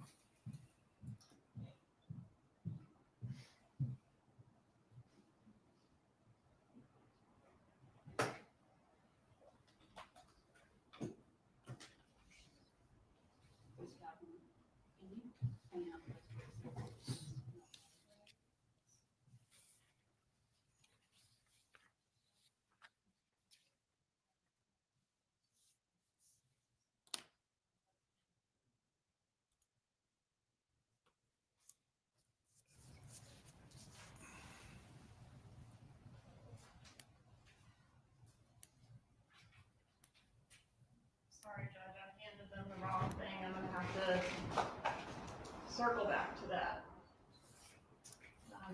With that, stipulation, we're ready. No other issues. Right, as to 64, I believe D and I did rule over motion that these can be admitted with a proper foundation. As to I believe that's the item that the state is going to, 64 I should say, that's the item the state is going to attempt to lay the foundation for as it relates to motive in this matter. Yes, sir, I found the relevant portion. It reads from Donna to Wendi here. I'm sorry, from Wendi to Donna. Dear Mom and Dad, here's the phone/Skype plan for the holidays. And she's forwarding a Skype plan from Dan Markel. Please help me do this. It means less stress for me if we just follow it.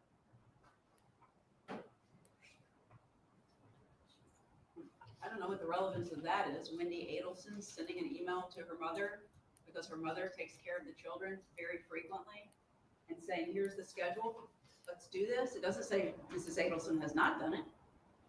I think it suggests that Mrs. Adelson has not done it, or at least that there's been issues and problems with Skype and facilitating Skype is satisfactory to Mr. Markel. So I would ask to admit it based on the statements made in opening statement by the defense.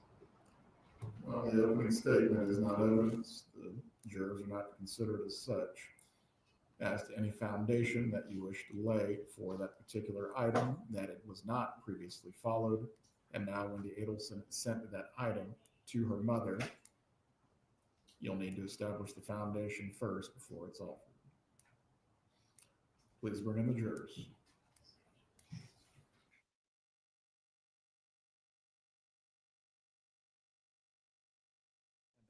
Are offered, the limited instruction will be given. Thank you, Your Honor.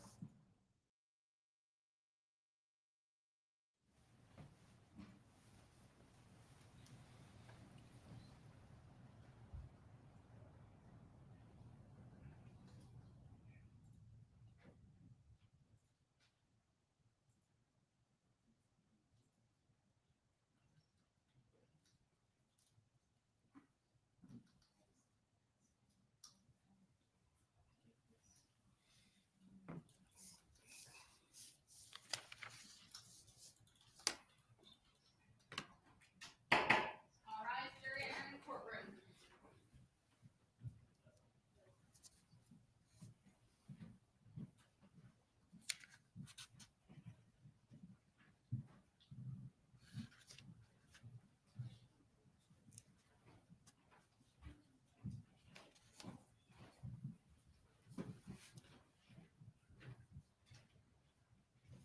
Everyone can be seated. Members of the jury, I trust you had a restful lunch break.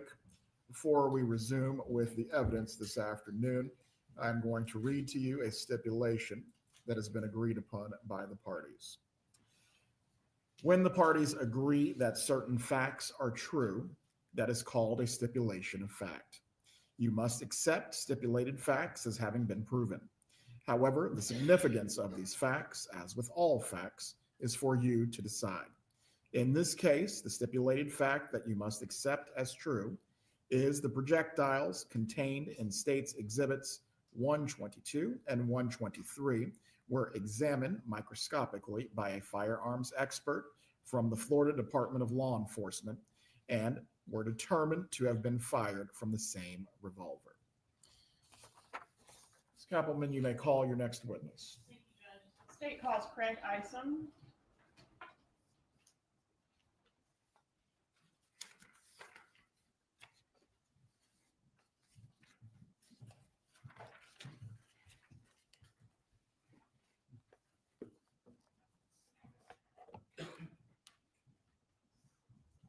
Please raise your right hand, sir. Do you swear or affirm the testimony you're about to give will be the truth? I do. You may take your seat. Please speak loudly and clearly for the jurors.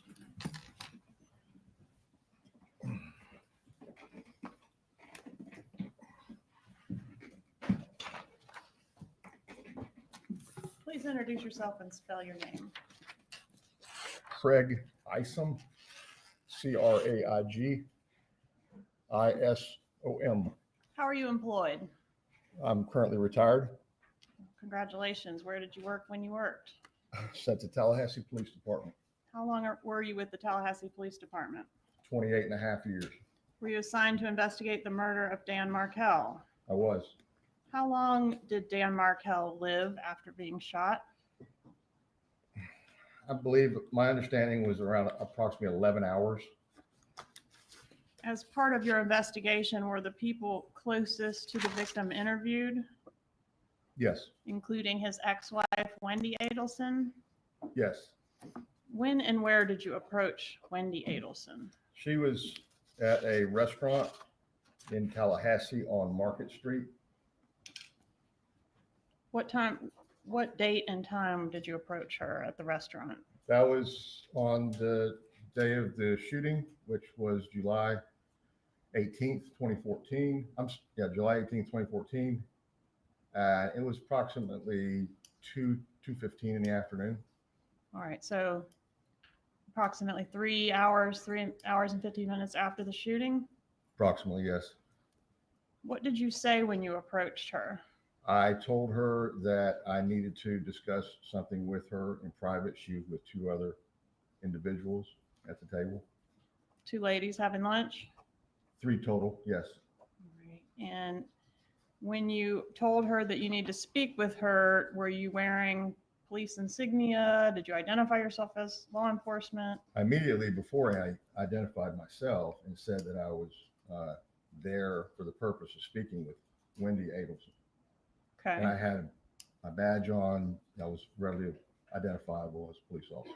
All right. And did you reassure her that she wasn't in any trouble? Did you? Yes, I got her to step away from the table she was eating at, approximately 10, 15 feet out of earshot of the other two individuals that were sitting at the table. And I told her that I needed to discuss with her something that happened with her ex-husband and that her children were not involved. I reassured her because the children had already been checked on. They were still at the daycare and they were fine. As part of this approach of Wendi Adelson, were there any handcuffs involved? No, Any Miranda rights read? no, Any use of force at all? no, She was not detained or under arrest? no, At any time, did you tell her she was a suspect in anything? no, Was she a suspect in anything at that moment? no, At any time during your interview, did you do anything that would treat her as a suspect? no. In fact, you told her several times in the interview that she was not a suspect. Isn't that right? I did. Did you ever accuse her of anything? No. Did you provide her with a victim advocate? Yes. Is that something that your office typically does for next of kin when a tragedy has occurred? Yes. Did you allow her to access her phone during the interview? Yes. What did you learn about the victim's relationship with his ex-wife, Wendi Adelson? They had gone through it and were still fighting in a contentious divorce I'm going to show regarding you child custody. with child custody. Including child custody. All right, I'm going to approach with state's demonstrative A. Have you had an opportunity to review this exhibit before today? Yes, What is that exhibit? it's all of the filings from the divorce case between Wendi Adelson and Daniel Markel. Starting with the petition for divorce and ending at the time of his death. Is that right? Correct.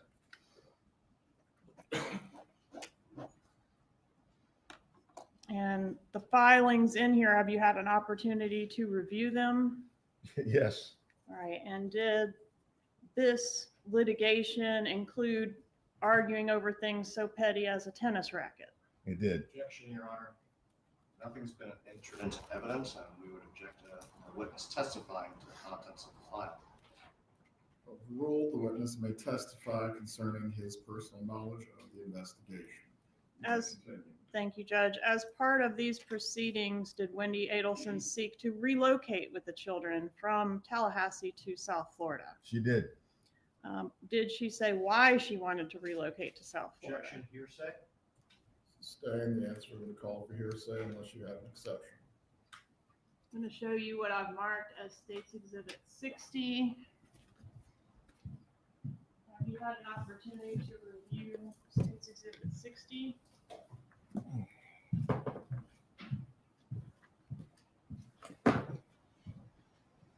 Yes, Are those the portion of the divorce filings contained in State's Demonstrative A that can be directly linked to Donna Adelson?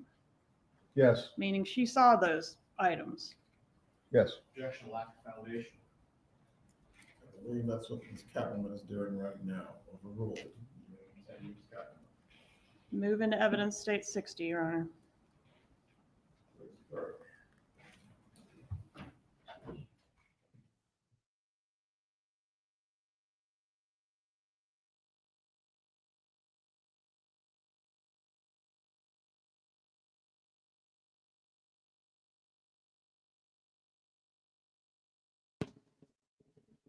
Obviously, the judge is going to say you can keep objecting, but I'm going to keep overruling it. Does this guy know the law at all? Seems desperate.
Please be seated.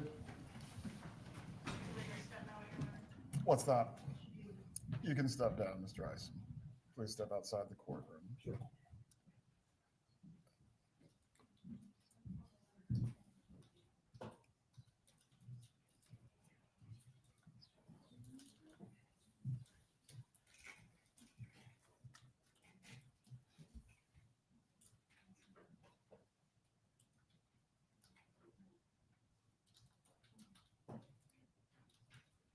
All right. At this point, I'm nearing becoming inclined to send the jurors home for the day, as we are wasting a significant amount of time on matters that were either previously litigated or now are still being challenged for reasons that could have been handled out of court.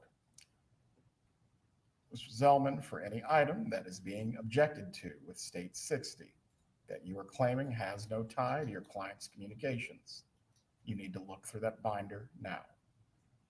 Judge, part of the objection that we're making concerning that is without laying the foundation through a witness with personal knowledge, there is no tie to my client. Anything, and specifically anything post-dissolution, so post July 31st of 2013 that's in here, there's no evidence. I heard this argument previously. Yes. It has been ruled upon. Yes. At this point, if the state has multiple witnesses that the foundation can be laid through, your objection will be noted for the record, but we are going to move on. If you need to look through this binder to match it up with specific communications in which you believe no foundation can be laid, you'll need to take the time. But as far as wasting the jurors' time on this any further today, what else does the defense need to look through concerning these exhibits?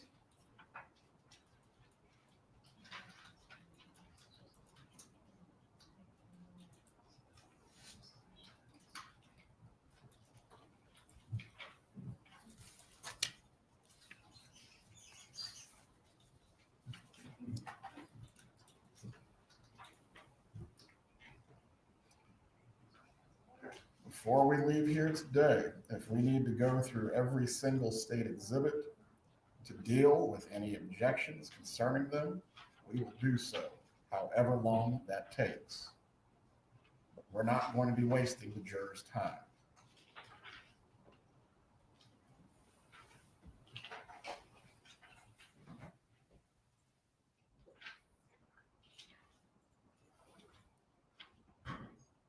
Just a moment.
Subject to our objection concerning establishing the foundation for proving my client's knowledge, we're ready to proceed. Concerning that, Ms. Kappelman, between former Detective Eisen, Wendi Adelson, or any other witnesses, are you going to be establishing the foundation as to the defendant's knowledge or connection through multiple witnesses? May I have a moment, please? Go ahead.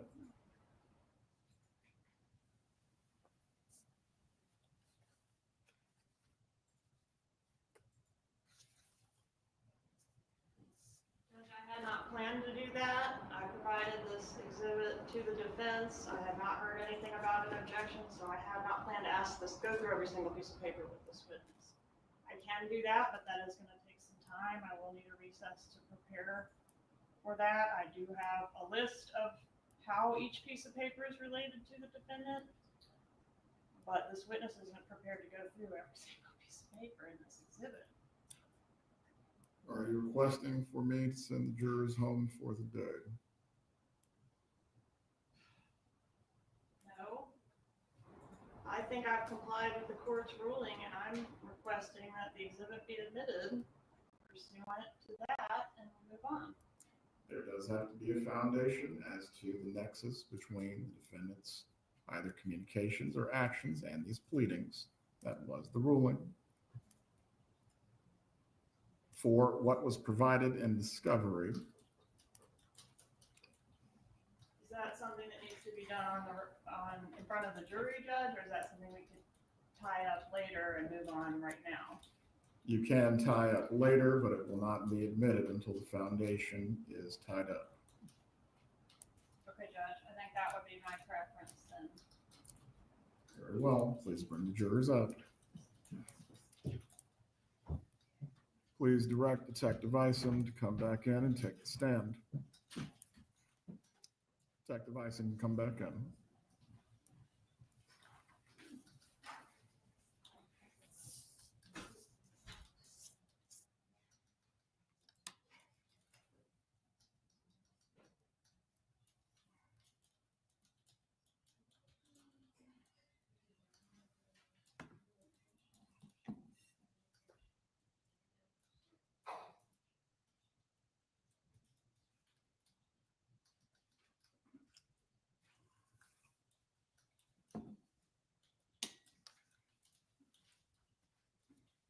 All right, you're entering the courtroom.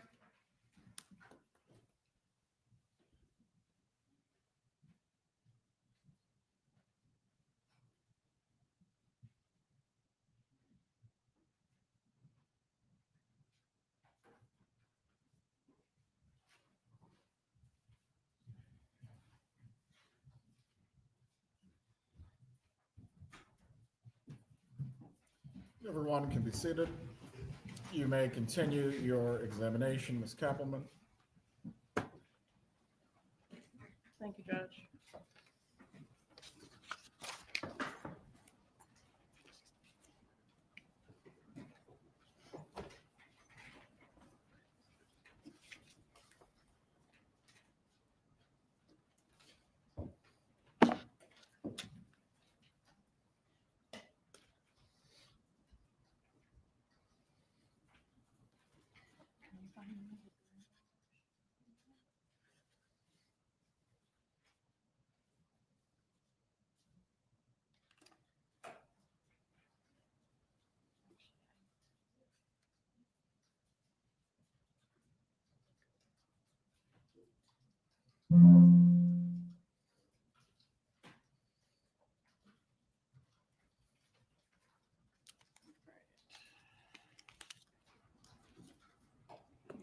I'm going to approach with State's Exhibit 64. Do you recognize State's 54? Yes, How do you recognize it? these are the emails, I believe.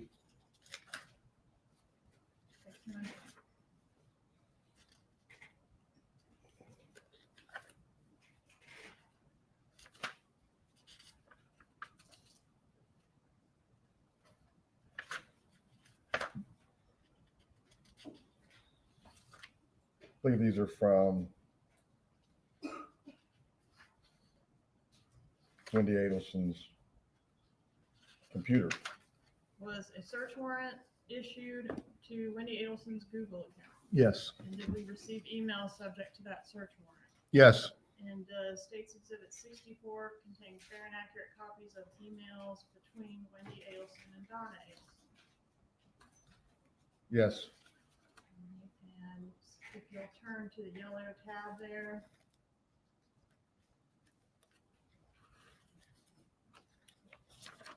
In particular, are you familiar with this email?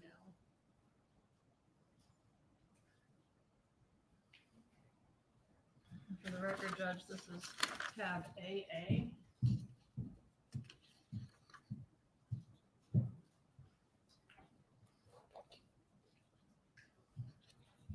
This is. Yes. Is that an email that was sent from Wendi Adelson to Donna Adelson? On the bottom. This is from Donna. Well, okay. It starts out as something from Danny, right? Right. Dan sends this email to Wendi. Okay. And it's what is- CC'd to another individual. Okay. And what does Wendi do with it? She forwarded it to her mother. Okay. And is the content of the email related to what we referred to as the grandma motion? Yes. What is the grandma motion? This is where Dan Markel. What is the objection? First of all, lack of foundation, and it's hearsay at this point. Overruled as to lack of foundation. The investigator may testify as to his personal knowledge of the investigation. Concerning hearsay, Ms. Katherine.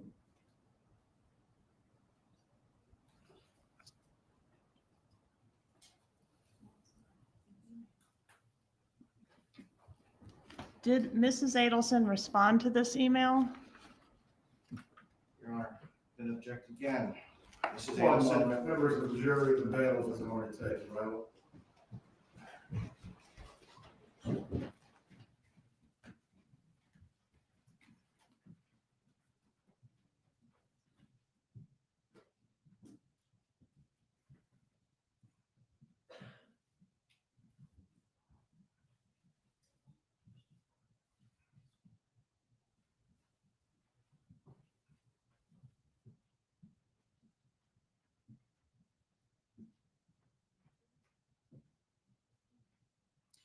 Investigator Eisen, if you could step down, please, sir.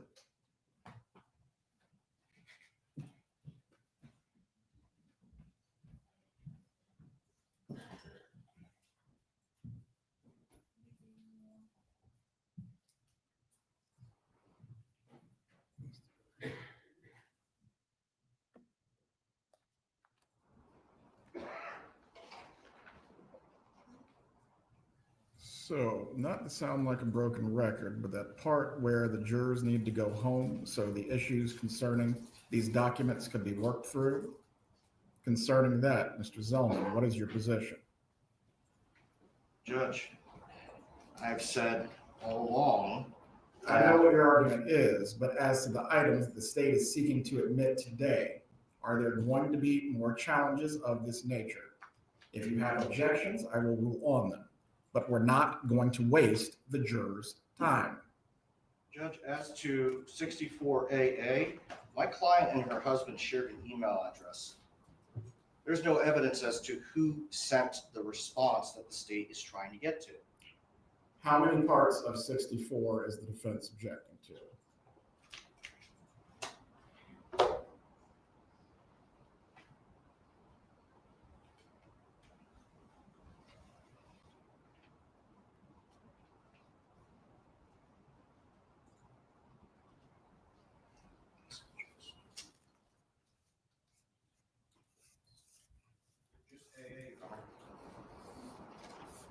Cavalry, concerning AA, does the foundation need to be laid amongst multiple witnesses, or is Detective Eisen capable of doing this? As far as to whom the email address belonged, that will have to be tied up with Wendi Adelson.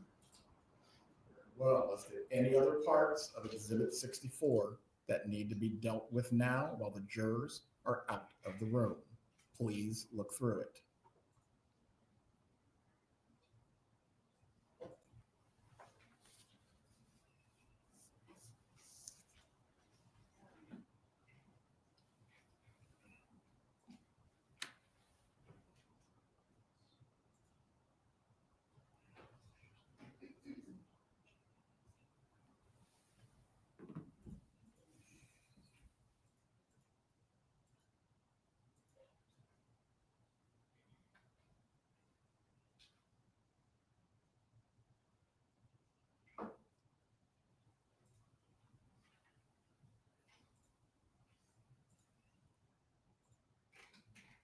Just AA, Your Are there any other exhibits that pertain to Detective Isom that need to be dealt with while the jurors are out of the room?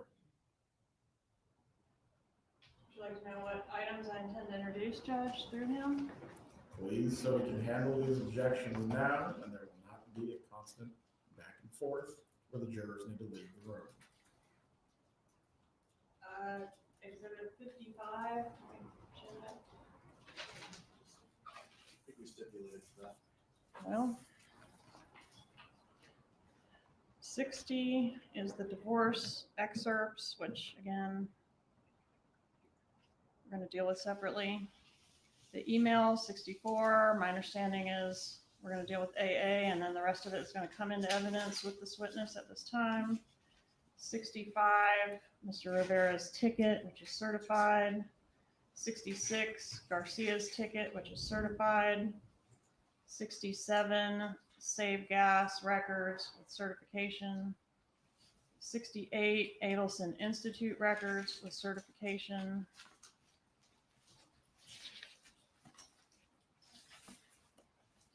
Are there any objections by the defense that need to be handled out of the presence of the jury concerning these items?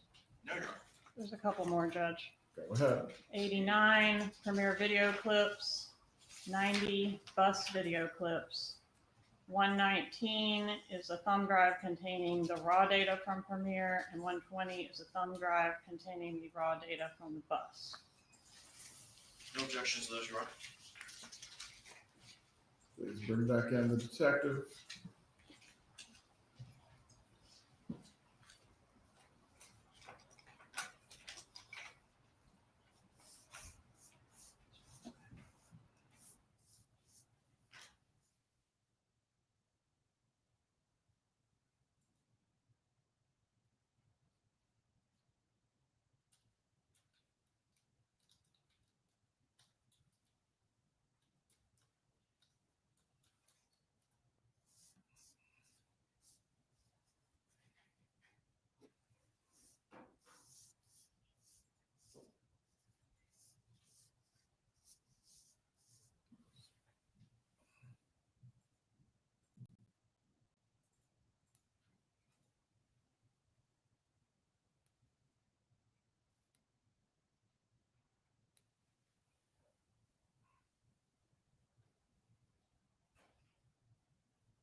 That. As to AA, whichever portion of the foundation you're capable of laying with the detective, you can at least start it with that. As to the rest of it, you can seek to admit it if the foundation can be laid without it, or without any other witnesses.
Please bring back in the jurors.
All right, you're entering the courtroom.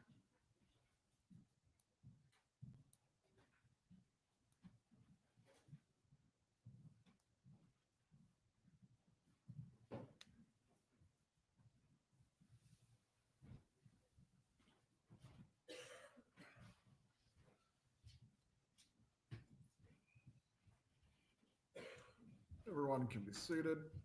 You may continue with your examination of Mr. Isom as it relates to the foundation. Isom, you, I believe, previously indicated that you reviewed the divorce file as part of your investigation, Yes, and that's the court file. yes, All right, and as part of your investigation, did you review the emails that were subject to Wendi Adelson's Google search warrant? yes, And in those emails, was there an email in which the contents of, well, let me ask you first about the motion. Did you review a motion where Dan Markel was seeking to restrict Donna Adelson's access to the children? yes, I did. All right, and that motion was filed with the court. Yes, It was pending at the time of his death. yes, And did you find in the emails any evidence that the contents of that motion were sent to Donna Adelson? yes, And is that tab AA of State's Exhibit 64?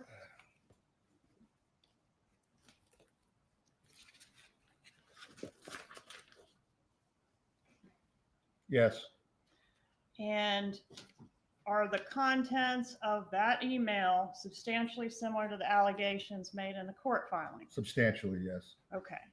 And what is the gist of what it is that Dan Markel is requesting? He does not want Donna Adelson to have unsupervised contact with his children Why not? because of the statements that are made in here and that was shown in the court filing, that the children reflected that grandma says you're stupid, grandma says she hates you. And Judge, Adelson, please do not read from any document that has not been admitted. at this time, Judge, I would ask to admit State's Exhibit 64. All parts or just the part that does not include AA? Subject to tying up AA, I would seek to admit the whole thing. States 64, any objection? Just the objection previously made, Your Honor. Concerning States 64, it will be admitted except for Part AA and any later foundation that needs to be addressed. Did, in your review of these emails contained in State's Exhibit 64, the defendant, Donna Adelson, use any strong language against Dan Markel? Yes, Did she call him any names? yes, I would ask you to review State's Exhibit 64, tab DD.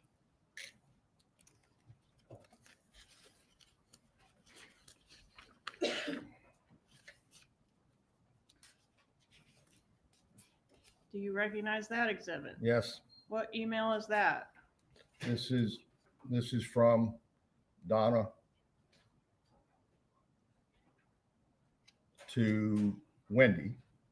And does she call Dan any names in that email? She calls him Elvis. How about asshole? I know it's in here. Take your time.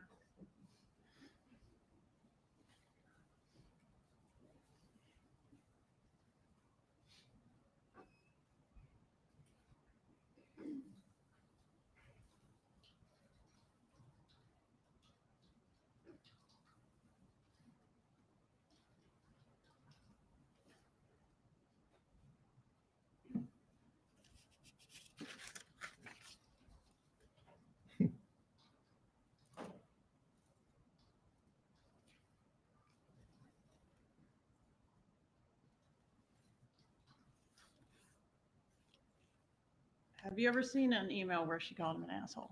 I've seen an email, but I don't see it here.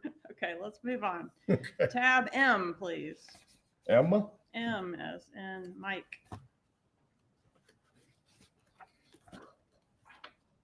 M.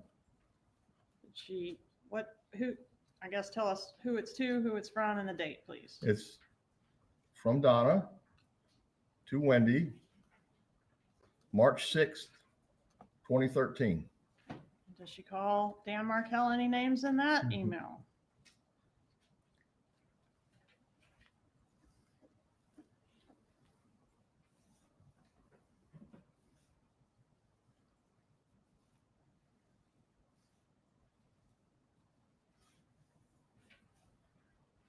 Yes, she does. What names does she call him? In this Name. in this particular email, after the first paragraph, it says that she calls him a major fucker. Please refer to tab Q, a May 3rd of 13 email. Yes, Does that email, is it from Donna to Wendi? it is.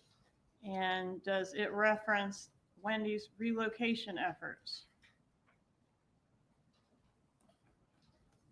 Yes, Does it indicate that Wendy's relocation efforts are extremely important to Donna Adelson? yes, Please reference tab V as in Victor, a June 25th email. Are you familiar with the court filing in which relocation was denied? yes. Do you know on which date relocation was denied? June 20th, 2013.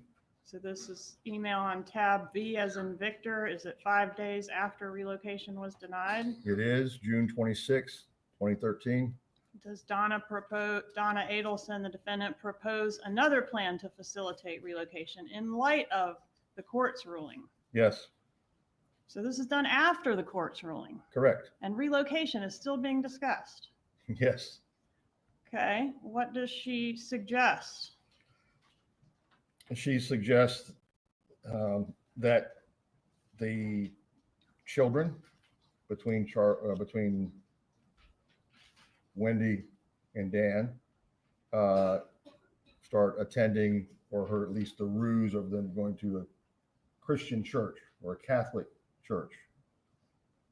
And to take pictures of it and send it to Dan Markel, right? Yes, To strong arm him into agreeing to the relocation, right? correct. Coercion. Did Donna Adelson, the defendant in this case, suggest a bribe to Dan Markel to cause him to allow these kids to be moved to South Florida? Yes. Draw your attention to tab W. What is the proposal in reference to this bribe? $1 million. $1 million. Yes. Okay.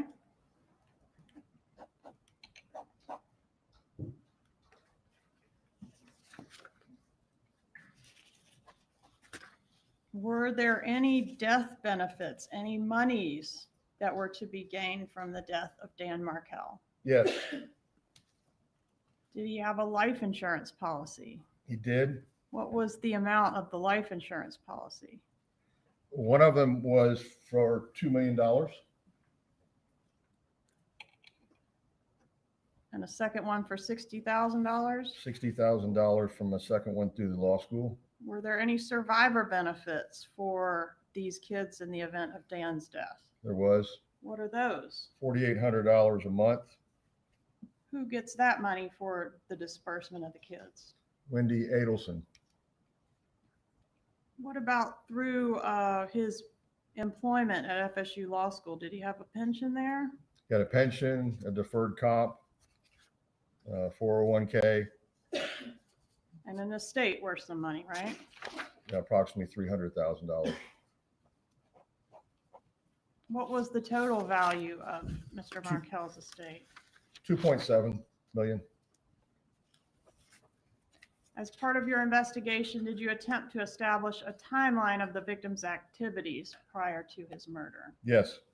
What did he do that day? At 8:50 a.m., he dropped off his children at the preschool daycare on West Tharp Street. From there, he proceeded to go back across town to Premier Fitness Gym off of Village Square Boulevard.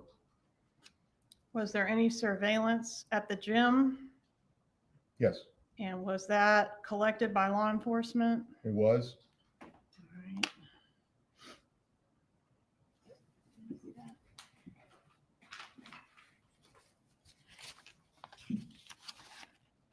Judge, at this time, I'd ask to move into evidence, State's Exhibit 119, a thumb drive containing the surveillance collected from Premier Gym.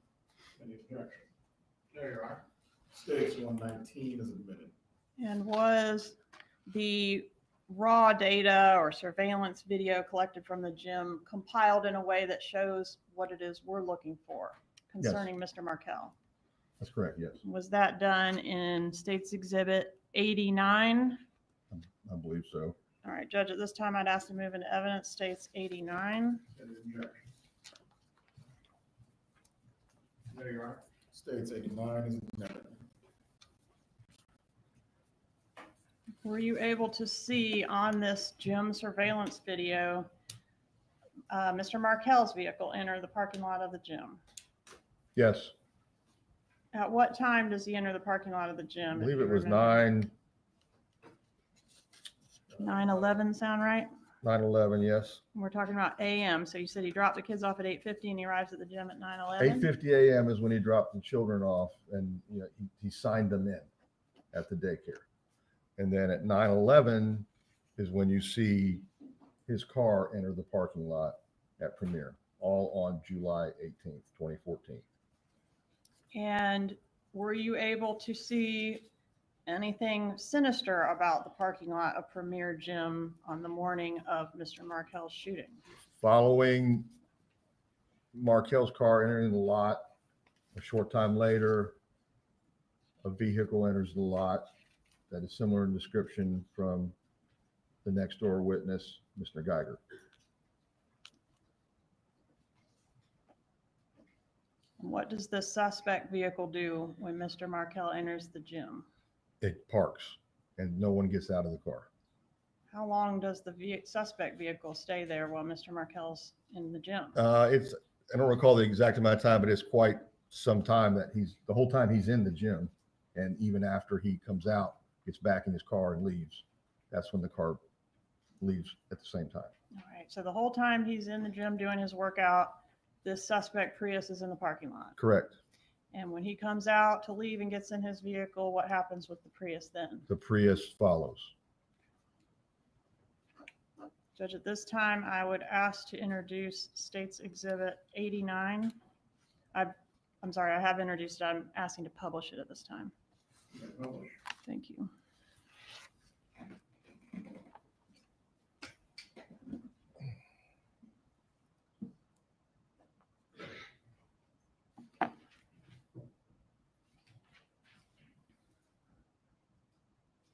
Is this black vehicle Mr. Markel's vehicle? Yes, it's a black Honda four-door.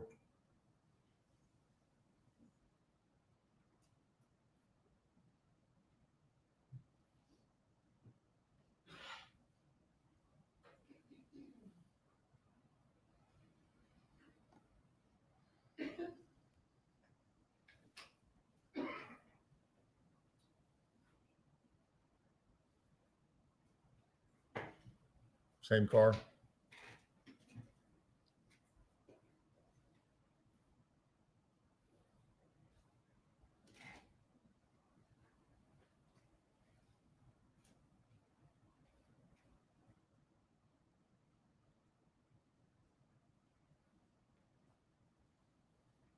And that's Mr. Markel parking right there behind the flagpole. That's correct.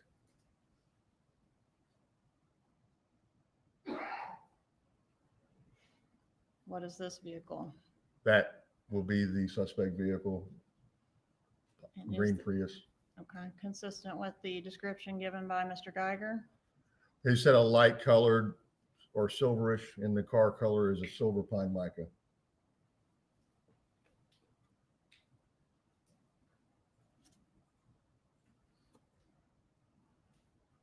Who's that in the blue circle? That's Mr. Markel exiting his vehicle.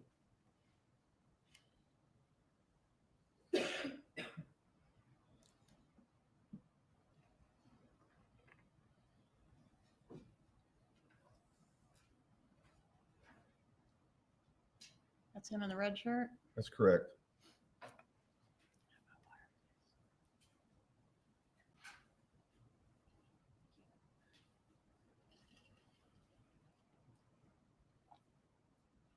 It's Mr. Markel entering Premier's main doors.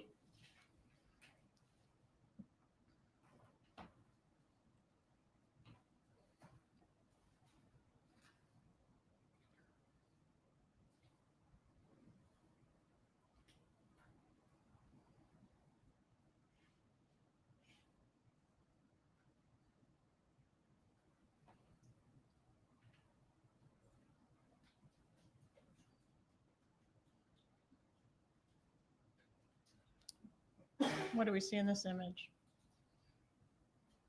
I'm sorry.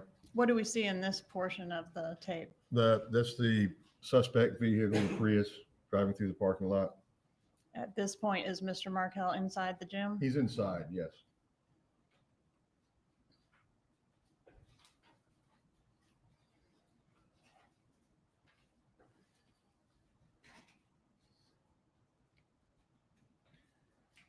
This is still in the front section where the car went from right to left.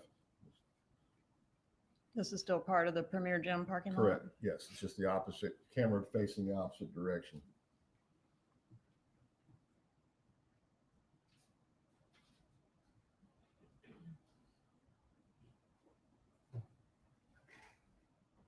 And it's the car reversing course coming back towards the front doors.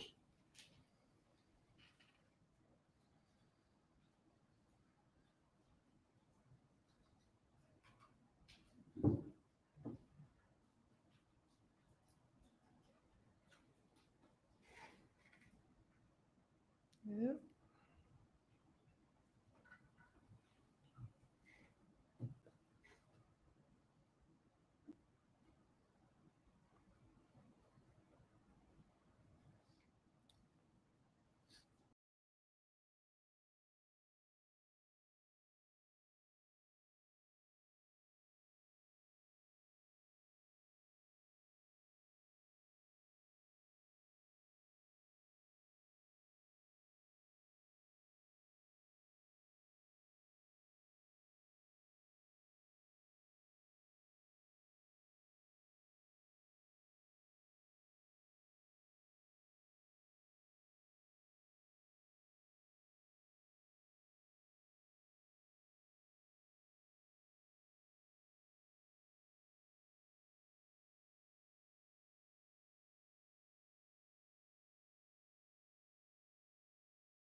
It's 90. Okay. All right, if you can pause it for just a minute, can you orient us? Is this the McClay Commerce? Yes, this is, the bus is pointing east. So just beyond that circle is where the flyover starts. If you're going southbound, you can take the flyover to get on Capitol Circle after you pass McClay Gardens and everything. So this car is on Thomasville Road, not the flyover, and it is going southbound. All right, and this camera is mounted on the bus. That's how we were able to get this image? Correct. Okay. This is a city bus. Continue, please. The time on this, 10:44 a.m., is Correct. that right?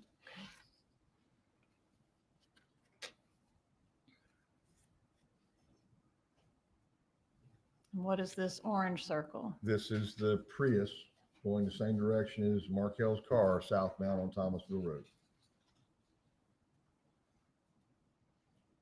Okay, now where are we? This is southbound on Thomasville. We've gone underneath the I-10 overpass, and we're at Metropolitan Boulevard, and the bus just so happens to pull up right behind the Prius. Based on the image in this exhibit right here, were you able to deduce the tag number of the Prius? No, That would have saved you a lot of a trouble, lot though, wouldn't it? of time. Yes.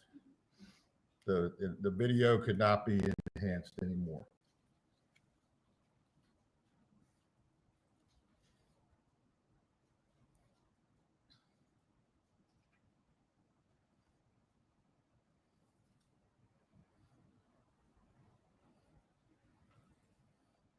Does the evidence suggest that Markel had already gone on through past this traffic light?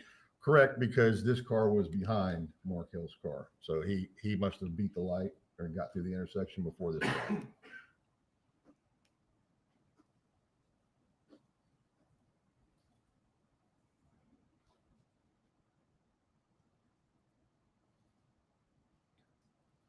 Okay, now can you orient us? Believe we're now at Thomasville Road, southbound at Benton. And that circle was the Prius in the left turn lane to go from Thomasville eastbound on Benton Road. And is that the way to Mr. Markel's residence?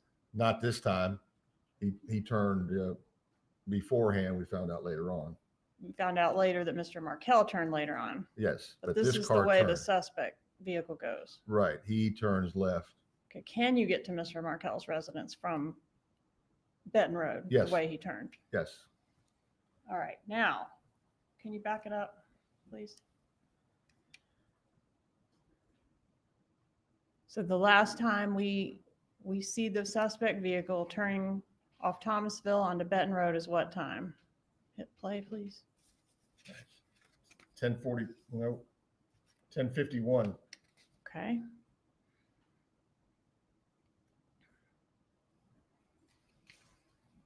And what time does our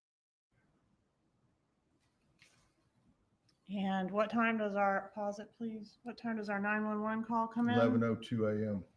Okay, so he was killed between 10:51 and 11:02. Well,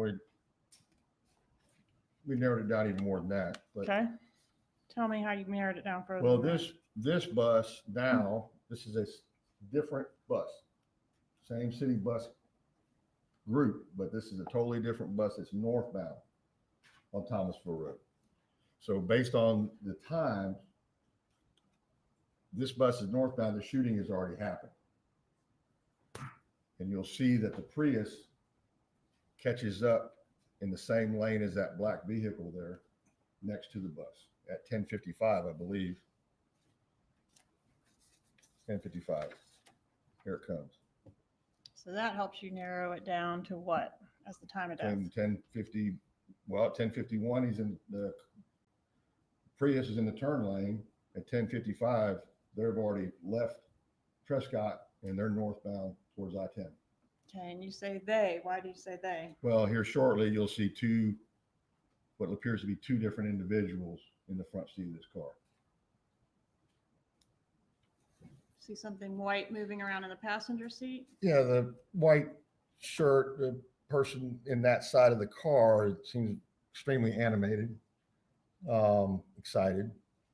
And the other side, the best view that I've ever gotten is someone's in a solid black shirt or upper top.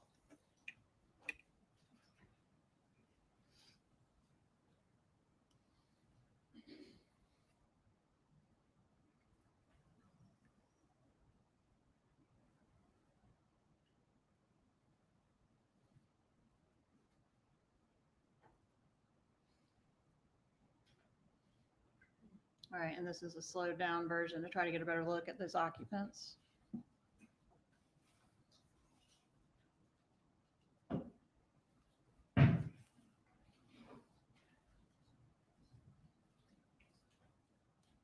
All right, what are these orange circles indicating? These are characteristics of this car that we found to be unique. The passenger side mirror is solid black. These cars have, when they come new, the mirror is the same color as the car, the mirror casing on the outside. This one's been replaced, it appears, because it's black. The circle in the middle of the top of the windshield, that appears to be a sun pass or toll type pass activator. And then the lower bumper circle, that's where a tow hook can be threaded in for towing purposes, but otherwise it has a cap over it, and the cap is missing. Were you able to deduce anything about the year of the Toyota Prius? Based on the research that we did through Toyota, this was established to be a 2006 to 2009 Toyota Prius, and the color, as I said before, was silver pine mica. All right. Is it fair to characterize your investigation as having kind of two different veins at this point? We're looking at motive over here and we're looking at the Prius over here. Correct. Okay. And you mentioned the sun pass transponder. So we know this Prius, I'm assuming it's not the only silver pine mica Prius between 06 and 09 in the state. Correct. All right. So what do we do to try to track down the sun pass transponder?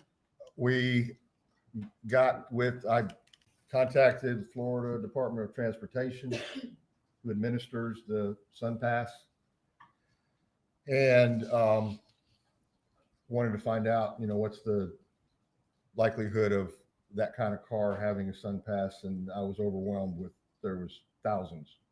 So that wasn't narrowing down anything very quick. At that time, was SunPass more affiliated with South Florida, or did pretty much everybody in Tallahassee have one? No, south and central, anything Orlando south for the most part. Okay. Did you have any indication based on the surveillance video available as to where the vehicle went after it fled from Markel's residence? I just know that right here it's going northbound towards I-10 from Thomasville. All right. Let's watch to the end. This intersection is Armistead, so this is north of Benton, heading back towards I-10.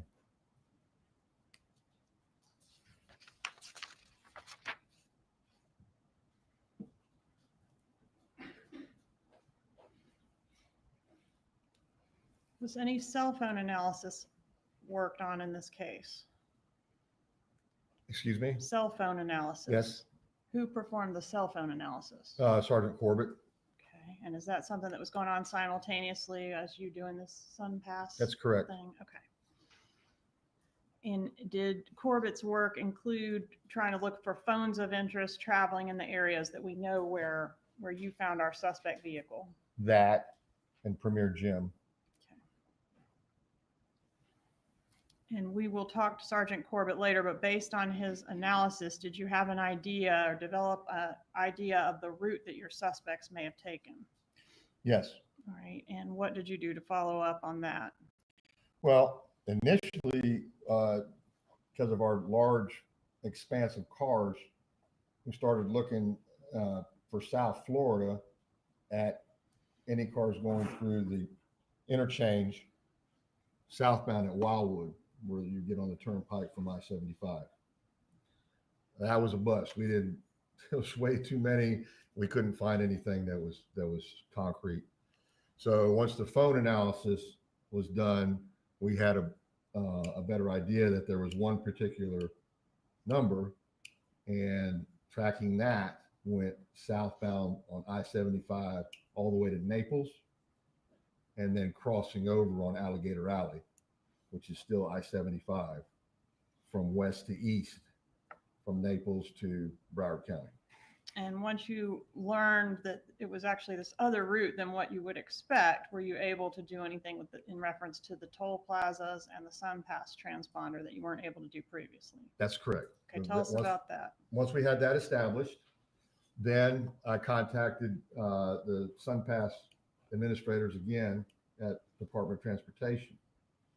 And I explained to them what I had. I said, we got a Prius, a 2006 to 2009, silver pine mica, not that they had that in the records.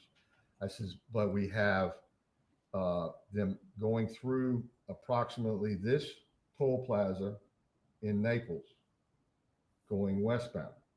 And once I gave them that and the time, within a couple minutes of when they would have gone through, they showed an activation with a transponder from the windshield at that toll plaza in Naples in Collier County.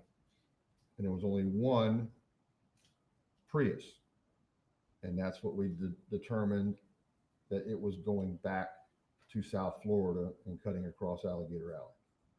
All right, and were you able to backtrack and find the toll plaza record or SunPass record of the vehicle coming to Tallahassee as well? Correct. On the 16th of July, that same transponder, we're talking about the sticker on the windshield, that same transponder went through from Broward County, West Broward County, through the other end of the toll plaza. There's one on each end. There's nothing in the middle. But one going eastbound, that same transponder on the 16th of July cut across Alligator Alley and then presumably went up 75, which the phone records will show that. And then the return trip was the first one we found. And did that help you identify the particular SunPass transponder by like an identification number? Yes. And is a particular SunPass transponder affiliated with a particular vehicle through some type of SunPass record? Yes, it shows the customer who purchased the SunPass, and they submit what kind of vehicle it is, the tag number, in case the SunPass, the transponder doesn't work, they could still use their credit because it'll take a picture of the tag. All right, so what did you learn about the suspect vehicle at this time from the SunPass stuff? It was a rental. It was a rental from a Miami car rental place called Save Gas. Okay.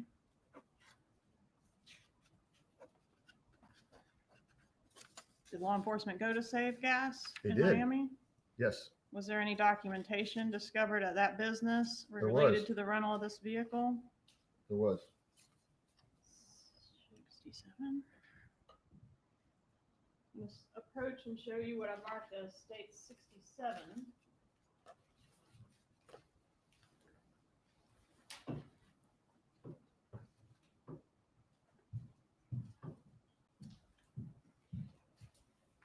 Recognize state 67? Yes. Okay, is that the rental contract that you found at the Save Gas related to your suspect vehicle? That's correct. All right. Is it a fair and accurate copy of that exhibit or that Yes. document?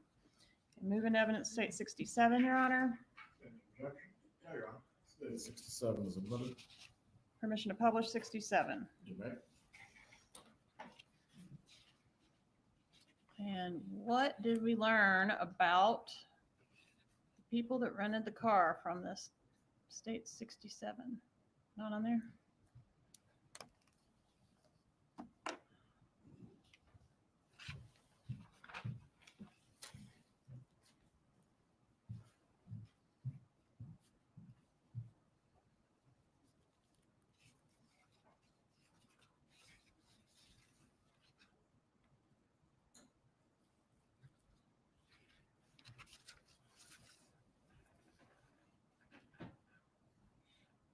Rented the vehicle.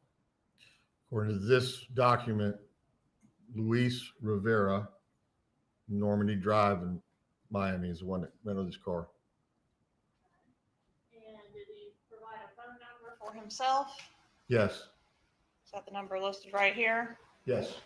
Okay. And any other drivers listed on the contract? No driver listed there, but up in the top, you see the word brother and a phone number that became significant.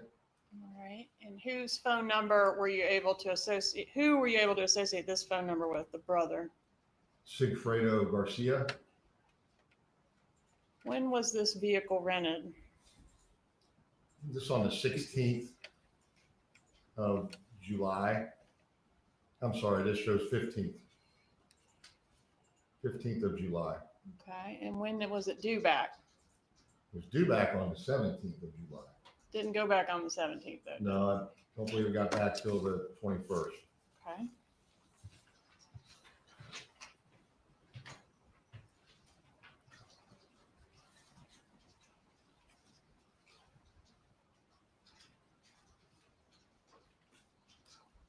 Approach and show you what I've marked in the States Exhibit 65. Recognize State 65? I do. How do you recognize it?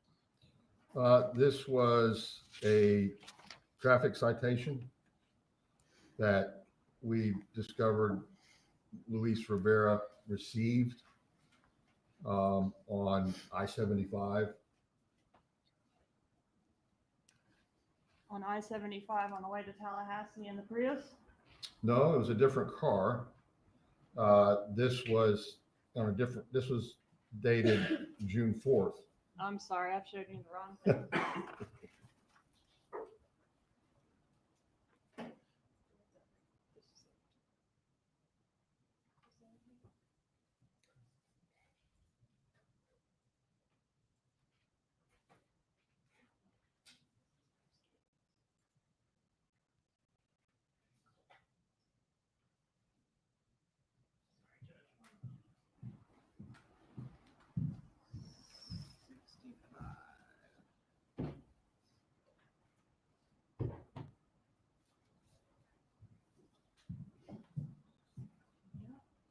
Not the right thing.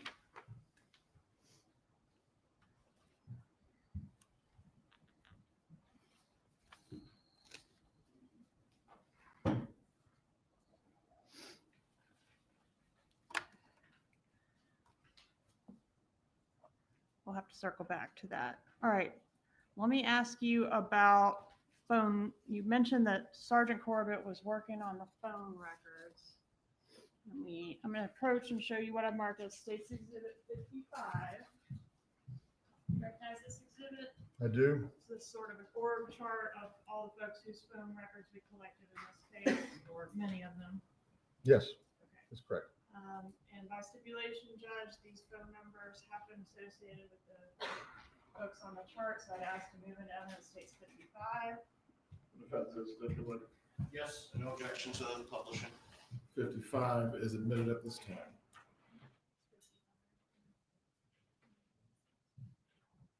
Publishing States 55.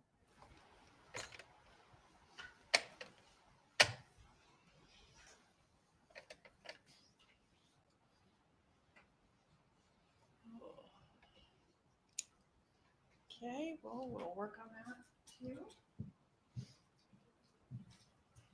We'll do that.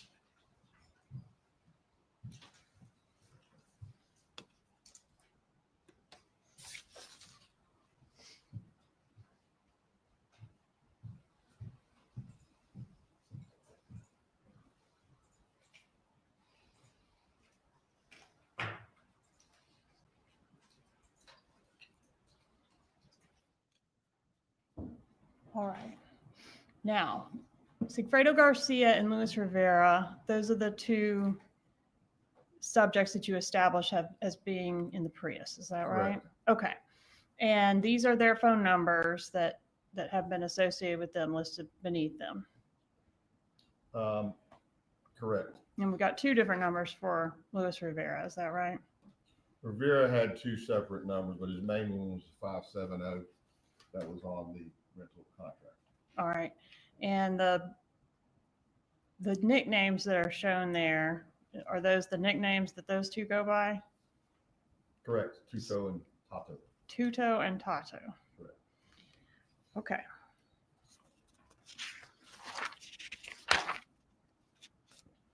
Were you able to establish any link through people between the two that came in the Prius and the Adelson family? No. Okay. Were you able to establish any type, did you develop a theory or any evidence as to why these two people came to Tallahassee to murder Dan Markel? Well, eventually we learned that the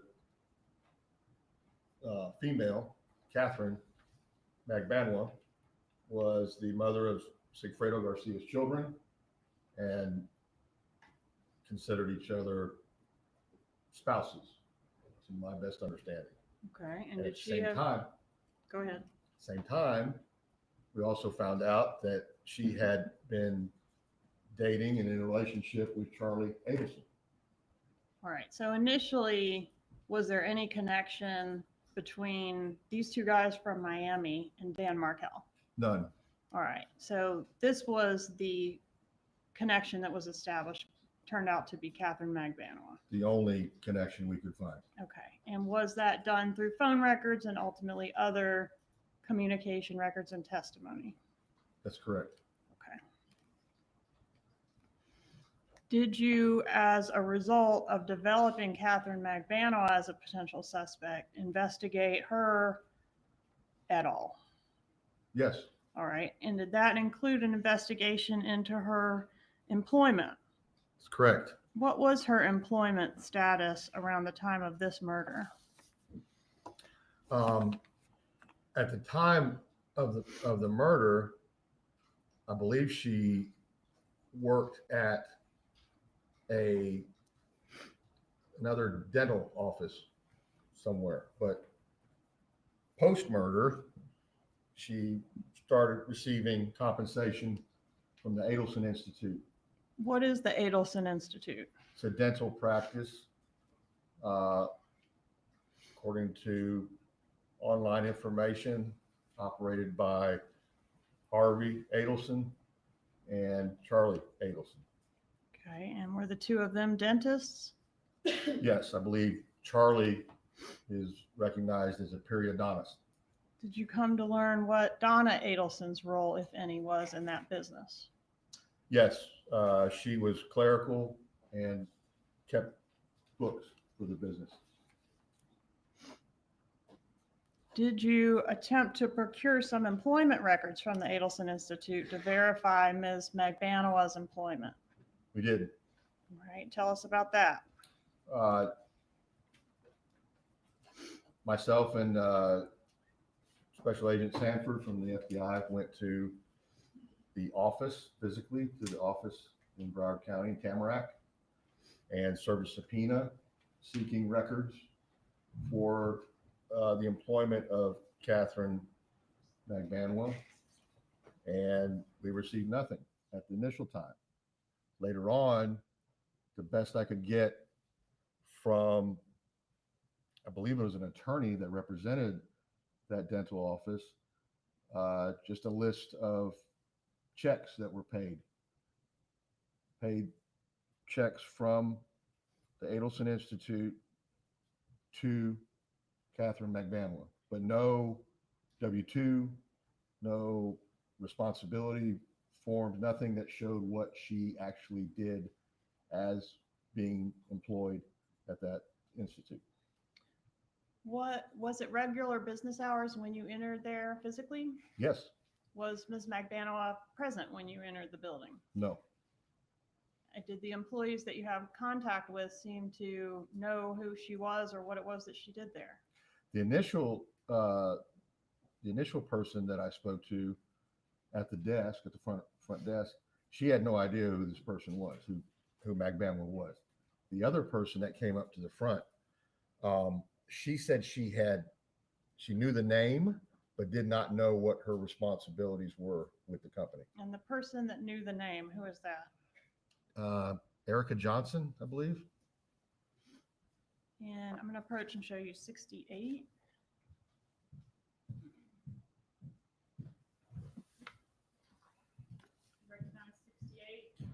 Yes, this is all I received as far as any type of records for Magbanua and her relationship with the Adelson Institute.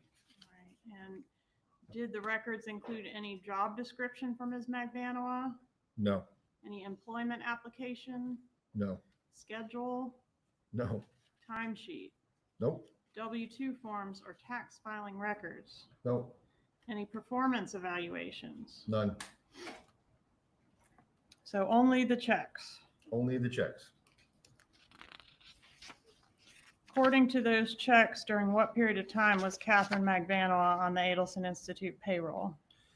From September of 2014 all the way, this particular one shows March of 2016, but I believe it goes further than that into May 2016.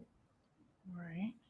So it starts shortly after the homicide, about 2 months? Yes. Actually, the homicide happened July 18th, and the first check was dated September 18th. For what pay period? I don't see the pay period on this one. But presumably she'd be paid for a pay period that had 2 weeks concluded. Okay. According to the way this is laid out. All right, and we are going to learn more about the bump or the undercover operation, but is it fair to say the checks terminated shortly after the undercover operation in 2016? Yes. Did you notice in your review of that exhibit, the documents provided by the Adelson Institute, that some of those check numbers were consecutive? Yes, I did. Who signed those checks? Donna Adelson, All of them? everyone. Were you ever able to develop any evidence that Magbanua was physically going to the Adelson Institute during these pay periods? Never. Any evidence that she performed some service offsite for that business? Nothing was established that showed that. Any evidence of any contact with any patients? No. And you were, we'll learn later, listening to some of her phone calls, right? That's correct. When was Katherine Magbanua arrested for her role in this murder? October 1, 2016. Were you present for her arrest? I was. And was she allowed to contact her lawyer from the arrest scene?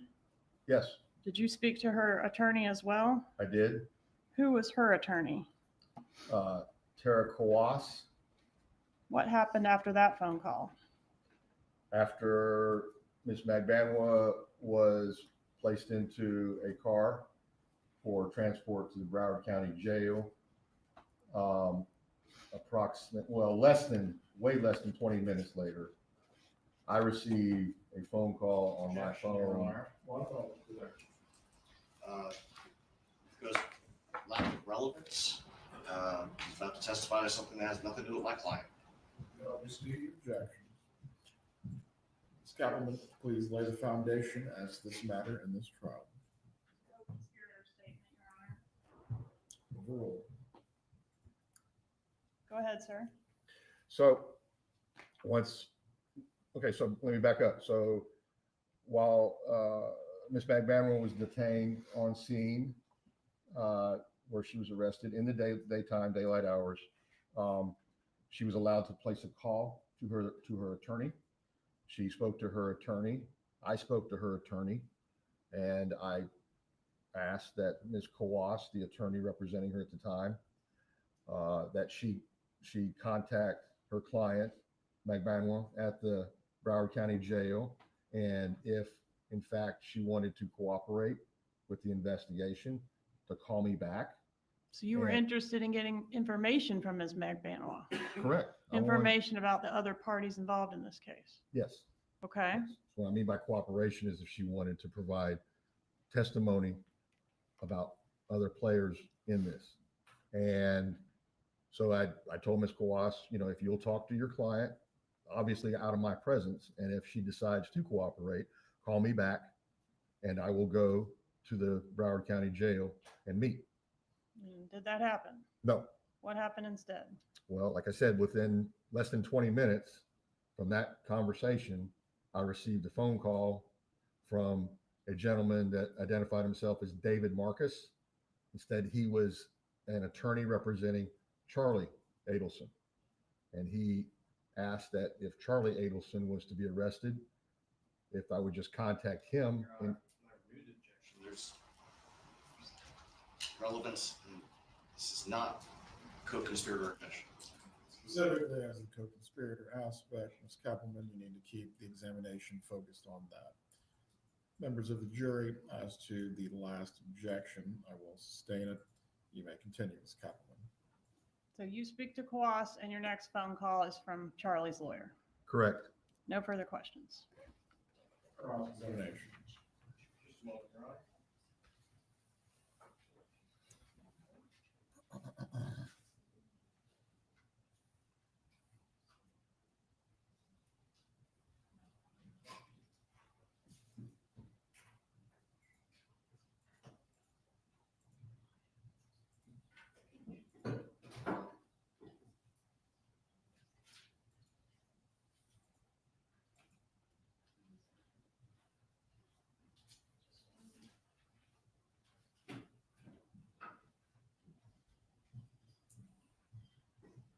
Good afternoon. Good afternoon.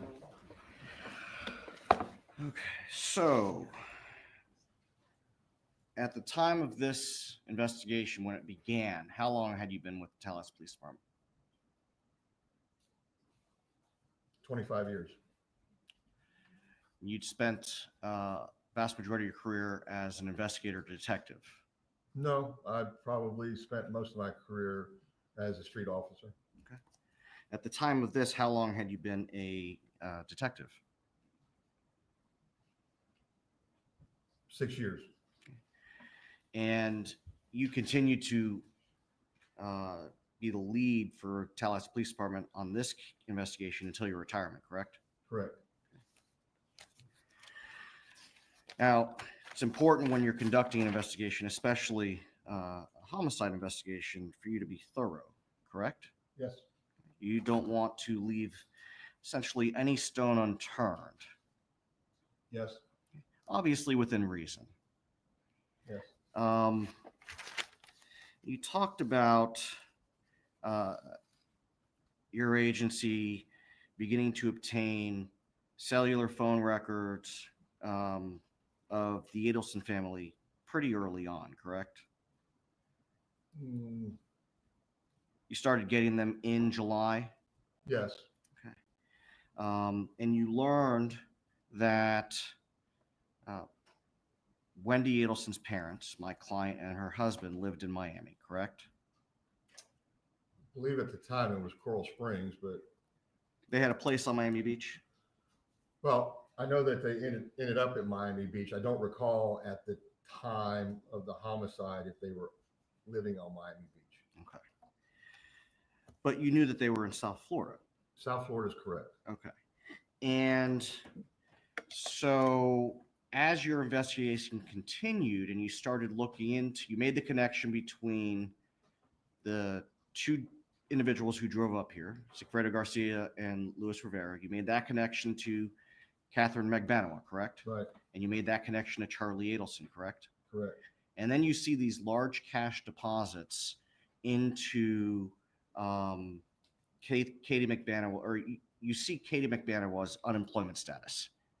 Right. She's still paying her bills in South Florida. Yes. Now, you also mentioned that you contacted the SunPass Authority. Yes.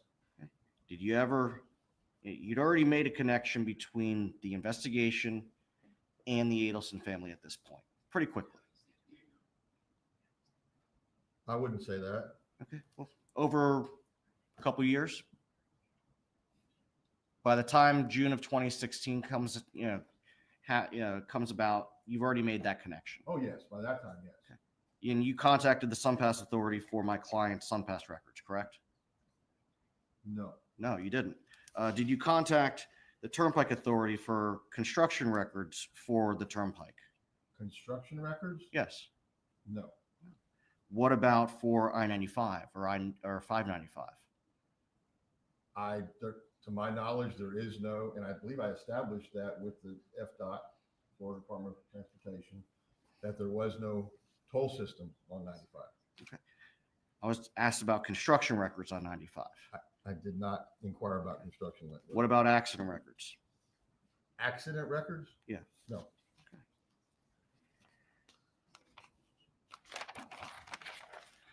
Isn't it true that my client and her husband shared an email address? I believe they did.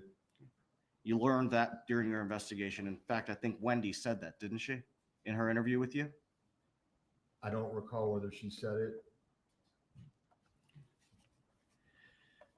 Where is? Do you have?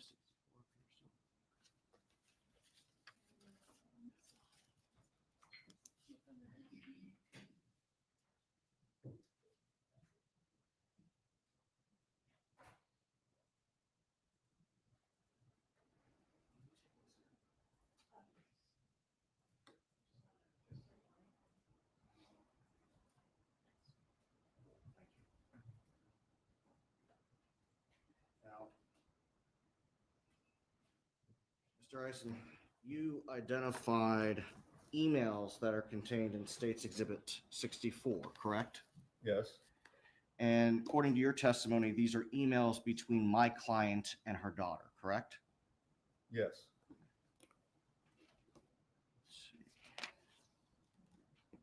And in some of these emails, my client called Danny Markel bad names. Yes. She never actually said she hated him, did she, in any of these emails? That came through the grandchildren. Okay. At the time, the grandchildren were 3 and 4. I don't recall the age. They were young.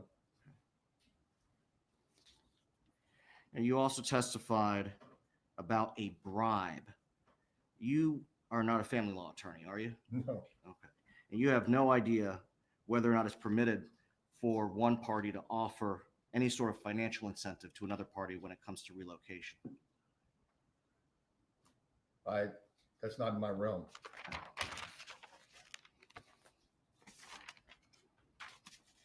And you also testified about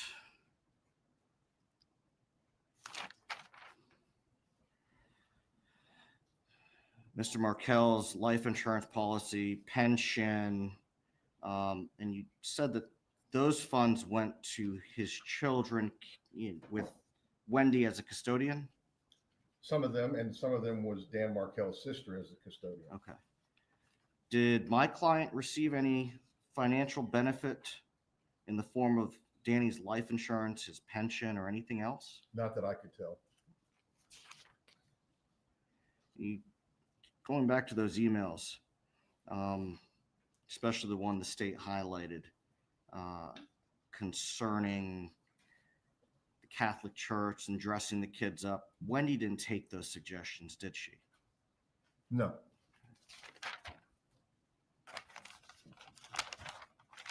You testified just now concerning your attempt to obtain employment records for Miss Magbanua from the Adelson Institute. It's a small business, right? It appeared to be. Just a handful of employees? Yeah, there was only 2 there at the time. You don't know whether or not any of the employees had a written job description? No, I do not know that. You don't know if any of the employees' files had evaluations or job reviews? I didn't see that. I would think with that type of business and working on people's mouths and so forth, that there would be a little scrutiny involved. But you don't know if they kept those records for any employee. I have no idea. I was only seeking and only had cause to seek for Magbanua. And when Miss Magbanua was arrested, you testified that you received a call from someone who identified himself as Charlie's attorney, correct? After her arrest, the gentleman that called my number was he identified himself as an attorney for Charlie Adelson. Not Donna Adelson. Not Donna. Now, is it unusual in an investigation like this for a defense attorney to contact you about whether or not there's a warrant for their client's arrest? I wouldn't say that. If I can, it was shocking to me that within that short a time frame, the only way that this person would have knowledge would be from Magbanua's attorney. So there would be contact between Magbanua's attorney and this person identifying himself as Charlie's attorney in a short, very short time. No media, nothing had been divulged. So what you found unusual was the short time frame, not the phone call itself. No, it was immediate, and I'm basically telling Coas, if your client wants to cooperate, contact me. Don't call somebody else that's a co-conspirator, their attorney. You didn't receive a call from anyone identifying themselves as Donna's attorney in that instant, did you? No, sir. Okay.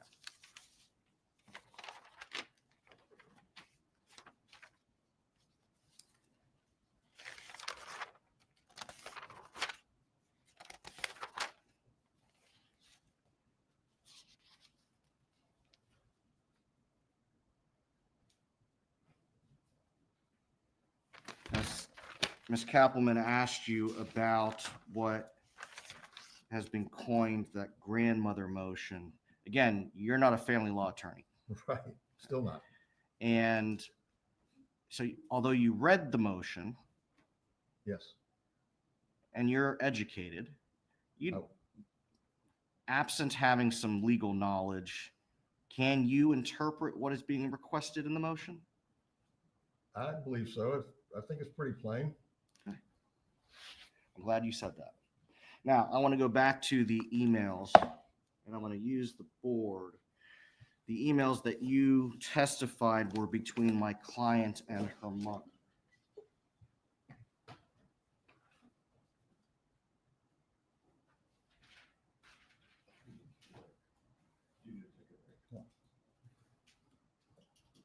I just if we needed to take a break. Oh.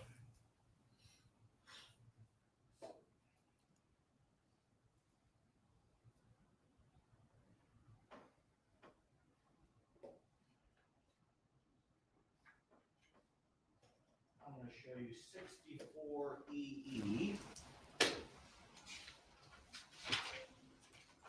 Let's see.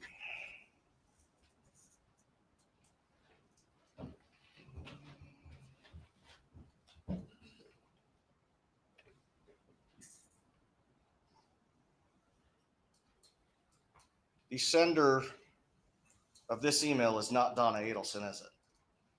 No, it doesn't. I don't know who it's from. It's not showing it. Okay. It's an evite.com invitation. I've seen those. Okay. You don't have any personal knowledge as to how these are generated, do you? Someone has to go through this program to get it set up and sent out. But you don't have any personal knowledge as to how that's done, do you? No.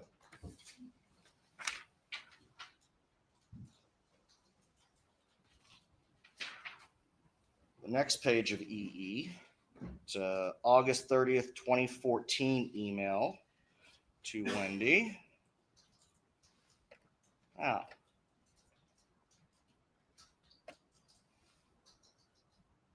The sender is donnaharvey@gmail.com, correct? That's correct. Whose name is next to that? Harvey Adelson. That's not Donna Adelson, is it?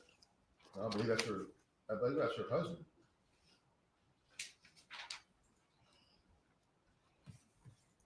Next. It's an email dated September 12th, 2014. And the sender is saying that Lincoln will attend Tot Shabbat with his grandpa, Harvey Adelson. Isn't that what it says? Yes, it does. Who's it from? It's from donnaharvey@gmail.com. And whose name is next to that?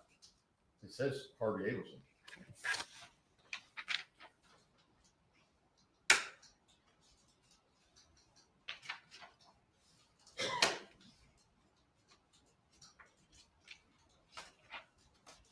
I'm going to show you 64FF. This is, again, from Harvey, DonnaHarvey@gmail.com, correct? Yes. Whose name is there? Where it says from, Yes. it says Harvey Adelson. Wendi, this is the information on work order for repair of TV Friday, July 18th between 8 and 12. Love, Dad. My Yes. client's not Dad, is she? I wouldn't refer to him as that. I don't think she would either.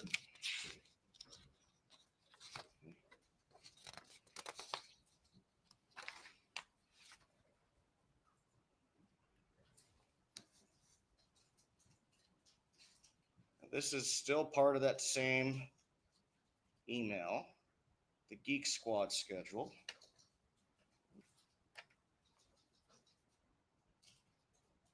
Would you be willing to accept a sooner appointment if one become available? Do you see that language? Yes. What's the answer underneath that? Yes.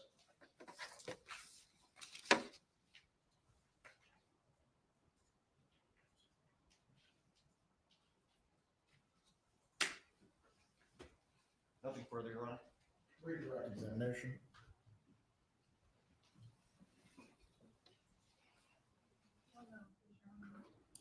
Go ahead.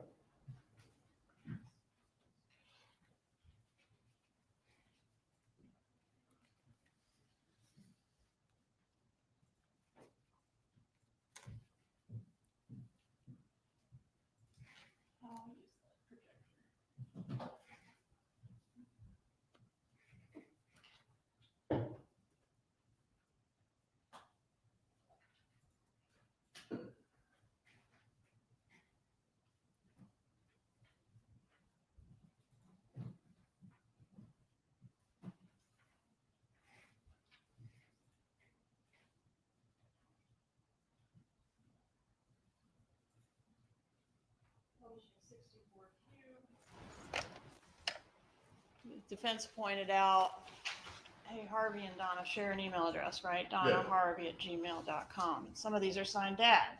Right. Are some of them signed Mom? Right.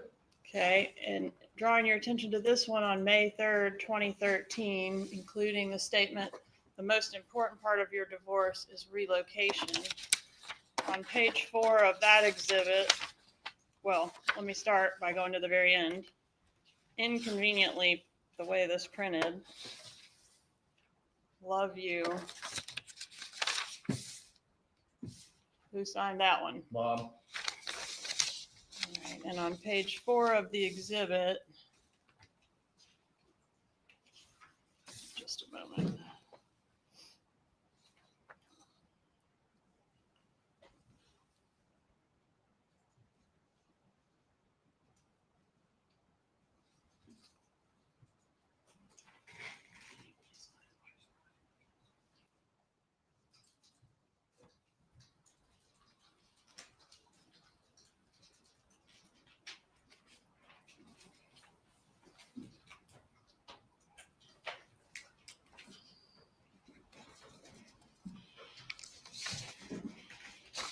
The State's Exhibit W, this is one from Thursday, June 27th, 2013. It's signed Mom and Dad, right? That's correct.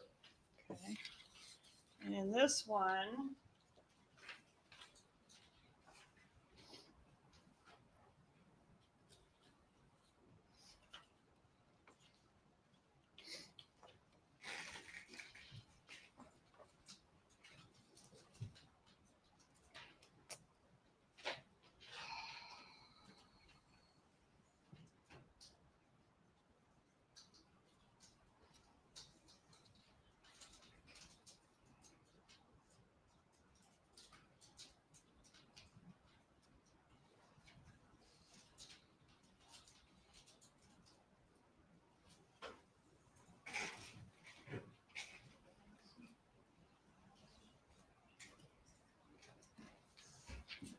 all right, so we've got some from Mom and Dad, right? That's correct.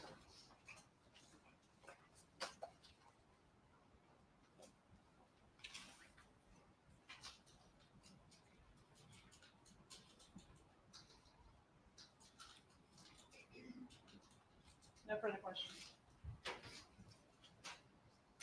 You may step down, Mr. Rice. Will he be retained? You may be recalled at some point in the trial. Please remain in contact with your attorneys. What's that? Am I under the rule? Yes, sir. Thank you, Judge. You're welcome. Members of the jury will take a break at this point briefly. The bailiff will take you to the jury room.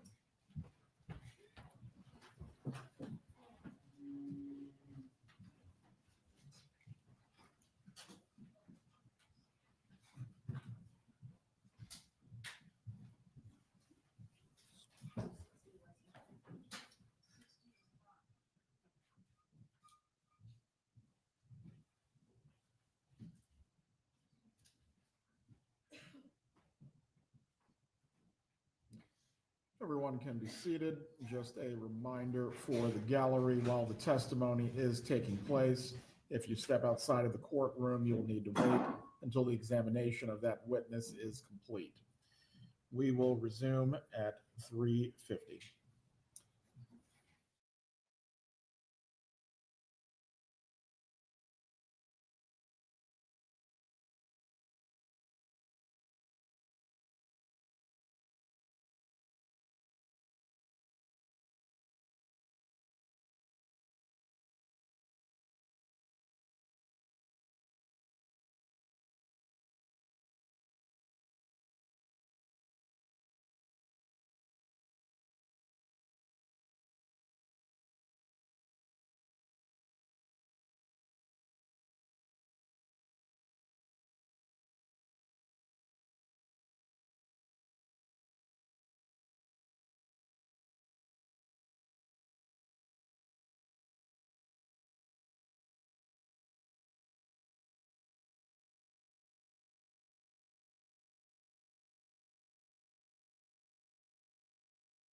All right. Does everybody see what I just showed you? So that was Wendi. She's entered the courthouse. Is that Morgan Honeycutt? Is that a thin Morgan Honeycutt? That's what I'm asking.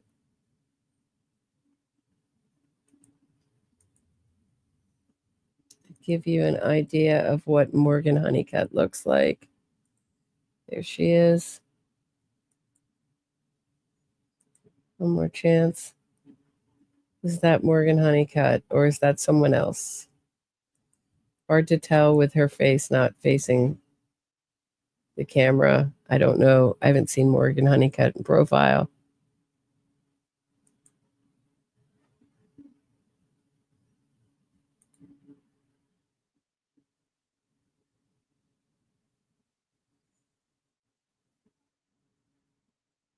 All right, I'm going to run to the bathroom myself. I'll be right back.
What's that? May I address the court while she's working on the Go jury? ahead. I would like some clarification on the hearing that is going to be conducted outside the presence of the jury regarding State's Exhibit 60. My takeaway from our sidebar was that I was going to authenticate every single page. The defense has now advised me they only have limited objections to State 60, so I would ask for some clarification on what we're doing there. Starting 60, the defense can be heard. I think we resolved that with the court's ruling already, Your Honor. I believe the captain was brought it up because there might have been a discussion while I was at the room. No. Ms. Fulford thought that she was referring to some. I thought you were referring to the email. Oh, no, I'm For referring to the 64, divorce. State Exhibit 64 has been admitted with the only exception being AA for right now. Right, that was my bad. I thought that's what she was referring to when I said Okay. hers.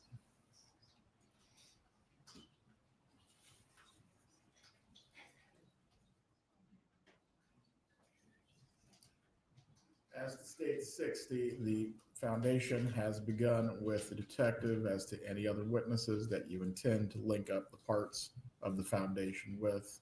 You are certainly permitted to do so. Is there an objection to it right now being admitted? I And believe the if objection so- was foundation as to showing emails or communications that link up exactly with what the pleadings are. Yes, sir. And will that be in reference to each pleading or just select pleadings? Mr. Zellman, Ms. Fulford.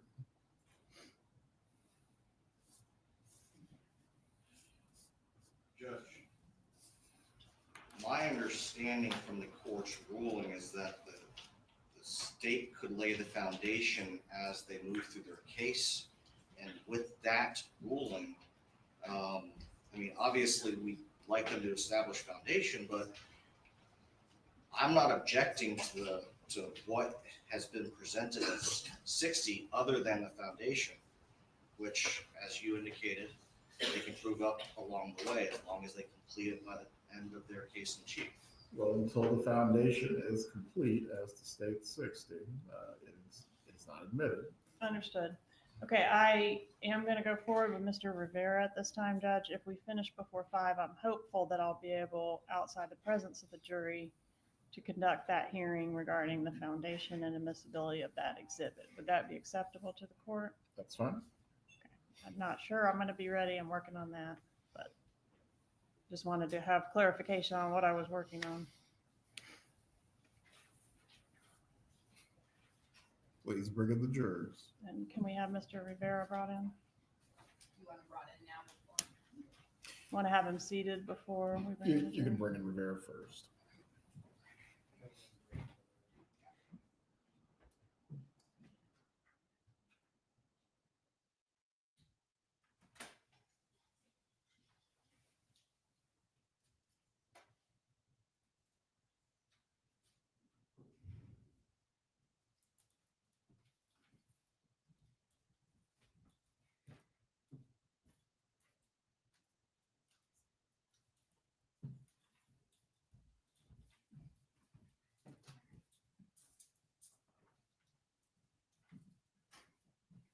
You can bring in the jurors. You can take a seat for right now, Mr. Rivera.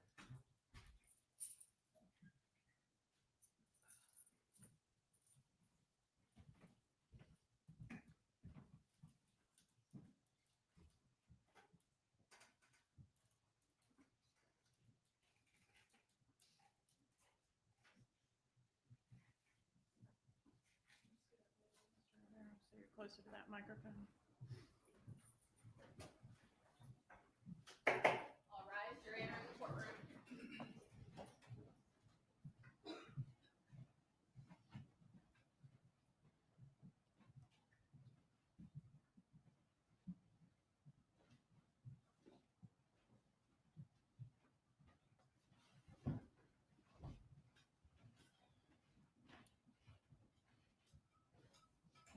Everyone can be seated. Mr. Rivera, please raise your right hand to be sworn. Do you swear or affirm the testimony you're about to give will be the truth? Yes, sir. Take your seat. Please speak loudly and clearly. Yes, sir. may examine. Sir, please introduce yourself and spell your name. Luis Rivera, Luisrivera. Mr. Rivera, where are you from? I'm from Puerto Rico. Okay, but were you living in Miami back in 2014? Yes, ma'am. How long did you live in Miami? My whole life.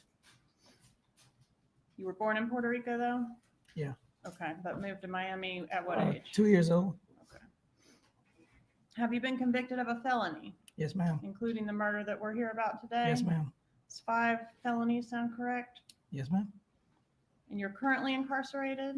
Yes, ma'am. Is that for this case or this case and another case? Both. Well, Both. So it's a federal sentence and this And sentence. the state case. What did you plead to in this case? This case, guilty Guilty to what? to second-degree murder. If you can speak up, Mr. Rivera, that'd be so. Guilty to second-degree murder. Thank you. One more, Mr. Rivera. What was your sentence on the second degree murder? 19 years. Okay, and that was concurrent with your federal sentence, right? Yes, ma'am. Okay, and what did you have to do in exchange for getting a 19-year sentence? I had to cooperate. What does cooperation mean to you? Well, telling. Telling on who? My co-defenders, Garcia, Katie. All right, did anybody ever tell you what to say? No, ma'am. Has anybody ever told you anything other than to tell the truth?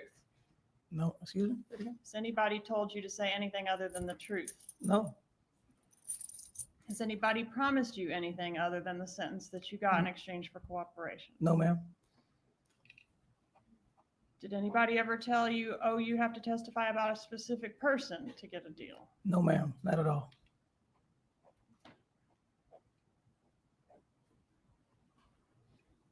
Have you been offered anything on your federal sentence from doing this cooperation on this case? No.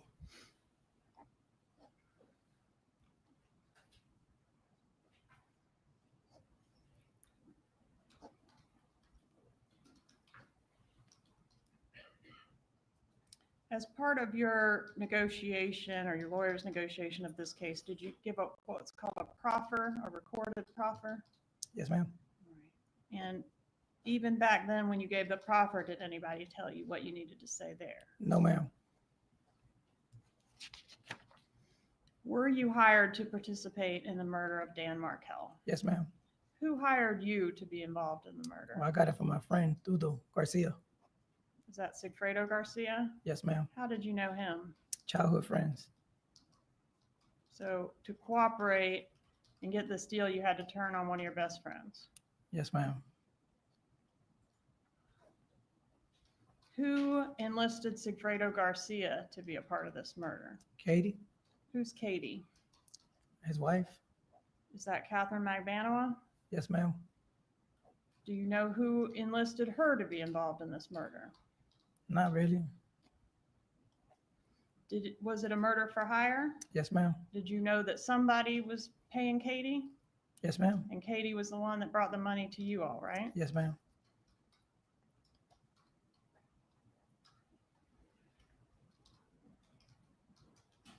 And what was the purpose of this murder as you understood it? That they wanted the kids. Who wanted the kids? Wendi. Okay. And did you understand that you were killing the father of the kids so that Wendi could have the kids? Yes, ma'am. Have you previously referred to a dentist being involved? Yes, ma'am. Who was the dentist? Charlie. And how was he related? Katie's boyfriend, IPs, whatever you want to call them. All right, so Katie was the wife of Garcia, but also the girlfriend of the dentist? Yeah. Did you have any contact with the dentist ever? No. Did you have any contact with any member of the Adelson family? No, ma'am. Everything went through Katie, right? Yes, ma'am. What did the dentist, if you know, have to do with the lady in Tallahassee who needed her kids? I don't know nothing about them. I don't know nothing about that family. Who was in charge of getting the money after the job was done? Katie. How much were you to be paid for your part in this crime? 35. $35,000. Yes, ma'am. Did you know the total amount that the job paid? No, not really. Did you know how much Garcia got? 40, I believe. $40,000? Yeah. And did you know how much Katie got? No, I don't know. Can't remember. But I think it was like 40. I think it was total was be like 100, something like that. Okay, somewhere in the neighborhood of $100,000. Yes, ma'am. Was it a one-time payment or was it a payment that occurred over time? It's what you got. No, it's a one-time payment.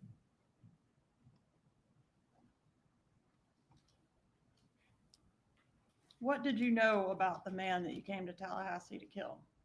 I don't know nothing about him. How did you know who to kill? Constituto Garcia, How did he know? Katie. Did he have some information about the man you were here to kill? Yes, ma'am. Tell him what that was. I was a piece of paper with his picture on of his face and the address. Picture of Dan Markel's face? Yes, ma'am. And the address of what? Where he lived? Of his house, yes. Did you and Rivera refer to each other? I'm sorry, you and Garcia refer to each other as brothers? Yes, ma'am.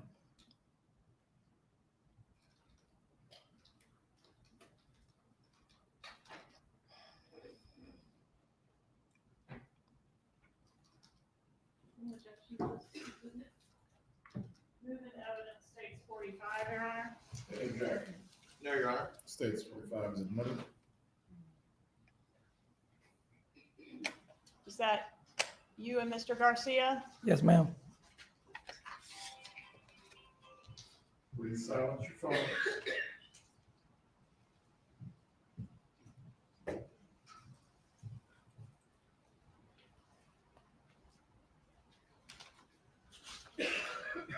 Have you ever been to Tallahassee before you came for this case, related to this case? Never in my life. How many times did you come to Tallahassee related to this case? This case twice. So were you with Sigfredo Garcia both times? Yeah, Was that one time in June and one time in July? I believe so. Okay, and July was the time, second time was when the murder happened, is that right? Yes, ma'am. Was it just the two of you on both of these trips? Yes, ma'am.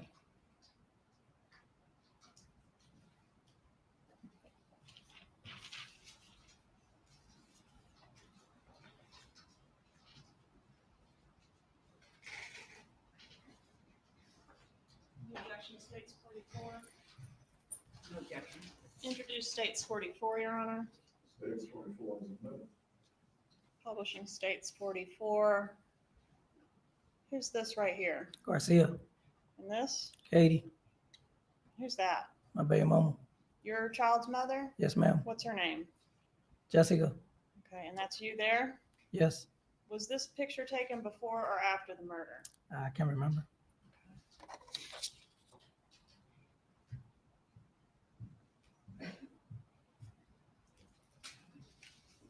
At the time of the murder, was Katie with the dentist? Was Katie with Garcia?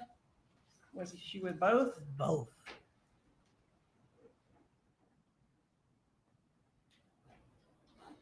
Were you at the time of this murder living with Jessica Rodriguez? Yes, ma'am. There's an address on the rental car contract, 1515 Northeast 135th Street, number 14. Do you recognize that address? That's my apartment. Yes, ma'am. All right, let's talk about the first trip that occurred in June. How did you get here for that trip? Well, we rented a car. Who rented the car for the June trip? The first one.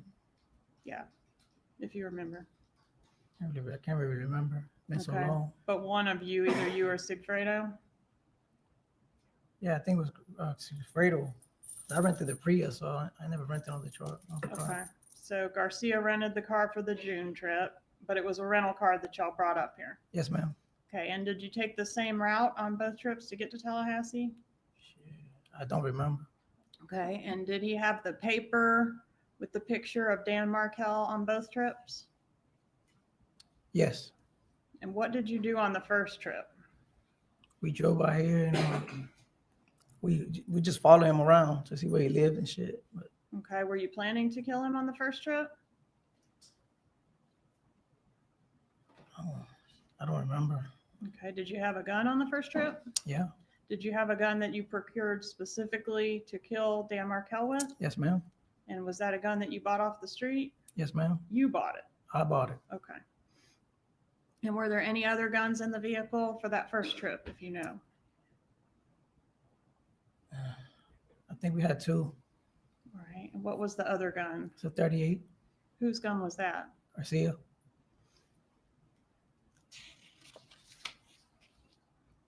On that first trip in June of 2014, did you and Garcia go to Markel's residence? Yeah. And did you lay eyes on him that first trip? I believe I passed by his house and scoped him out. You said you followed him. Do you remember where you followed him on the first trip? Yeah, I followed him to a daycare. How long were you here that first trip? Maybe I don't remember. A couple days sound right? Just a couple of days. Why wasn't Dan Markel killed on that first trip, if you know? If I remember, I wasn't gonna do nothing in front of no kids. But He had the kids with him, yeah, yes, he did. but for whatever reason, it didn't happen on that trip. We lost him. I believe we lost him. Okay. And when you didn't get it done on that trip, was anyone angry at you? At me? Yeah. I don't think so. All right. Did you hear at some point that y'all were going to have to come back if you wanted to get the money and finish the job? Yeah. All right. So you did come back in July. Is that right? We came back. And that's when you came in the Prius. Yes, ma'am. And you rented the Prius, right? Yes, ma'am, I did. Okay. And that phone number that you wrote on the Prius rental agreement and wrote brother, that was Garcia's phone number? Yeah, I think. You took phones with you to Tallahassee for both trips, right? Yeah. Did you turn your phone off for the actual murder? Yeah, I did.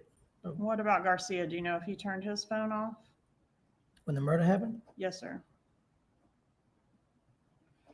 Shit.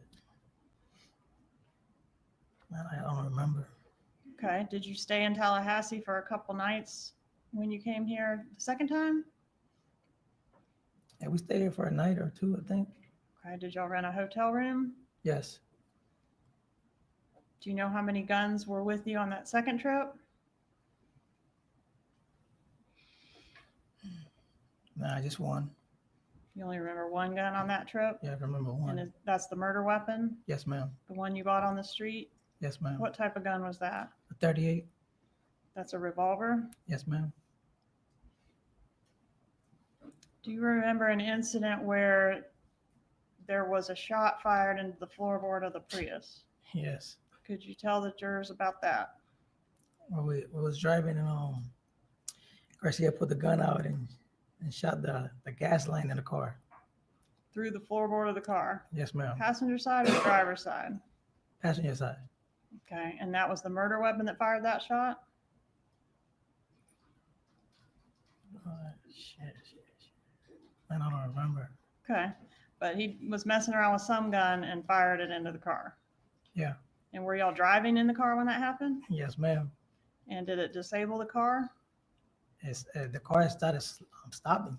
Little by little, it just started slowing down. Okay, that's the Prius, right? Yes, ma'am. How did y'all get the car going again? We seen somebody that he knew and stopped him and took him to the auto place to get a piece of hose to put it back together. And the guy that you saw that he knew, are you talking about a local drug dealer here that y'all had met on the first trip? Yes, ma'am. And that person assisted you in getting some way to fix the car? Yes, ma'am. Who was good with cars, you or Garcia or both? Garcia. All right, so he was able to make a repair to the gas line? Yes, ma'am. Did you follow Dan Markel again during this second trip? Yeah. Did you follow him to the daycare? Yes, ma'am. Did you actually see him drop his children off at school that morning? Absolutely, yes. Did you follow him to the gym where he went inside and worked out? Yes, ma'am.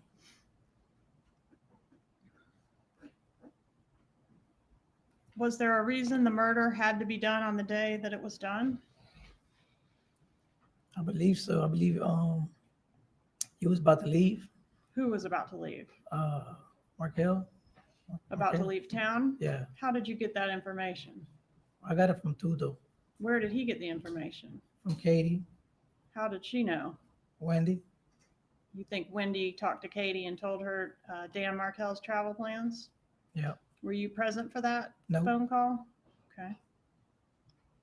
But somehow you learned that Dan Markel was leaving town the day after he was killed.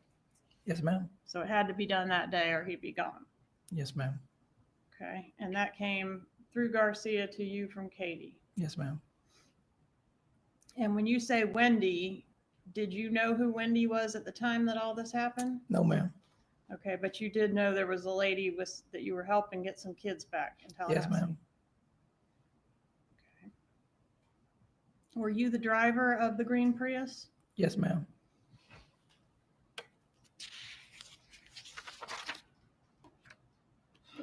Have you had a chance to see the gym video and the bus video? Yes, ma'am.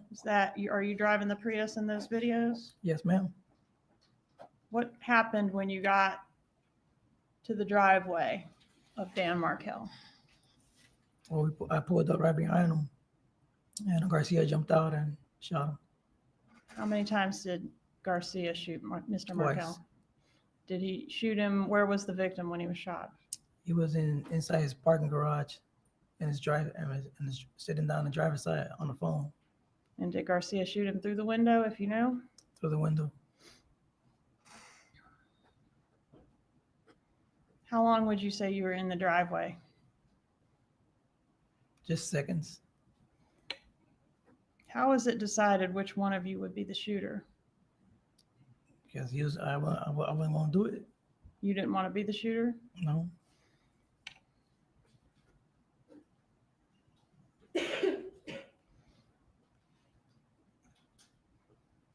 On the bus video, we see somebody in a white shirt kind of jumping around in the passenger seat. Is that Mr. Garcia? Yes, ma'am. Do you remember what was happening when he was doing all that jumping around? I think he was trying to hide a gun.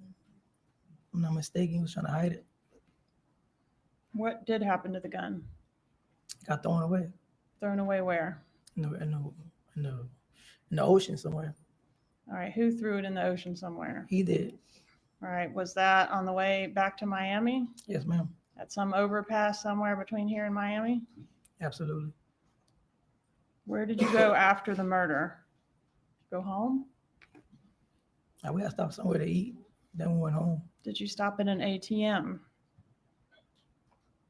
I don't remember. I'm going to show you states exhibits 38, 39, 40, 41, 42, and 43. So 38 through 43. Yes, ma'am.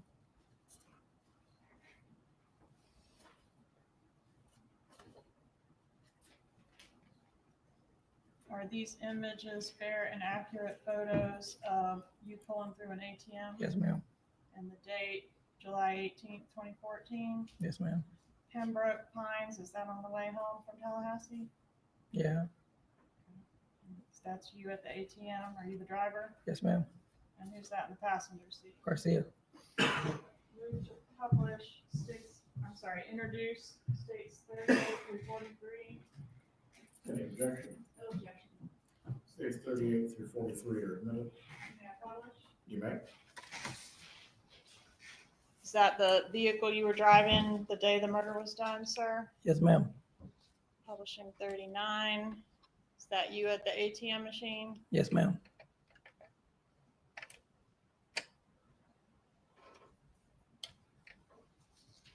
States Exhibit 40. Is this Mr. Garcia? Is he your passenger? Yes, ma'am. States Exhibit 41. He's the passenger that was jumping around when we saw the car in Tallahassee on the bus video? Absolutely.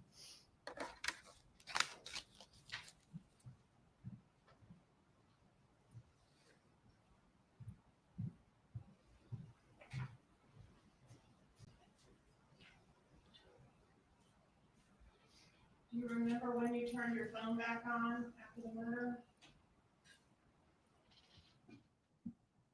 Not really. Do you remember who was the first phone call that either of you made after the murder? Garcia, Who did Garcia call? Katie. And were you able to hear Katie on the other end of the line when he was talking to her? Yes, ma'am. And were you interested in that phone call? Yes, ma'am. Because she was going to be the one to get you the money, right? Absolutely. And was that phone call in reference to letting her know it's done and she's going to get the money? Yes, ma'am. When did you get the money? Saturday morning, Was that the next day? the next day.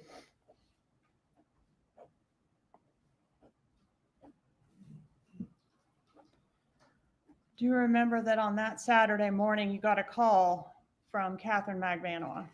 Yes. She was looking for you to give you the money, right? Yes, ma'am. And was that unusual for her to call you? Not really. She never calls my phone. She never calls your phone, but she couldn't get a hold of Garcia, She right? couldn't get a hold of him, so she got in contact with me. Okay. And at that time, wasn't Garcia living with another woman? Yes. And that was the woman that goes by the nickname Shrimp? Yes, ma'am. Okay, and that's where you ended up rousting him out of, right? Absolutely. To go get your money, right? Yes, ma'am. Okay, so he wasn't living with Katie as a family at that time. Nope. Okay. So when you say that Katie was with both of them, do you mean just that Katie was always kind of off and on with Garcia? Yes, ma'am. So she has other boyfriends, sometimes he has other girlfriends, but they always find each other again? Absolutely.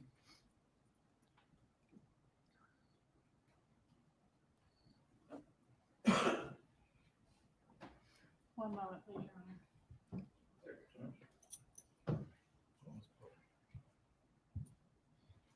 All right, tell us what happened when you got your money.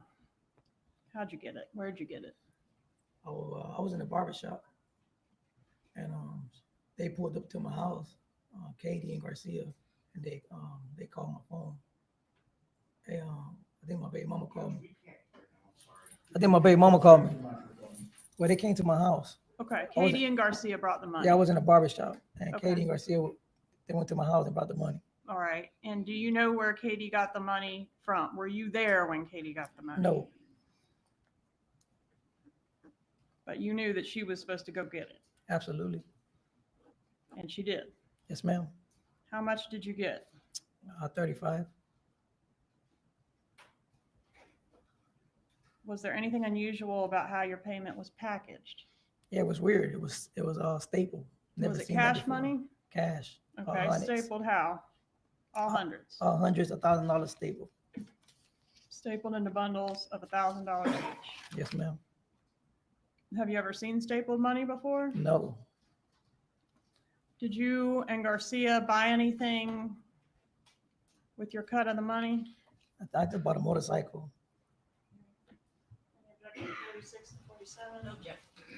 Moving to evidence 46 and 47, Your Honor. No objection from the defense. No objection. They are admitted. Publishing States Exhibit 46. This yellow motorcycle, whose is that? Garcia. Is that something he bought with the money that was the proceeds of this murder? Yes, ma'am. Okay, and what about this vehicle back here? Yeah, he bought that one too. He also bought that with his cut of the money? Yeah. And States Exhibit 47, what about this motorcycle right here? That's mine. Is that what you bought, or part of what you bought with your money? Yes, ma'am. How long after the murder did you guys make those purchases? Days, weeks, months? Probably like a month. Did you make any changes to your cell phone after the murder? Did you dump your cell phone? I don't remember. Did you meet with investigator Newland from my office to see if you could recognize some voices on some recorded telephone calls? Yes, ma'am. And did Mr. Newland play some calls for you and have you initial on a sheet if you could identify the voice Absolutely. on the sheet on that call? Yes, ma'am. States Exhibit 136. Is it?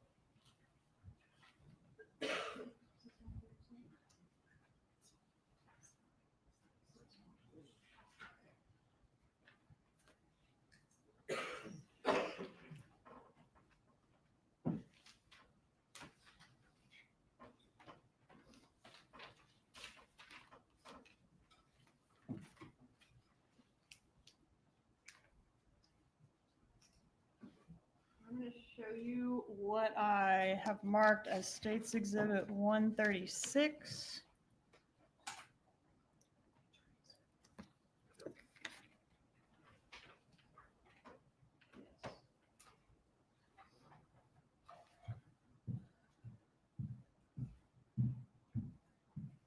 Do you recognize this exhibit? Yes, ma'am. And are these your initials here? Yes, ma'am. And does that mean you're verifying that the highlighted name, you know that person and that is their voice Absolutely. on the particular call that reference? Yes. Judge, at this time, I'd ask to move in evidence 136. Objection. 136, Linda.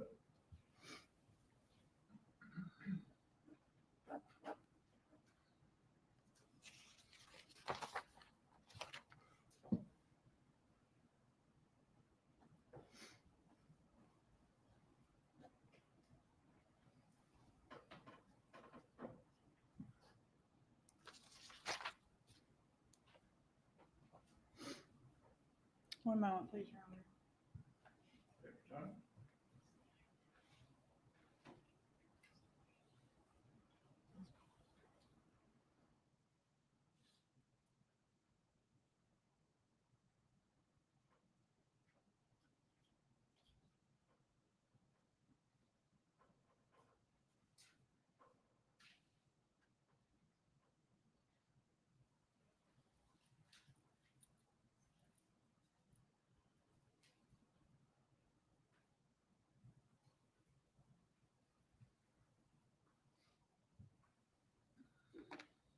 Did you know where the dentist lived? Nope. Did you know that the dentist had a safe full of money?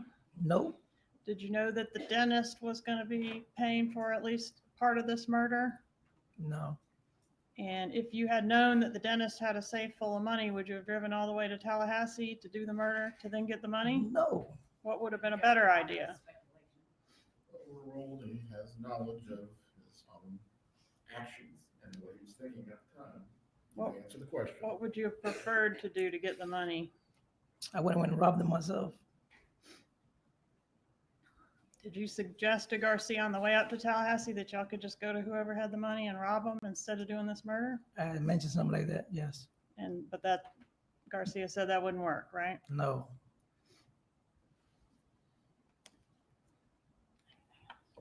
Nothing further. Cross-examination.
Good afternoon, Mr. Garcia.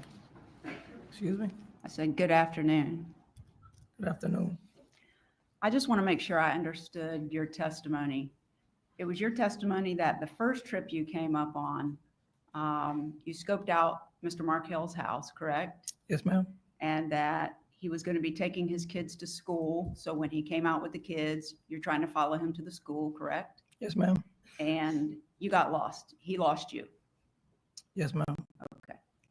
And the second time that you came up, you knew he was going to be taking the children to school. And so you followed him to the school, correct? The daycare, yes. Yes. And then you knew he was going to be going to the gym, right?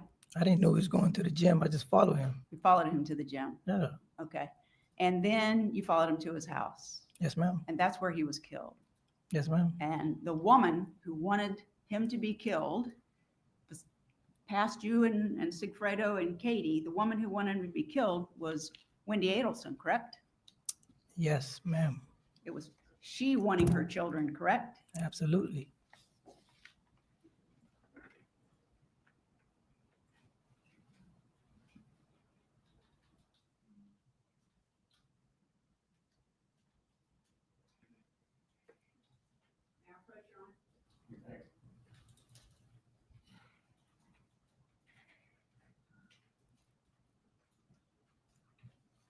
Mr. Garcia, I'm going to show you what has Mr. been- Rivera. Oh, Not I'm so Garcia. sorry. I am so Twice. sorry. I apologize. Mr. Rivera, I'm going to show you what's been marked as Defendant's Exhibit 50. Could you take a look at that and tell me if you recognize that? Yeah. And what is that? It's like a profile of everybody's face. Okay. And did you make some marks on this for me and then sign it on March the 11th of 2025? Yes, I did. You just hold on to that for a second.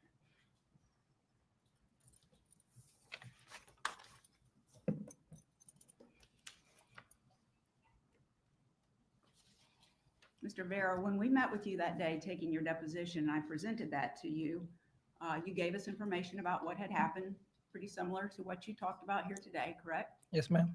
And when we were done talking about those things and some information about Sigfredo and Katie, I presented you with what's in front of you as Defendant's Exhibit 50, correct? Yes, ma'am. And I asked if you would put the number 1 and circle it next to the person you know as Katie, who you said was in charge of this whole deal, correct? Yep. And did you do that? Yep. All right. And then I said, would you put a number 2 next to the person you say did this killing? Yes. And you did that, correct? Yes, I did. And that was Sigfredo Garcia. Yes, ma'am. The first one was Katie Magbanua, correct? Yes, ma'am. And then I said, would you put a number 3 next to yourself on the paper? And did you do that? Yes, ma'am. And you're the one who got the gun that was used to kill Dan Markel, and you drove the car that day. You didn't shoot him, right? Yes, ma'am. Okay. And then I said, if you would, please put the number 4 next to the man who was killed, and you did that with Dan Markel, correct? Yes, ma'am. And then I said, if you would, put the number 5 next to the lady that wanted the man killed.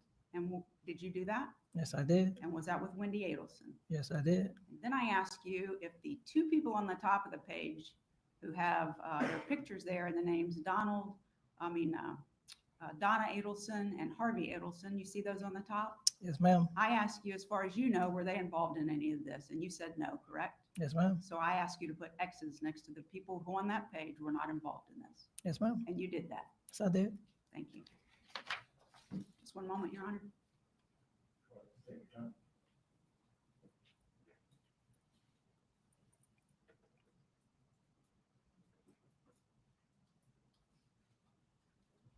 I don't have anything further. Redirect examination.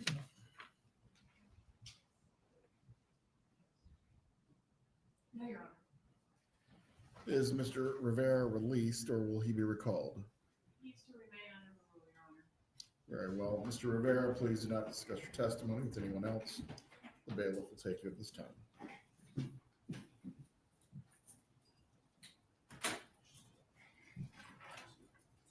Parties can approach.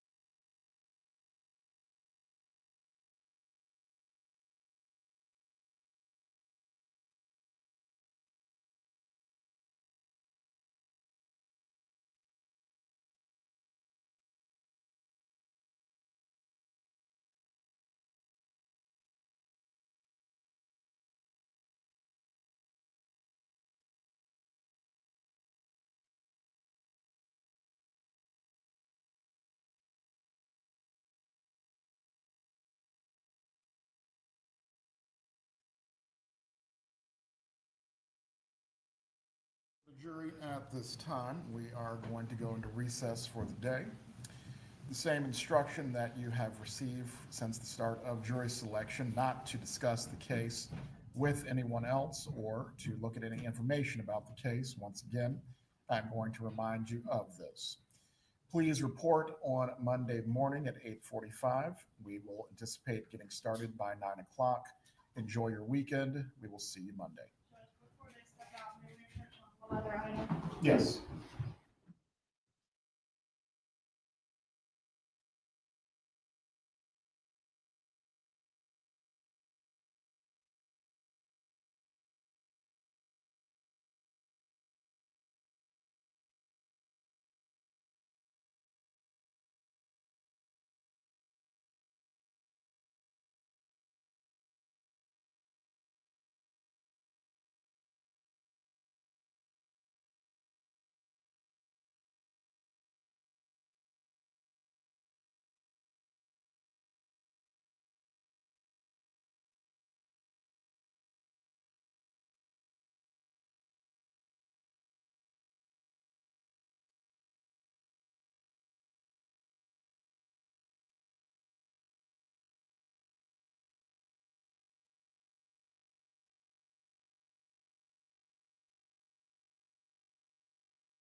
Members of the jury, actually, please report at 9:15.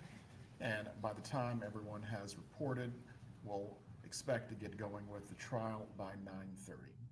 Have a good weekend. Once again, do not discuss the case. Do not read or seek out any information about the case. Have a good night.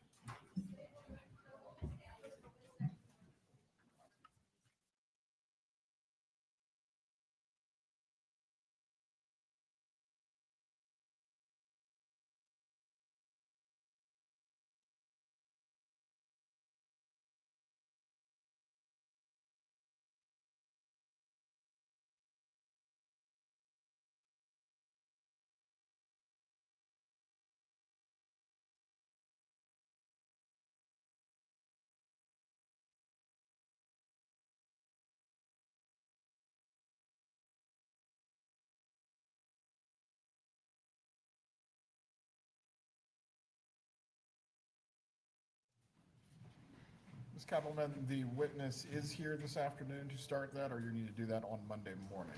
I can start that this afternoon, Judge. We're just not prepared to go through the whole thing yet. We've been working on it since the issue arose. And I was told we're about halfway through about 10 minutes ago, so. All right. If we can start at 8:30, have the witness and go through it smoothly, we'll give everyone an opportunity to get some rest for the weekend. Do you all prefer to do it that way? Thank you. Thank you, Judge. Yes, sure. Thank you. Judge, I did fail to introduce one of the ATM still images, case exhibit 37. Would it be acceptable to move to admit this time? If you're relying on the same foundation provided by Mr. Rivera, unless there's an objection. No. States 37 is admitted. Briefly, before we leave today, just to go through what has been admitted and has not, it cannot hurt. I have on my chart state exhibits 1 through 34 as admitted, 37 through 47 admitted, 55 admitted, 67 and 68 admitted, 64 admitted with the exception of AA, 88, 89, and 90 admitted, 119 through 128, 119, 120, 122, 123, 124, 126, 127, and 128, and 136. Was one missing between 119 and 128, Your Honor? On my list, I have 119, 120, 122, 123, 124. I believe there was testimony from Miss Maltese about the eyeglass frame and the car, but I'm not sure if 121 was admitted. What happened, Judge, is Ms. Katherine said that that's what she was requesting, but then when she said, I'd like to admit State's exhibit, it was 122 and 123. So I will move 121 into evidence at this time, Judge. Is there an objection? No objection. And after 128, Your Honor, you showed what else? After 128, 136, and that's it. That matches my list. Now we have a demonstrative A and a demonstrative D, which have been used. And Yes. advised the court no longer accepts demonstratives. Would you like to make those items court exhibits for appellate purposes? Yes. And the foundation for 60 is ongoing at this point, also as to 64 AA. All right. 8:30 on Monday morning, we will go through any predicate or foundations that need to be addressed prior to the next witness. Have a good weekend, everyone.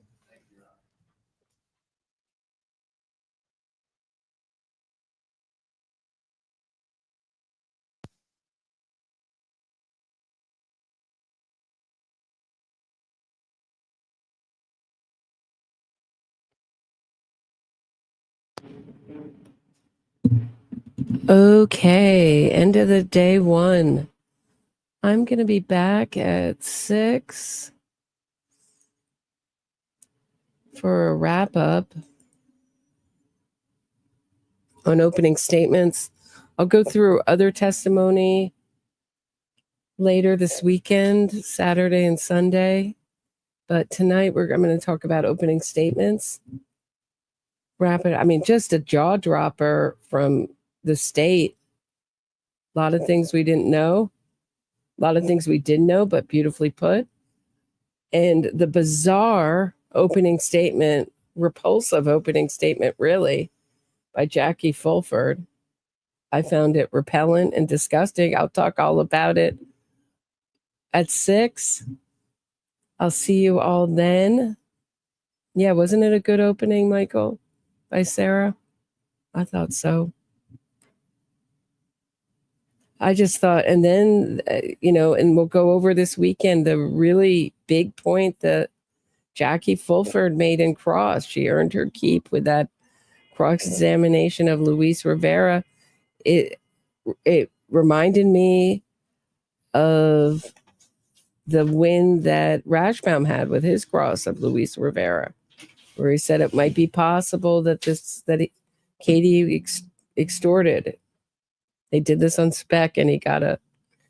So, I mean, I thought it was much more effective than Rashbaum's win. I can't believe that Georgia didn't come back for a better redirect with Rivera. There's a background with that with Rivera. I'll talk about this weekend, why we saw such different testimony with him this time round. Some of it was consistent, but some of it were things that he couldn't possibly forget that he suddenly forgets on this stand. We'll talk about it all Saturday, Sunday, lot to talk about. I'll see you all at 6, okay? Don't miss it. See you there. Thanks for listening.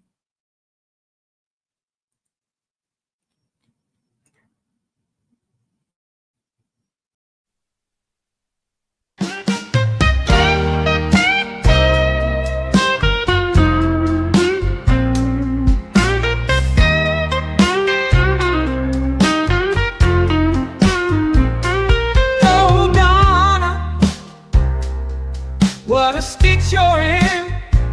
You plotted a murder 'cause you wanted to raise your daughter's kid.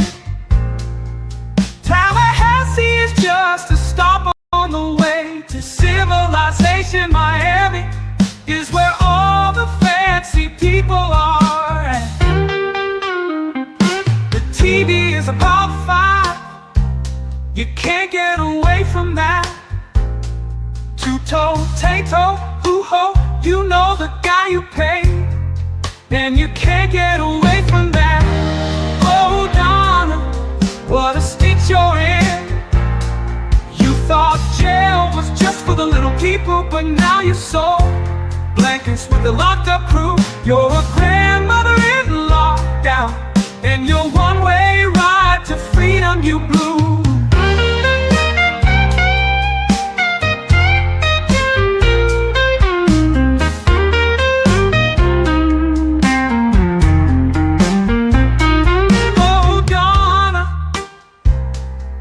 What a stitch you're in. Your family are exiled from the social circles you swam in. We all know you never made that banana bread or offered to babysit for Dan, but you'll soon be making license plates and thinking about what could have been.